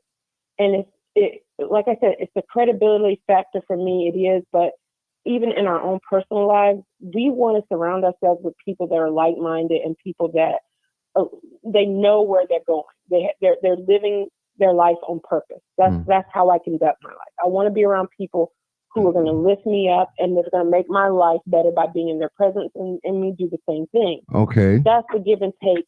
I got a question for you too. And as an adult. Now, okay. I got a question for you. Before you get off the phone, okay. I got a question for you. I agree with what you just said. Okay. Now, how about being around people that don't have it going on, and you can teach them and you can point them in the right direction? How about that too? I'm talking about you. I'm talking about you now. I ain't talking about Andrew. I'm talking about you. That every day. That's my answer. I live that every day. Okay. Because sometimes I have to lead with humility in my okay. Just the way that I am. Sometimes we can't all be around people that's doing great things and greater than us. And God puts us in certain situations because nobody started off being great. Even myself, I would have never thought in 100 years that I would be this popular for doing in the community, doing all. No. I agree. I would have never thought that. He doesn't seem to be the type of person. He doesn't seem to be the type of person, or that whole, like I said, that whole faction in Dolphins. They don't seem to be the type of people willing to listen to someone else with a difference in opinion. And when you said we're coming together, we need to come together. I would hope that this conversation turns into something that's really meaningful and that will bring about the change that you seek in your community. And we can't take everybody with us, doctor. We can't. Everybody. Some people not going. We cannot. We can't. You know, some people like you're not welcome here. We have to tell them. I mean, even you're a divine nine, and you know some of them you probably don't even get along with. You can't trust them. You know what I'm saying? It's just it. We got family. Different. I just really don't. I'm sorry. Deal with people. If you're that type of person, honestly, my circle is small for a reason. Even my sorority sisters, I'm not that type of person. I'm in there for a reason. For sure. So I don't have people in my life that are hateful or that are arrogant and feel like they're better than the next guy, and that are not compassionate, because that's who I am. Mm-hmm. And when I look at his situation, that situation there, when you look to us to say why can't we just listen at what he was saying, even though some of those points were valid? That's why. It's because the presentation in and of itself from the onset is ugly. So it's hard to hear from somebody who's distasteful out the gate. And let me just say something. Have you ever had a professor, and I know you have, that he or she was boring? You know, they probably didn't care about your, just your perception, but guess what? Mm-hmm. You had to work it out, work through it. And you did. Because if you didn't, you wouldn't be where you at in life. Huh? I'm willing to do, I've had to do that. I know it. That's what I'm saying. What I'm just saying, some people are, it's like when a person wrong you, and you know, if you've been fair to them and just and righteous, and they just violate you. And when they come in your presence, just to hear their voice, you're like, oh my God, you're going to have to help me with this. You know, it's going to take grace and a little mercy. Yes. Trust me. Yes. Trust me. Sitting here. You know that. Right. Yeah, just sitting here, listen to some of these conversations just throughout the years. I'm like, man, God, why am I listening to this person? Why I'm letting them talk? But you know what come to my mind? Martin, be patient. Everybody can't explain themselves the way you explain it. You know, some people can explain themselves in 30 seconds. Some people take 2 or 3 minutes. Some people like to tell a little story, then later on, then they get to their point. They want to, we all are different. And I said, God, help me to be patient with people. And that's what I try to display on here. I'm not asking nobody on here to give me anything that I'm not giving you. If I'm giving you respect, give me respect. If I'm listening to you, listen to me. Or at least pretend like you listen to me. But the best. Yeah. I listen. I appreciate you guys. I've met some people, some wonderful people. Never seen you in person, so don't feel bad. There's some people that live here in the city of Chicago, never see me live. They never see me live because I go certain places and they might catch me in the grocery store, the gas station, or maybe at the flea market, whatever. But it's very few places that I don't be hanging out like that, or if the park in the summertime. But some things I just don't. I'm to myself a lot of time. I'm more like a loner. Y'all don't believe that, but I am. I'm like a nerd. I stay glued in front of my craft. Trust me. Listen, I just want you to understand a different perspective. That's all, Martin. That's it. I just want you to see where I was coming. Listen, sister. I'm open to anybody. I believe you. Listen, I believe you. Some people it's hard to hear when they just disappoint you. Trust me. Yeah. It's real hard. That's a good way to put it. It is. Yeah. It is. It's like a friend or an ex-husband or ex-wife. You done. Yeah, it'd be like hard, like, oh Lord, give me grace. Please, Lord, guide my tongue, hold my tongue that I don't say. I've said them prayers many times. Lord, help my tongue for me not to say nothing smart or be divisive, please. Even I'm gonna tell you what happened to me. Yeah. It was a lot of people that used to come at me on the internet. Then when they see me in public, they want to take a picture with me, and I know it. And I had to humble myself and just go and take that picture. Click, click. I said, I know they don't even like me. I know they don't like me. Why I'm doing this, but that love, but the expression of love, I'm killing them with kindness. People get on there, Martin. Could you share my missing loved one? She ran away, and you never shared a video of mine. You never comment. You never like. All they come with the famous line. I've been following you for years, and I know better. I just go on and share their missing loved one out of love. But I see these things. They think I don't know. I know these things. You only want me when it's right time for you. Any other time you won't share my video. You'll dip in and see what's going on, and you'll dip out. You'll ghost watch. You won't come all the way in. You'll be watching from a distance. Period. Well, I thank you for letting me hear me out and all the conversations we had tonight. I really hope that something positive comes out of it. And I hope that whatever's going on with Dalton will come to a quick end. Because I hope so too as well. Need it. They need it. They definitely need it. I wish him, I do. And I wish him nothing but the best. I really do. I know some residents out there I know some out there that love her, and I know some that don't love her, don't care for her at all. Right. But let me go. That's what it's about. That's what it's about. That's it. But listen. Thank you guys. Have a great tomorrow. It's already Tuesday. All right. Day today. I've enjoyed it. Thank you. All right. Good night. Come on, Sarge, and I got another call after you. Go ahead, Sarge. Oh, what's going on, man? Shoot, another 15 minutes. My early morning dinner will be done. Well, they told me, hey, Sarge, they told me not to let you talk no more since you ain't black. So I told them I can't do that, but I'm gonna go and listen to you anyway. Yeah. But go ahead. I can't do that, but I'm gonna go and let you talk. Go ahead. No. That was a point I wanted to bring up to you. See, I'm not black. All right. I'm a doggone Uncle Ruckus. I'm Steven from Django. I'm a coon. I'm all these different things, right? All these different things. But name one doggone gangbang event I participated in, drive-by shooting, piece of dope ever so small I ever sold within a community that caused the destruction. Tell me one person I doggone snitched out, and because I was doing dirt too, and which I wasn't, but I snitched out, and now they doing forever in prison or whatever it is. Who did I actually hurt in the black community?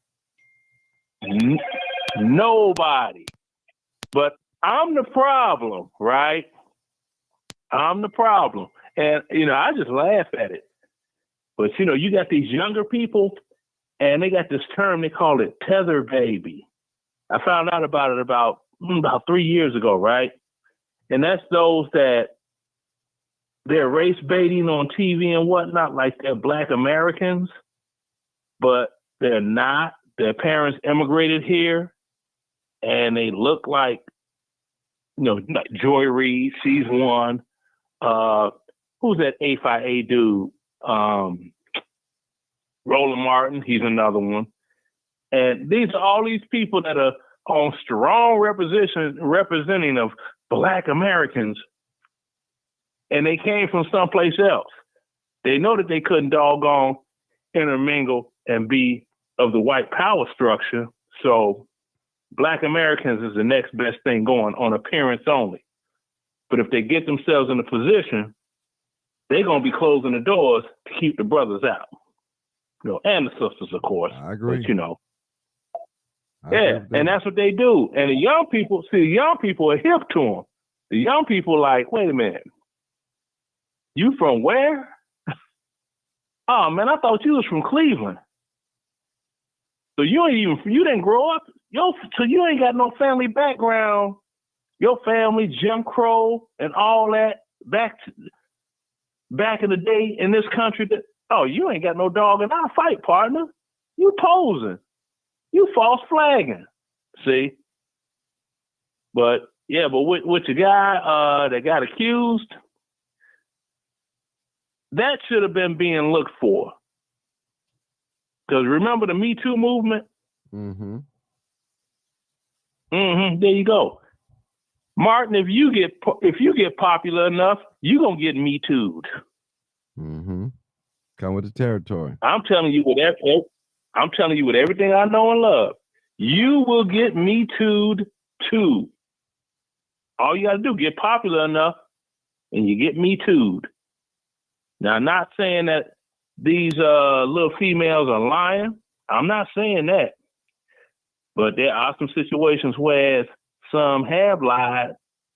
And I know one for sure. I had to call a police department from where my ex-wife family was from, because her daughter is telling people in that state she got, the R word in Georgia. Then in Georgia, she telling people she got the R word in Missouri, right? And it was going around the school, and the school counselors, of course, they're gonna call the parents. And she told me some story, but she didn't know that I was cool with her little friend, Mama. So I called her friend Mama, and I'm like, hey, look, this is what, I ain't gonna say nobody's name. She said that she was with her when I was at Fort Lee, and this is what happened after volleyball practice. So do you mind if I talk to your daughter? Oh, the daughter get on there was talking about they was boyfriend and girlfriend for the longest time. They used to always sneak into the bathroom and do whatever they was gonna do. He ain't take nothing from her. And it was this other female that's supposed to did this too, that somebody did a burnout in the car 360, but the door wasn't secure and the girl fell out the car and, she lost her life. And I said, she brought her up too. She said, no, that ain't happened with her. No, I'm telling you the truth. And I'm like, okay. So after that, I took all that to the doggone school and police department in Missouri.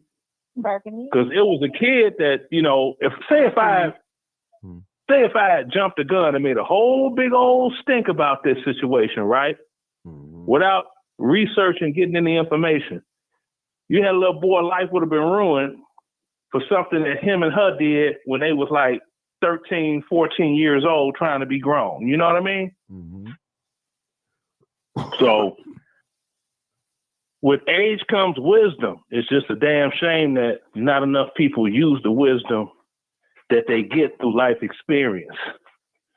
But what you say? Andrew Young is his name? Holmes. I Andrew hope Holmes. everything Holmes rather, yeah, Young, yeah. It's just like I said, I don't know nothing about these people. Hopefully everything works itself out, because all this stuff politically that's going on, everything is dirty game, dirty pool, smear tactics, all of that. I mean, hell, next thing you know, they get to talking about Tiffany. They gonna say she used to be a stripper at Peaches because she couldn't get hired at Magic City in Atlanta. They'll lie that lie. Well, Sarge, we have I'm Arnie serious. here. It was Arnie.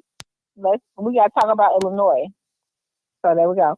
Hey, Martin. Hey, how you doing? They said she was a stripper at Arnie. Oh, no, sorry. Oh, my Hurry goodness. up, land this they plane, didn't man. say that. Hurry up, land your plane, because we got two callers. I was just saying, these people will go that far with the foolishness. Well, they'll say she used to strip at such and such, or she used to be on not Lakeshore Drive, Stony Island in the 80s, where they had the dating game and all those clubs, and she was over there, doing some strange for change. Don't put it past them now. Don't put it past them. Okay. I mean, didn't she get a doggone thing for stealing cars before and went to jail for that? It was 2 mug shots that day. They only showed Tiffany. See, that's what I'm saying. See? Okay. Hey, Sarge, hurry up, man. See how dirty these people play? Mm-hmm. They That's play political. dirty pool. It's political. Either you're going to be dirty or get out the game. It's a dirty There you game. go. That's why I don't get in it. I mean, as far as running for position and all that, we don't do it. Oh yeah, I know. I don't have the doggone temperament for it, because All right, well, I've been in. I need to get Kenny Nicole. Kenny Nicole, then Okay. Burgundy Blue. All right, go ahead, Kenny Nicole. Hey, Martin and everybody. Ooh, Hope everybody is long doing well. Well, yes. Go ahead. I ain't rush you. Go ahead. All right. Okay, so, excuse me. When you ask a question about what do we think about what Andrew Holmes said, it kind of took me back to my younger days when I went to church with my grandmother. We always had this one lively pastor. Everybody wanted to hear him, and then we happened to go to church, and then we were like, oh my God, this other pastor here. One day, it was like, it hit me like a ton of bricks. Listen to the message, not the messenger, right?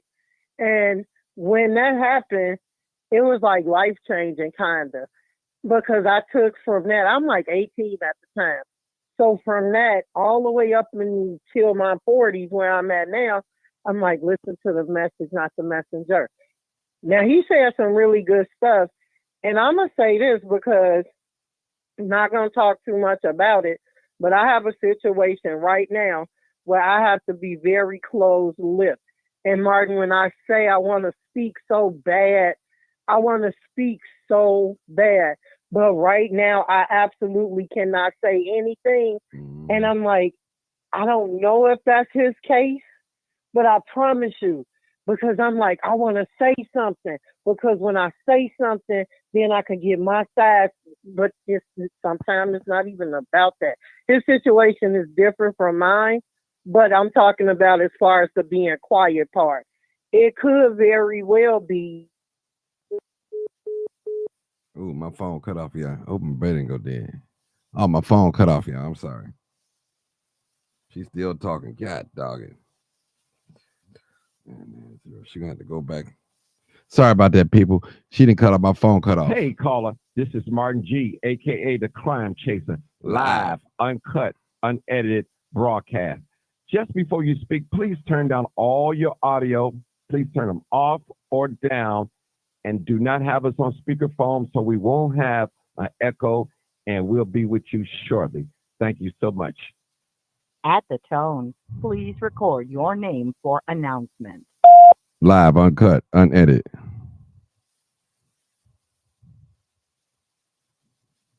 Okay, Keenan Nicole. It was like he kind of was talking. Keenan Nicole. Uh-huh. I'm sorry, my phone disconnected. We didn't hear the last 2 minutes of what you said. I'm so sorry. It was a. No, you good. Okay, can you kind of go back and rewind a little bit so we can hear it? Now, Yeah, of course. I know the audience want to hear it. I want to hear it too as well. Let's go back. Go back to the point when you said you kind of like what's going on with Andrew couldn't say nothing, talk. You don't know what difference. Go back to that point. Yeah. Yeah. Okay, so I was saying I have a situation right now where I'm not able to speak about what's happening. And it's basically because legal counsel told me I cannot talk about it. And I'm wondering if that's what it is for him. But then, matter of factly, he kind of was talking about it. If you read between the lines, you understand what I'm saying? So, again, his is different because I have not on Facebook, not one time or anywhere else, except for the people that's close to me. They know, you know what I mean? But, trust. When you had a speaker like maybe 3 or 4 speakers ago, she was talking about what her dad did to her. It's not my dad doing anything to me, but I'm definitely going to be an advocate for people. And I would let you know, I'll let you know privately first what I'm talking about before I'm able to share it with everybody else. But when I say it's deep, it's deep. And you really don't know. Like I said, for him, it was like matter of fact, he was kind of sort of talking about it because everybody kept saying, well, you need to say something. So while he was talking about how Black folks need to get it together, he still kind of sort of touched on that other thing without just coming out and saying something. So I'm like, I don't know if you should have did it like that, Andrew. But again, I'm not a judge. I'm not a jury.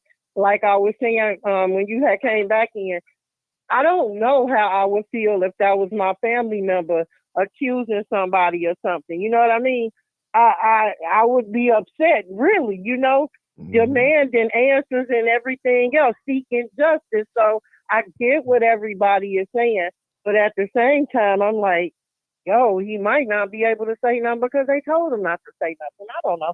I was just sitting here thinking that was my point. I'm like, that's my point. Everybody kept saying that. Let's get off. I don't want to get it back on him again, but everybody said he ain't said nothing. His legal counsel probably told him not to say anything. Because I remember one day in the adult meeting when the victim confronted him, and he was getting ready to set up and say something. Tiffany put his arm, like pat him, like, no, don't say nothing. She gave him we see that. So I listen, people, listen. It'd be hard for me because I'm like, man, anybody saying some bad thing about it and I can't say nothing, especially if that detrimental, So exactly. It is what it is, people. And I just this basically was a test today to see if y'all can follow instructions and see if you guys can lay down your emotions. A lot of you guys failed today. Y'all failed. I'm glad I won one of them. Yeah, you failed. That's all I was asking you to do. Martin, I agree with her 1,000%. Go ahead, Miss Berkeley Blue. I got another. Go ahead. Oh, Go ahead. no, I'm going to wait for her to finish. I was just saying I agree with that sister 1,000%. I just waiting on her to finish. Okay, you finished, King. I was pretty much done with it. She done with it. Go ahead, Berkeley Blue. You my last one. You my last. What's up, Martin? What's going on? I'm so glad you called me. Go ahead. I'm so glad. Thank you for having me. Now, this is going to be different for your audience. Go ahead. Because I was involved in the whole Dalton situation and nobody came to assist me. Except for my sorority sister actually reached out to you and I didn't know. But I got into this chat late. Are we talking about if Andrew Holmes is guilty? You got a ridiculous echo going on right now, man. Yeah. Okay. You got me on. No. Oh, hold on. Yeah, turn me down. You was on speakerphone. Yeah, is that good? Yeah, that's much better. I don't have you in the background. Okay. I was Big just speakerphone. Okay. No. Okay. Actually, what happened was this is what we're talking about. This is what we talked about. I showed the video of Andrew Holmes speaking at the rally with Tiffany. I was there. Okay, since she was there, I asked people, what did he say that was right or true? Everybody, they went in on him. We went in on, instead they couldn't accept nothing he said because of the accusations. So they could not. Now I have a question. Go ahead. Oh no, go ahead. They could not separate their feelings, ill feelings toward him, because they couldn't accept what he was saying out of his mouth because what happened, because of the allegations. So my point was, we don't want to go in on him whether he did it or not, didn't do it. We know the allegations are unfound. Allegations are out there, yeah. Right. We know it. Yeah. Like I told people, I knew 6 months before it came out in the public, in the media. I knew, I heard about it. You knew before everybody. Right. Yeah. I didn't say anything. That's all I'm saying. So I was trying to get the people to separate their emotions and get the truth. And I gave one example to your sorority sister. I said, listen, it's like taking a class and you got a professor that you know probably don't like you and they bored, but you got to work. You need this class to graduate or get your certification. You got to work it out. You got to work it out. Well, who's the professor that you're speaking of? No, I'm not. Don't go there. No, I mean, would it be the no? I'm not saying. Yeah. What I'm saying, I gave an example. Or would be Andrew Holmes. Right. No. We just for Andrew Holmes. That's the purpose. We was talking about. We was talking about his speech. We was talking about his speech. What did he say that was right in that speech? What did you agree with? And some people they didn't want to tell you because I was there. They don't want to hear it. Now, let me tell you. Go ahead. They don't want to hear it. But I thought you were talking about way back 6 months ago when you heard wrinkles of what may have happened. No, I'm just saying that. One thing for sure, people gonna come to Martin G. Johnson. That's when my sorority sister came and said, "It's this." I don't know if you want to tell your audience this, but it's this sister going through trouble in Dalton that live in Dalton. And this is my thing. I can relate to what was happening to Tiffany, and I can relate to the young lady, and I can relate to Andrew Holmes. Am I making sense? Yeah, go ahead. Okay. So when it comes to public opinion, and Martin, stop me when you want to, Sarge. I know y'all on here. What I'm saying is, I was in the middle of it just as a commentator doing a show just like you was. And what happened was I heard what was happening with Andrew Holmes. And you guys, if you don't know, my content is the content they're using online besides Regina Waldrop. That's my content because I was there. So I was videoing Andrew Holmes and Tiffany boyfriend. That was my video everyone's using. Okay. So when I was there, this is my question to your audience, Martin, and everything else. I tell anybody, I wasn't in Vegas, so I don't know what happened. My hands are in the air. However, why haven't the trustees said on public record, Andrew Holmes is going to be a trustee for 2 more years. He has been cleared in Vegas. So what more do he need to do? You know what I mean? They have not said on public record, no. We're going to protect this sister. We're going to get her an attorney, all this stuff. They just like having her go to the podium and say stuff. But they're really not protecting her. Now, right now, Andrew Holmes is doing what he's doing, but the young lady is running for, did you guys talk about what she's running for in Dalton yet? I didn't know that. I didn't know anything about that. Yeah, she's running, and before Andrew Holmes, she ran on Tiffany ticket, but that has nothing to do with nothing in Vegas. Let me tell you, that has nothing to do with nothing in Vegas, and I want to repeat that. But right now, she's running for according to sources, she's running for Park District, and we heard that on one of the Advocates Live. Now, if you guys didn't know, my name is Burgundy Blue Commentary. I've been through the ringer. I didn't know why I was through the ringer. I was oblivious. I thought I was covering the story like everybody else. We do not have any people protecting us in the community as women. if you go against Tiffany, why are the trustees not telling Andrew Holmes, they're sitting next to him, go through every board meeting and point out one trustee of Dalton that said, you know what, you need to step down. You know why they're not doing that? Because Tiffany possibly could appoint somebody else in his position.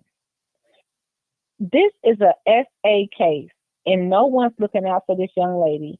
And they're saying, okay, you go to the podium every week. You say your beat every week. We're going to throw dirt on Andrew every week. Andrew has been walking at the park, the grocery store, AutoZone without a care in the world. Have you seen that, Martin? No, not really. No, he's been walking around. I on my channel, you see him walking, plain and simple. He's supposed to be someone that's accused of SA. Where are the leaders of our community to say anything like, hey, they only have like the villagers, I will call it, that's us, to say anything. But the trustees never say step down. Now, I don't know who is for Tiffany, who's against Tiffany. We never know because people shadow that. They get paid behind the scenes. Like you always say, I'm not paid by nobody. You always tell us. Yeah. But people get paid behind the scenes. I'm not paid by anybody. But as a community, if someone was accused of SA, when you think your local government officials would say, oh no, you out of here until we clear this. Andrew Holmes never met Mr. Check. So isn't that something that makes you go, in your audience? Is it something that makes you go, But can I say something, Burgundy Blue, to that? Yeah, they don't have everything. They don't have the power to do it. He was elected. They don't have the power to. Well, help me out. Yeah, let me help you out because you love to bring. It's one person that's probably gonna call in because you love to say they have been here since the beginning. Think about who's on what side. I'm not on anyone's side. I have to pay. Look, whether Jason the mayor or Tiffany the mayor, guess what I got to do? Pay my taxes. So I'm completely neutral. I don't want no job in Dalton. I've been asked to run, and I'm not a politician. I've been asked to run for Thornton Township by one side, and I've been asked to run for Dalton from another side. I'm not a politician. I want to get up and go when I want to. If y'all ask me if I went to Vegas, I'm like, hell yeah, because I want to go where I want to go. But yes, they have the 100% qualifications to hire and fire. And don't listen to anybody, you guys. Look at the law. Don't listen to what people have to say. Look at the Illinois bylaws for trustees and government. These people have the right to hire and fire. Don't just listen to Tiffany is this, Andrew is that. I don't know. I don't know what Andrew is. Okay, when you say these people, who are you referring to? I'm referring to. Yeah. I'm referring to the people that. Let me tell you something. Help me out, because I don't want to be talking in circles, so we get it clear. No, we ain't got no circles. Okay, go ahead. Just go to your YouTube channel. You guys that's listening to Martin G Live, he's wonderful. Go to your YouTube channel. Look up T with the trustees, December 11th, 2022, I think it was. T with the trustees, it's a Christmas one. Look up when the number one person, Dan Lee, who we love Dan Lee, he said, don't do this recall. Ask your people how much does a recall cost. Now, I guarantee they're going to call in now because I'm asking those questions. And it's one side versus another side. I'm not on anyone's side. I'm not saying Tiffany's perfect. I'm just like everybody else. Tiffany is Tiffany. But he was cleared of Vegas. This is my last sentence. If he's cleared of Vegas, how are we going to help the survivor? What's your answer, Martin? What do we do to further helping the survivor? That's a good question. Why do we? Did you hear about Jerry Jones in Thornton Township? No. How he was messing with little boys.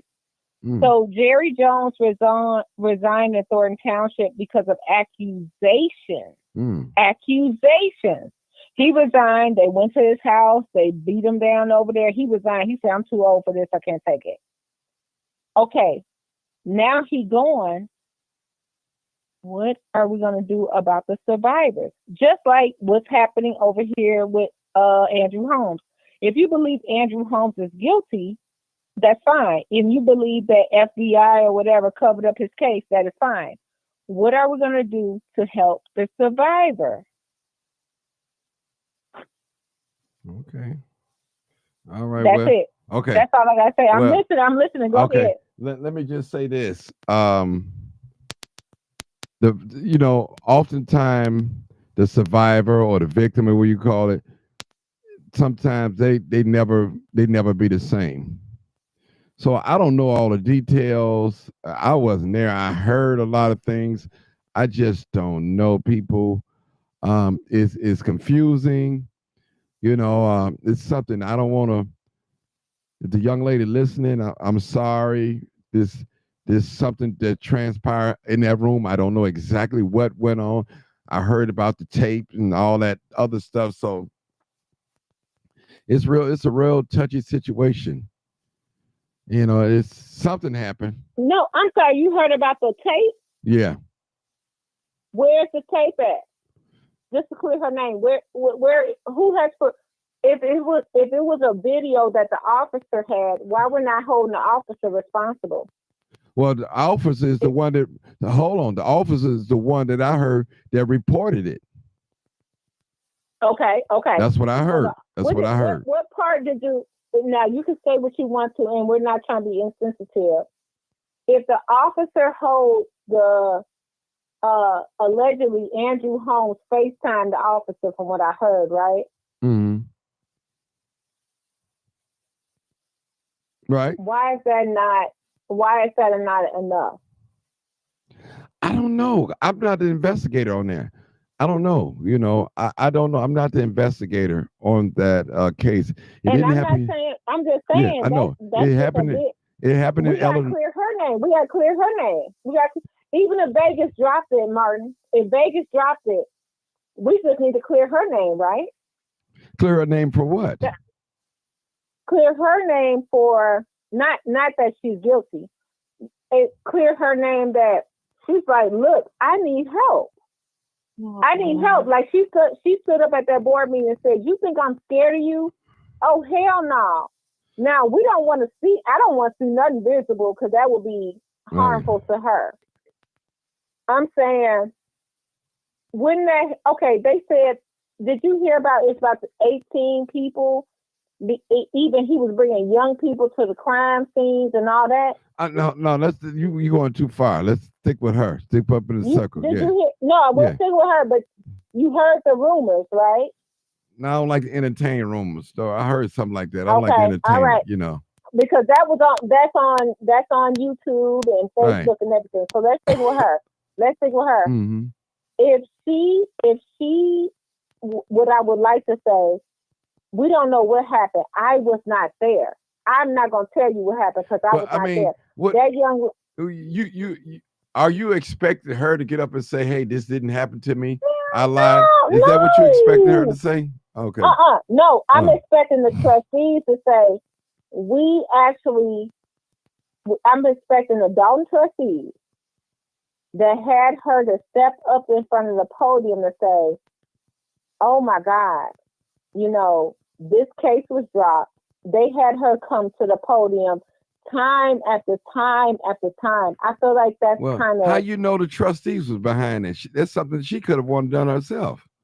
You can't put that on the trustees. You know what? I'll say that. You're right. Let's look. Me and you, Martin, we can have a conversation. Right. You're right. She could have done that herself. You're absolutely right. I just felt like the behind the scenes on what I saw daily with the what was going on with the I'm trying not to use the word I want to use. I'm being honest. It's like crowd up for this. I'm not saying the other word I want to use, but crowd up for this. Do this for this person. Do this for this person. I felt like at the minimum, because I'm not going to blame this young lady, that they could have said, Andrew, step down until the allegations are cleared. He made a check every month. And I've seen Andrew Holmes never hide every month. That's all I want to say. Okay. I don't. Well, let me say this. Let me say this in his defense, that when the accusations came out in the public, you really didn't see him at the Dalton board meeting like that. He missed like 4 or 5 of them, something like that. I think he missed 3 or 4 or something like that. And you really didn't hear him. Yeah, it could have been because of legal counsel. Right. So but we don't know. Rumor. We don't know what was said behind closed doors with the trustees to him. They probably could have said that. We don't know. We don't know. See, it's a lot of things that go on in politics by us not being on the outside, not, just looking in. We don't know what was said in-house. We just don't know. We don't know. We really don't know. So we don't know a lot of things we don't know. That's why a lot of out-of-towners, YouTubers, they got this story, they ran away with it, they getting the clicks and likes and views and all that. But a lot of this stuff they making up. They're getting their sources from bad people, making up stories and stuff like that. It's like this. A woman accused you of rape. Now all other women want to come forward now. Oh yeah, girl, he did that to me. He did, okay, where was y'all at before this incident happened? So we got to be careful. You got people that will jump on the bandwagon when something's going on, just for attention. We live in a day and age, Burgundy Blue, where people are willing. They committing crimes on live. They want to go viral. They don't care if it send them to prison, but they committing crimes on live. I seen a video like 2 weeks ago. I think it was in a gas station where this guy went in. He had the gun under his arm. Then when they went to the car, they shot. Dude had his phone in the air. He had his phone going inside the gas station. He was filming his party, whoever he was. They wind up, the one guy wind up shooting and killing the guy. So we live in. Can I say something, Barton? Yeah, go ahead. You got someone out here named Pisces 127. She said, I'm making up stuff because Jason didn't help her. So would that be that the victim making up stuff? You see what I'm saying? Like, watch your chat. Like, I'm sitting over here telling you, like, they're still saying, Jed, get your girl. I'm telling y'all, I don't think the victim is lying. I'm just asking, how do we help the victim? And you guys are so sorted out on the drama. Okay, so you need Pisces one. I'm not gonna get in your chat, but control your chat. Like like this Pisces 127 is too much. She's talking about I don't say nothing about Kamal. I'm talking about this is a young lady that's probably been through an ordeal. How do we help her? Probably. You don't know for sure. You weren't there. You were just siding with the victim. I wasn't there, Sarge. Excuse me. You're siding with the victim. Excuse me, Sarge. Martin, can you get that? Grown man. Didn't I say I wasn't there?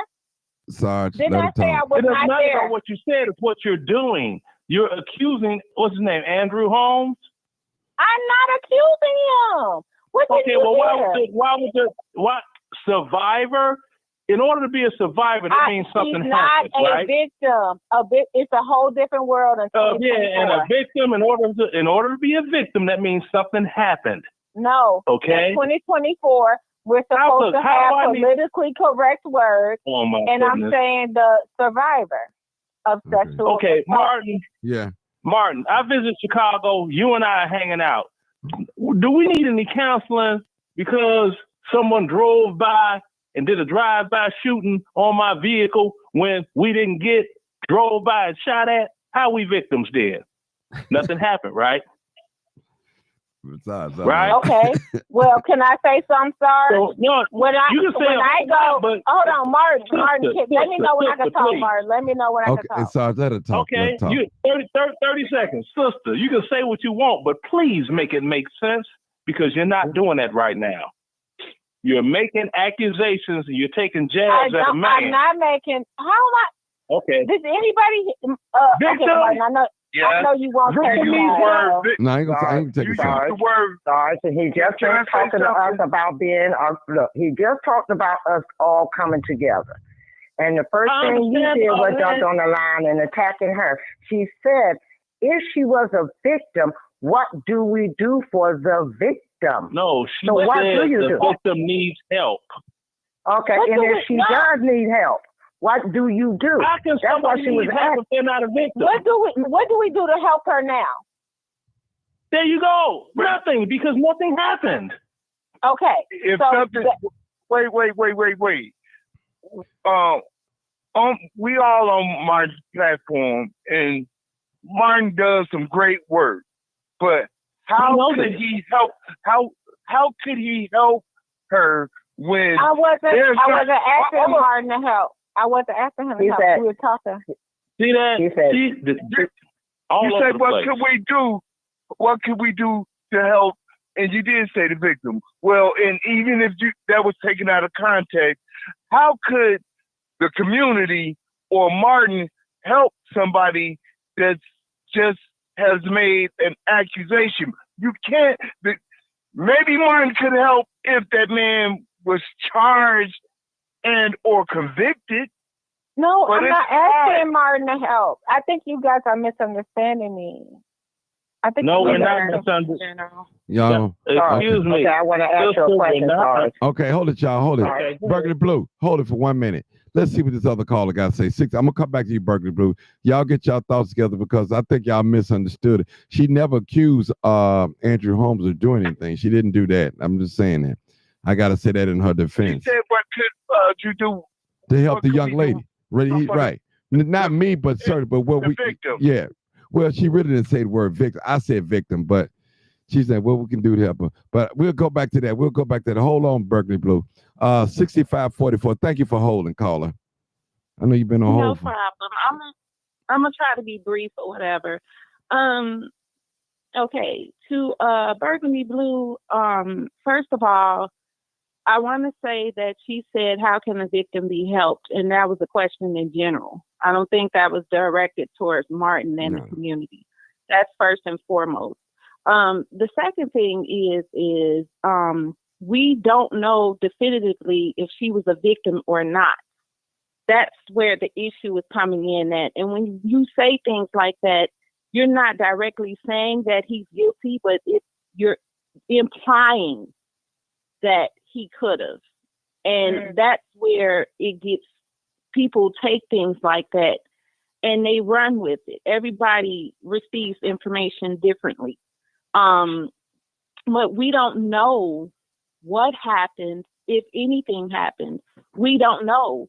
The officer who reported to the Vegas police the alleged incident, and if he supposedly had a video or anything, I would assume that Vegas police would have had possession of that video or something. I don't know. This is just all speculation.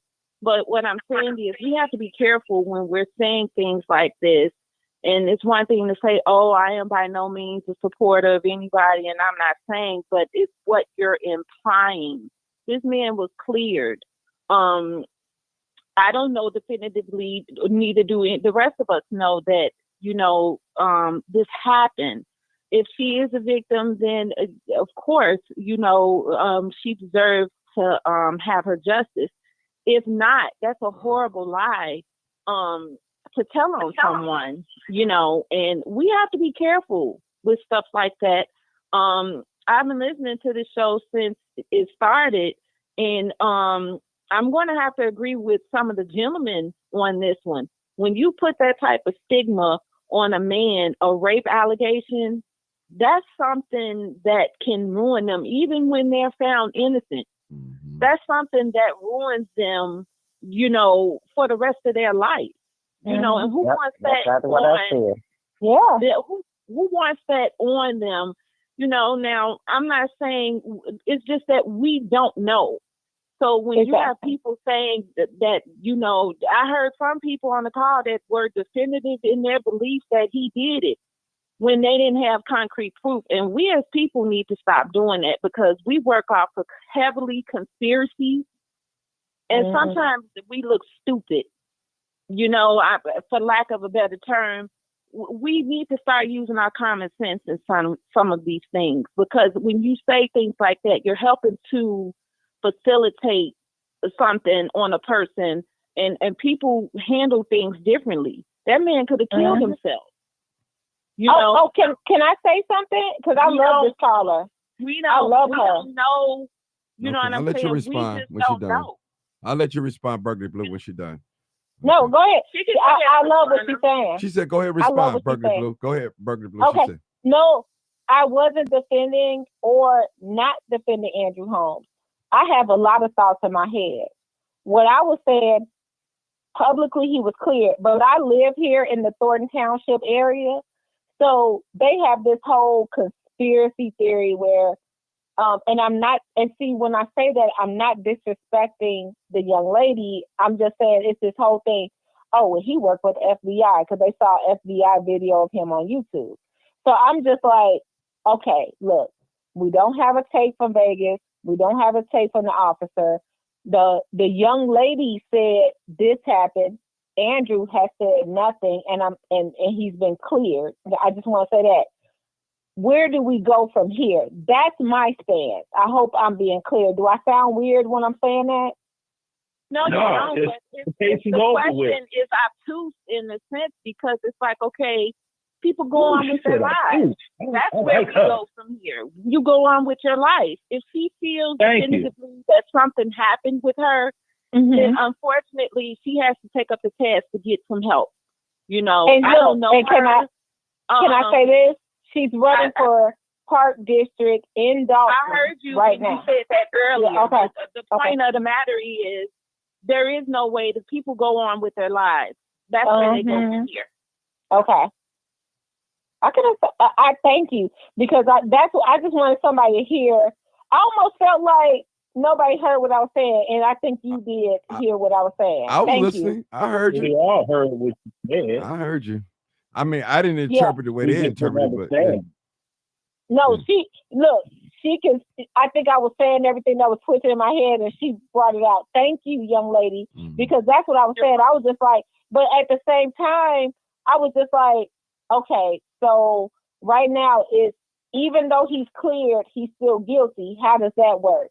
And then even though he's cleared, she's still hurt. How does that work?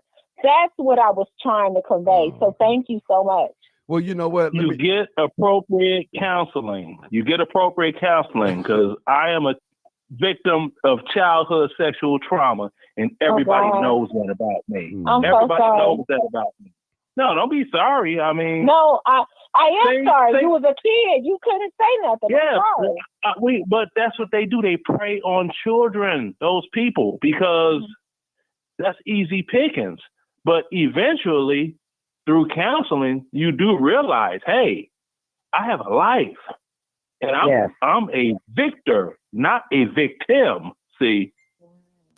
Now, Martin, am I making my story? Didn't I say you getting mad saying you a victim and not a victor? And I said the survivor, and you're like, well, that means, I'm just saying, I didn't know, because that's a new way of, I don't want to call that young lady a victim. I just want to say something different. Does that make sense? I understand your motivation, but it's like this. I can't help Martin fix a flat on his vehicle if his tire is not flat. You feel me? So if someone was an actual victim, okay, that's a horrible thing. But through counseling, this and that, all this good stuff, hopefully they'll be able to balance their life in some sort of way to be able to go on with their life as best as they can, because it'll never be normal again. But for someone to make like someone was a victim and they were not. See, that's twofold, because real victims, that pisses us off. For somebody to make up a story like that horrible, you know, that pisses us off, because we know what it feels like for real from the inside out to be violated like that. And you know something, to respond to that, what's telling with that situation, oftentimes what I've noticed is when the accused is, I'm not saying in this case that Andrew Holmes was wrongfully accused, because that wasn't proven either. They just didn't have enough evidence to prove either way. But we have seen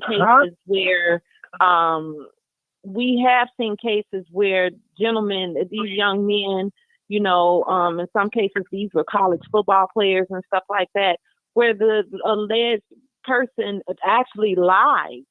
And what I noticed is no one rallies around these young men who essentially have their potential NFL careers ruined or anything like that. There's no compensation for them or anything. And, you know, it's a horrible, horrible situation. You know, sexual abuse is just, we all know, some of you are survivors. And it's a horrible thing to witness and go through. But oftentimes it's not talked about those who were wrongfully accused of that particular crime. That stigma lives with them forever. And I to me, not enough is done for those who have been lied on. That's how I view it. You know, they're just expected to go on. You've been exonerated or acquitted, but they're just expected to go on and say, oh, well, while the person who lied on them gets to walk free and live their life. No, there should be consequences for that, because you're ruining someone's life by making those accusations. And that's why I was saying earlier, it's a slip slope when it comes to both sides. You got the men that have been falsely accused. You got the women that's been falsely accused, because they're saying where the woman put herself in that situation. If she hadn't been there, if she hadn't dressed this way, she wouldn't have got raped. And then, you know, then you got the man who didn't have anything to do with it. He's falsely accused. And then he got his life is ruined. So it's a slippery slope with that area. And that's why Martin was trying to say, let's concentrate more on what was said out of his speech than more than about him. Because this is a slippery slope, and on both sides, I understand people's feelings in regards because of the, allegations, but you also have to look at what he was saying as far as us as a community, that they need to come together as a community. Now that right there, to respond to that in terms of what he said, I'm with the majority on this one. In terms of what he said is right. A lot of people have allowed social media. For some people, social media is their life. People have lost their children. These Facebook groups and things like that. People have literally lost their children because they've become so wrapped up and engulfed in what I call the Facebook lifestyle. You know what I mean? With social media, and there are advocates for social media, in terms of the good that it produces, and it does produce some good, but I don't know, when people need help, the first thing people do now is take out their phone. We've become dehumanized in some ways with this social media. It's a phenomenon that, we've lost sense, and some of us have lost sense into what it is to be human. And to communicate on a personal level without our phones and everything. When you go to parties, everybody's in their phone. Nobody's on the dance floor, but everybody's in their phone. So we've lost sense that our communication, our sense of personal communication, we've lost sense of that. And social media plays a huge part in that. But I do agree to a certain extent that we as Black people, we are hard on ourselves more than we are on the outside.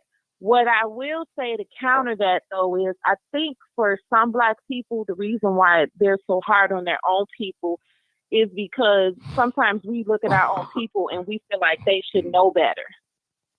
We feel like they should know better because it's 10 times worse when it's coming from somebody that looks like you that's doing it wrong. So I think to that point, there are some Black people that feel like, you should know better. You get what I'm saying? So that's why some Black people are harder on their own versus the outside, because they feel like it's 10 times worse when it's your own. When the people look like you that's harming you the most, it feels worse because we already know what to expect from the people on the outside. We already know what to expect from them. But it's 20 times worse when it comes from your own. May I say something, Martin? Yeah, go ahead, Berkeley. Okay, so this is my thing. I don't know if this caller you have, I don't know her name, but she is actually what people like to say I'm doing, straddling the fence, but she's not. She's telling us direct on what your conversation was on Andrew Holmes. I was here. I've been here. And I was born and raised in Dalton. I know that Tiffany is from Dalton. I watched her being raped by the Coles, and I know that people hate Tiffany just because of social media. Now, we're not going to drag that out. However, when I get to this Andrew Holmes situation, it gets a little touchy for me because I feel like we didn't know what was going on and was someone in distress. Much like not even close to, I was in distress. And I said, hey, y'all look out for me. And I watched people say, she don't live here, she never been here, never seen her, da da da. I've been here since the beginning. I worked for Mayor Shaw. I lived under Riley Rogers. I lived under Ronnie Lewis.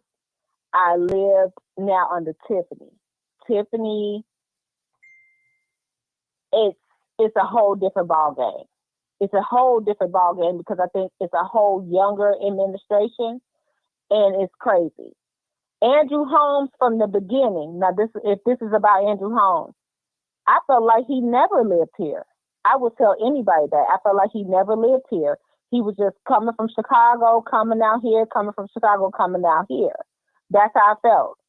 And when this happened, my thing is, we can't let it end with, if you guys are going to blame him to the end, at least if you're going to blame Andrew Holmes to the end, let's make sure the young lady's protected as well.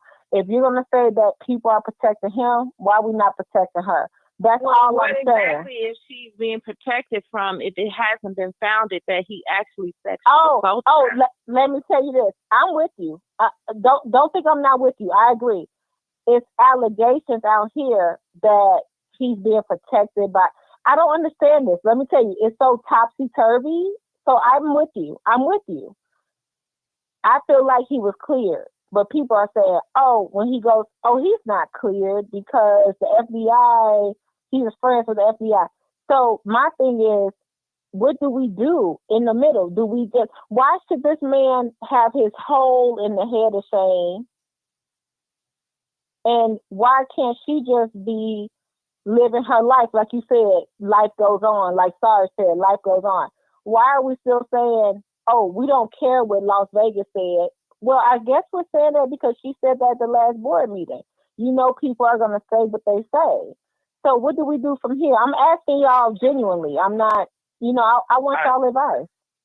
Well, if you know her, why don't you rally around her? I don't know her. I don't know her at all. No. I don't know her at all. Did you see the last board meeting when she said, do you think I'm afraid of you? Hell no. I'm asking, what do we do? There's nothing you can do. I mean, at this point, I'm gonna say this: if she thinks that she can prove that he's done it, then maybe she needs to get back to Vegas and maybe get them to see if they can reopen the investigation. Mm-hmm. I don't know. This is just me assuming, but No, I love your constantly confronting him at board meetings does absolutely nothing. You know, because I'm gonna tell you something. If I accuse somebody of sexual assault and the law don't do nothing about it, then you know what I'm saying? No, don't say it. We heard. I'm not gonna keep confronting them. Yeah. I'm not gonna keep doing that. I'm gonna handle things another way. I'm not gonna keep confronting that person. She's confronting him, and I'm not saying that. And see, this is where it gets tricky because I don't want to sit up and say that she's flat out lying just as well as I don't want to sit up and say that he's 100% guilty. We just don't know. We don't know. You know what I mean? We don't know. Constantly confronting him, in my opinion, isn't going to help the situation either. You know what I mean? She's getting herself worked up, and if for hypothetically speaking, if say something did happen, and she's constantly getting herself worked up, at some point she's going to make herself sick because she's sitting here looking at this man who she accused of doing something to her, and she feels like he's gotten off. You know what I'm saying? But at the same token, you know, if he's looking at her like, why does this woman have it out for me if I didn't do anything to her? It's just one of those things that me personally, I don't feel like we're ever going to know what really happened. We're never going to know. But I just don't think that it helps the situation where you're constantly going to a board meeting and constantly confronting somebody and not getting anything, not getting the results that you feel you deserve out of it. It's doing absolutely nothing at this point. Bill, I'm going to say the last word. Go ahead, Bill. In this day and time, like I said from the beginning, I don't know what happens, but using common sense and logic, which does not come to an end-all answer all the time. But in this day and time, there's so much evidence. This is not 1960, 1970. And by it happening in Vegas, it doesn't would substantiate it happening here and somebody covering up. It seems to me the evidence with the policemen, most policemen believe a policeman. You see what I'm saying? They don't care what jurisdiction you come from. Usually if a policeman brings some evidence or even just verbally in a lot of cases, it sticks. It's something that the evidence didn't match up. You got DNA, you got cameras everywhere. If I could think it, I'm sure an investigator should be able to think it. Cameras from his room, her room, or whatever. All of that. Yeah, all of that supposed shit. Him bringing her in the room. Yeah.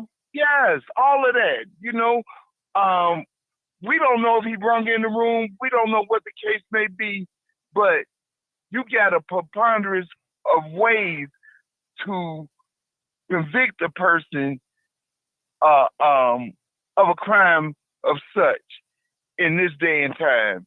And it's really sad to entertain the thought that a woman would go out her way for whatever reason to make those allegations. But we have seen some horrific things done if we just be realistic. I mean, just think about the men who have been accused of rape that didn't do it when there wasn't evidence.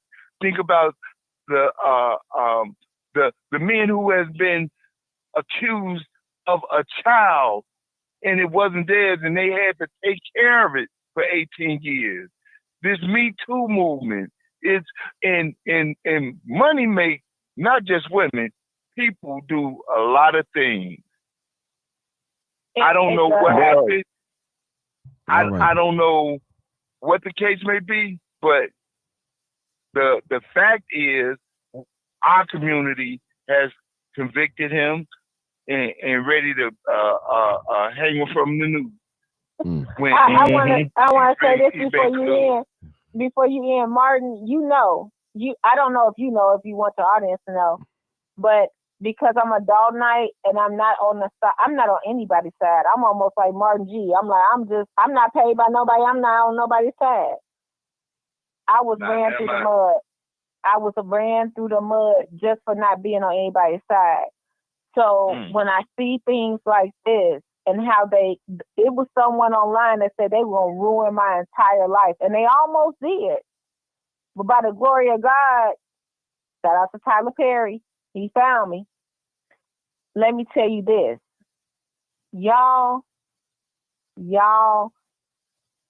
support people and listen to their stories. I'm not saying don't listen to Andrew Holmes. I'm not saying don't listen to Fania. I'm saying listen to their stories. Don't just make stuff up in your head. Don't look at the chat. Don't look at what people have to say that don't even live here. I'm living here and living this. So whether Jason House is the mayor or Tiffany the mayor, my house still stay here. I've been doxxed.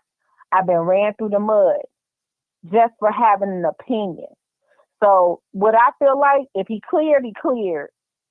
I'm just saying, if she's standing up at the board meeting and she's been the one with the bullhorn and stuff, what else can we do? I don't know. The same with Jerry Jones. Y'all look up what happened to Jerry Jones. Jerry Jones was the trustee in Thornton Township. He was supposed to be touching little boys. He resigned, allegedly. He was supposed to be touching little boys.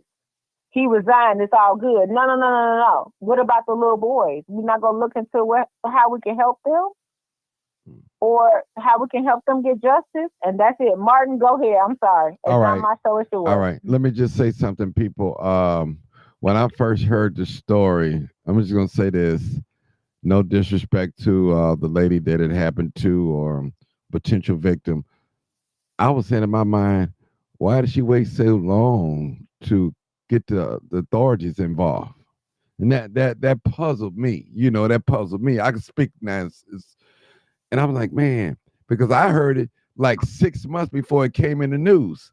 And I kept saying to myself, when is she going to the police? This horrible thing happened to her. And telling her, why is she waiting so long? And I didn't understand that though. I didn't understand it. So just understand it. But I've never been raped, so I don't know what it's like to be a rape victim. I don't know what they go through. The echo is again. Okay. Well, sometimes us women, it takes us a while because first of all, we feel dirty. Right. Second of all, we feel like we're responsible for it. And third, we don't know who we can go to talk about it or explain ourselves to. And they believe us. A lot of times they look at you, they don't know if you're telling the truth or not. And you don't want that shame that you got to still go around with that on you. Mm-hmm. And you don't, and you feel like you're alone. And when you feel like you're alone after something like that, it takes you a while before finally, if she did, from what I've heard her say, she has had a little bit of help, support. So with that support, she finally was able to feel comfortable enough to come forth.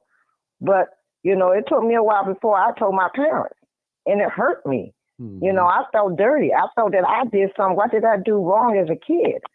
And I was a kid, and I felt dirty, and I felt wrong. Mm-hmm. So it takes, when you go through that, you don't come right away because you got to get yourself together to figure out, because in your head, you feel like you did something wrong. But maybe if I hadn't done this, or maybe if I hadn't been around him, or maybe did I say something, or did I act a certain way? You go through all this in your head. You're playing this over and over in your head.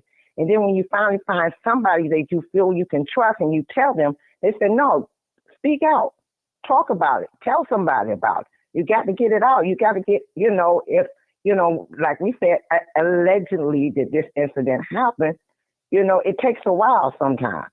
It doesn't, with we women, we are told you dressed wrong, you flaunting, you were flaunting in front of him, you turn him on, you ain't gonna do what men do. Things like that are told to us women when we're raped. And then we feel dirty. We feel like it's our fault. So then we don't want to say nothing because we don't want that repeated back at us. It was your fault. You did this. You did that. So we just sit back and don't say nothing. But after a while, it starts bothering you so bad that you got to tell something to get it off you, or it would drive you crazy. Women, when I was going to the support group, the 3-4 things that we was taught: don't let it control you. You control it. Number 1. Number 2, it was not your fault for just being a woman. Number 3, most women commit suicide. They either be promiscuous, they either don't want a man touching them, or they start doing harm to themselves by drinking, doing drugs, going out here just, doing willy-nilly. These are the 4 signs of a rape victim. Amen. There's 4 signs of a rape victim I know. And these things bother you after a while. It took me some years. I had spiritual counseling and regular counseling for 7 years before I was able to go out here and date a man. I was able to go out here and get married and have a child. It took me a while before I could start dating again. Even now at my age, I still feel like men look at me dirty, look at me as a hoe or something like that. And I have to go back in my head and change that thought that that's not who I am. Because when that man was raping me, he kept saying that's all men want from you. Oh my God. God. In my head, it comes back to me sometimes.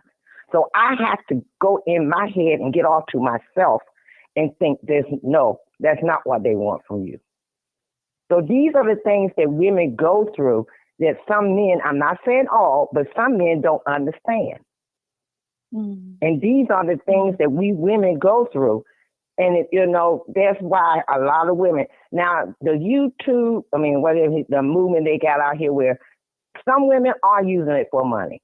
I'm not going to say all, but some women are using this movement to get money out and extort men or blackmail men because they don't want to be with them no more.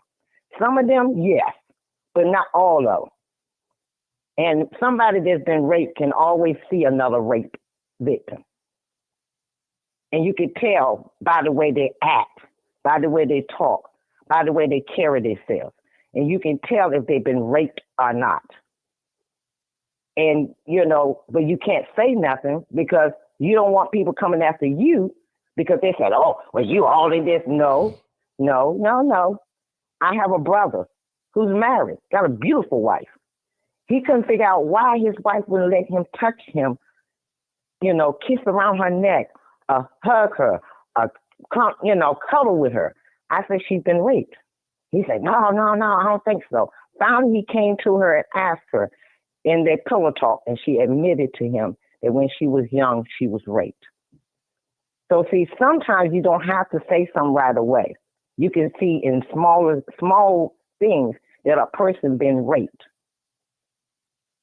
And sometimes, men want to say, oh, y'all want to point it at us. Not all of us. So please stop saying that all of us are after y'all. We not.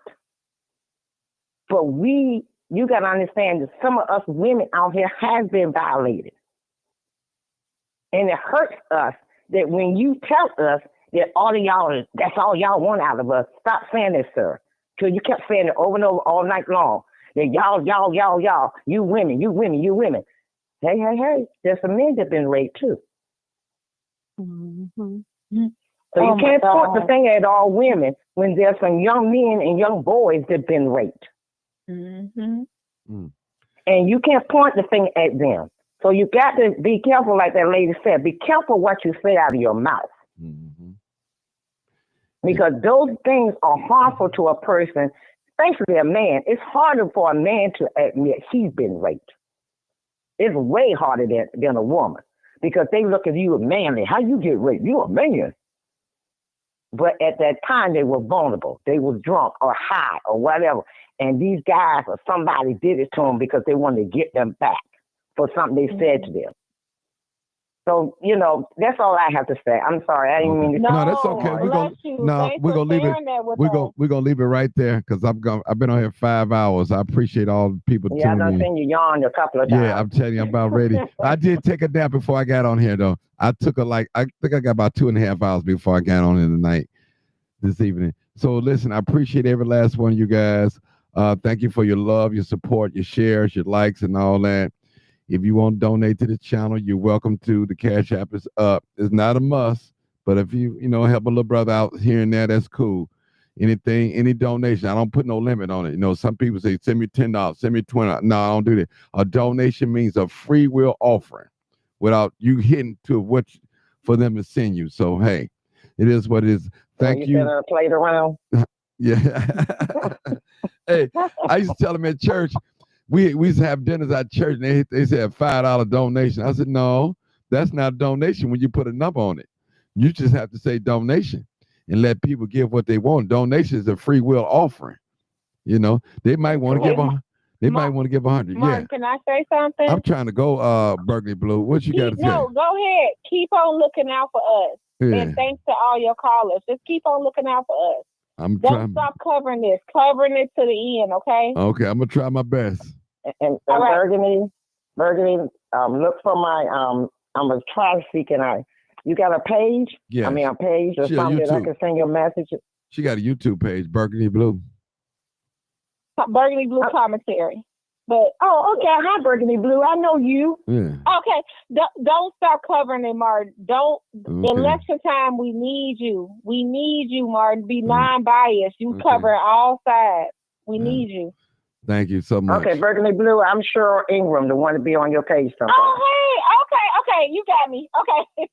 Okay. All right. Thanks, Martin. Thank you. Good night. Peace out. Good night, everybody. You already know what it is. Good night. Live, uncut, unedited. Tell the truth and shame the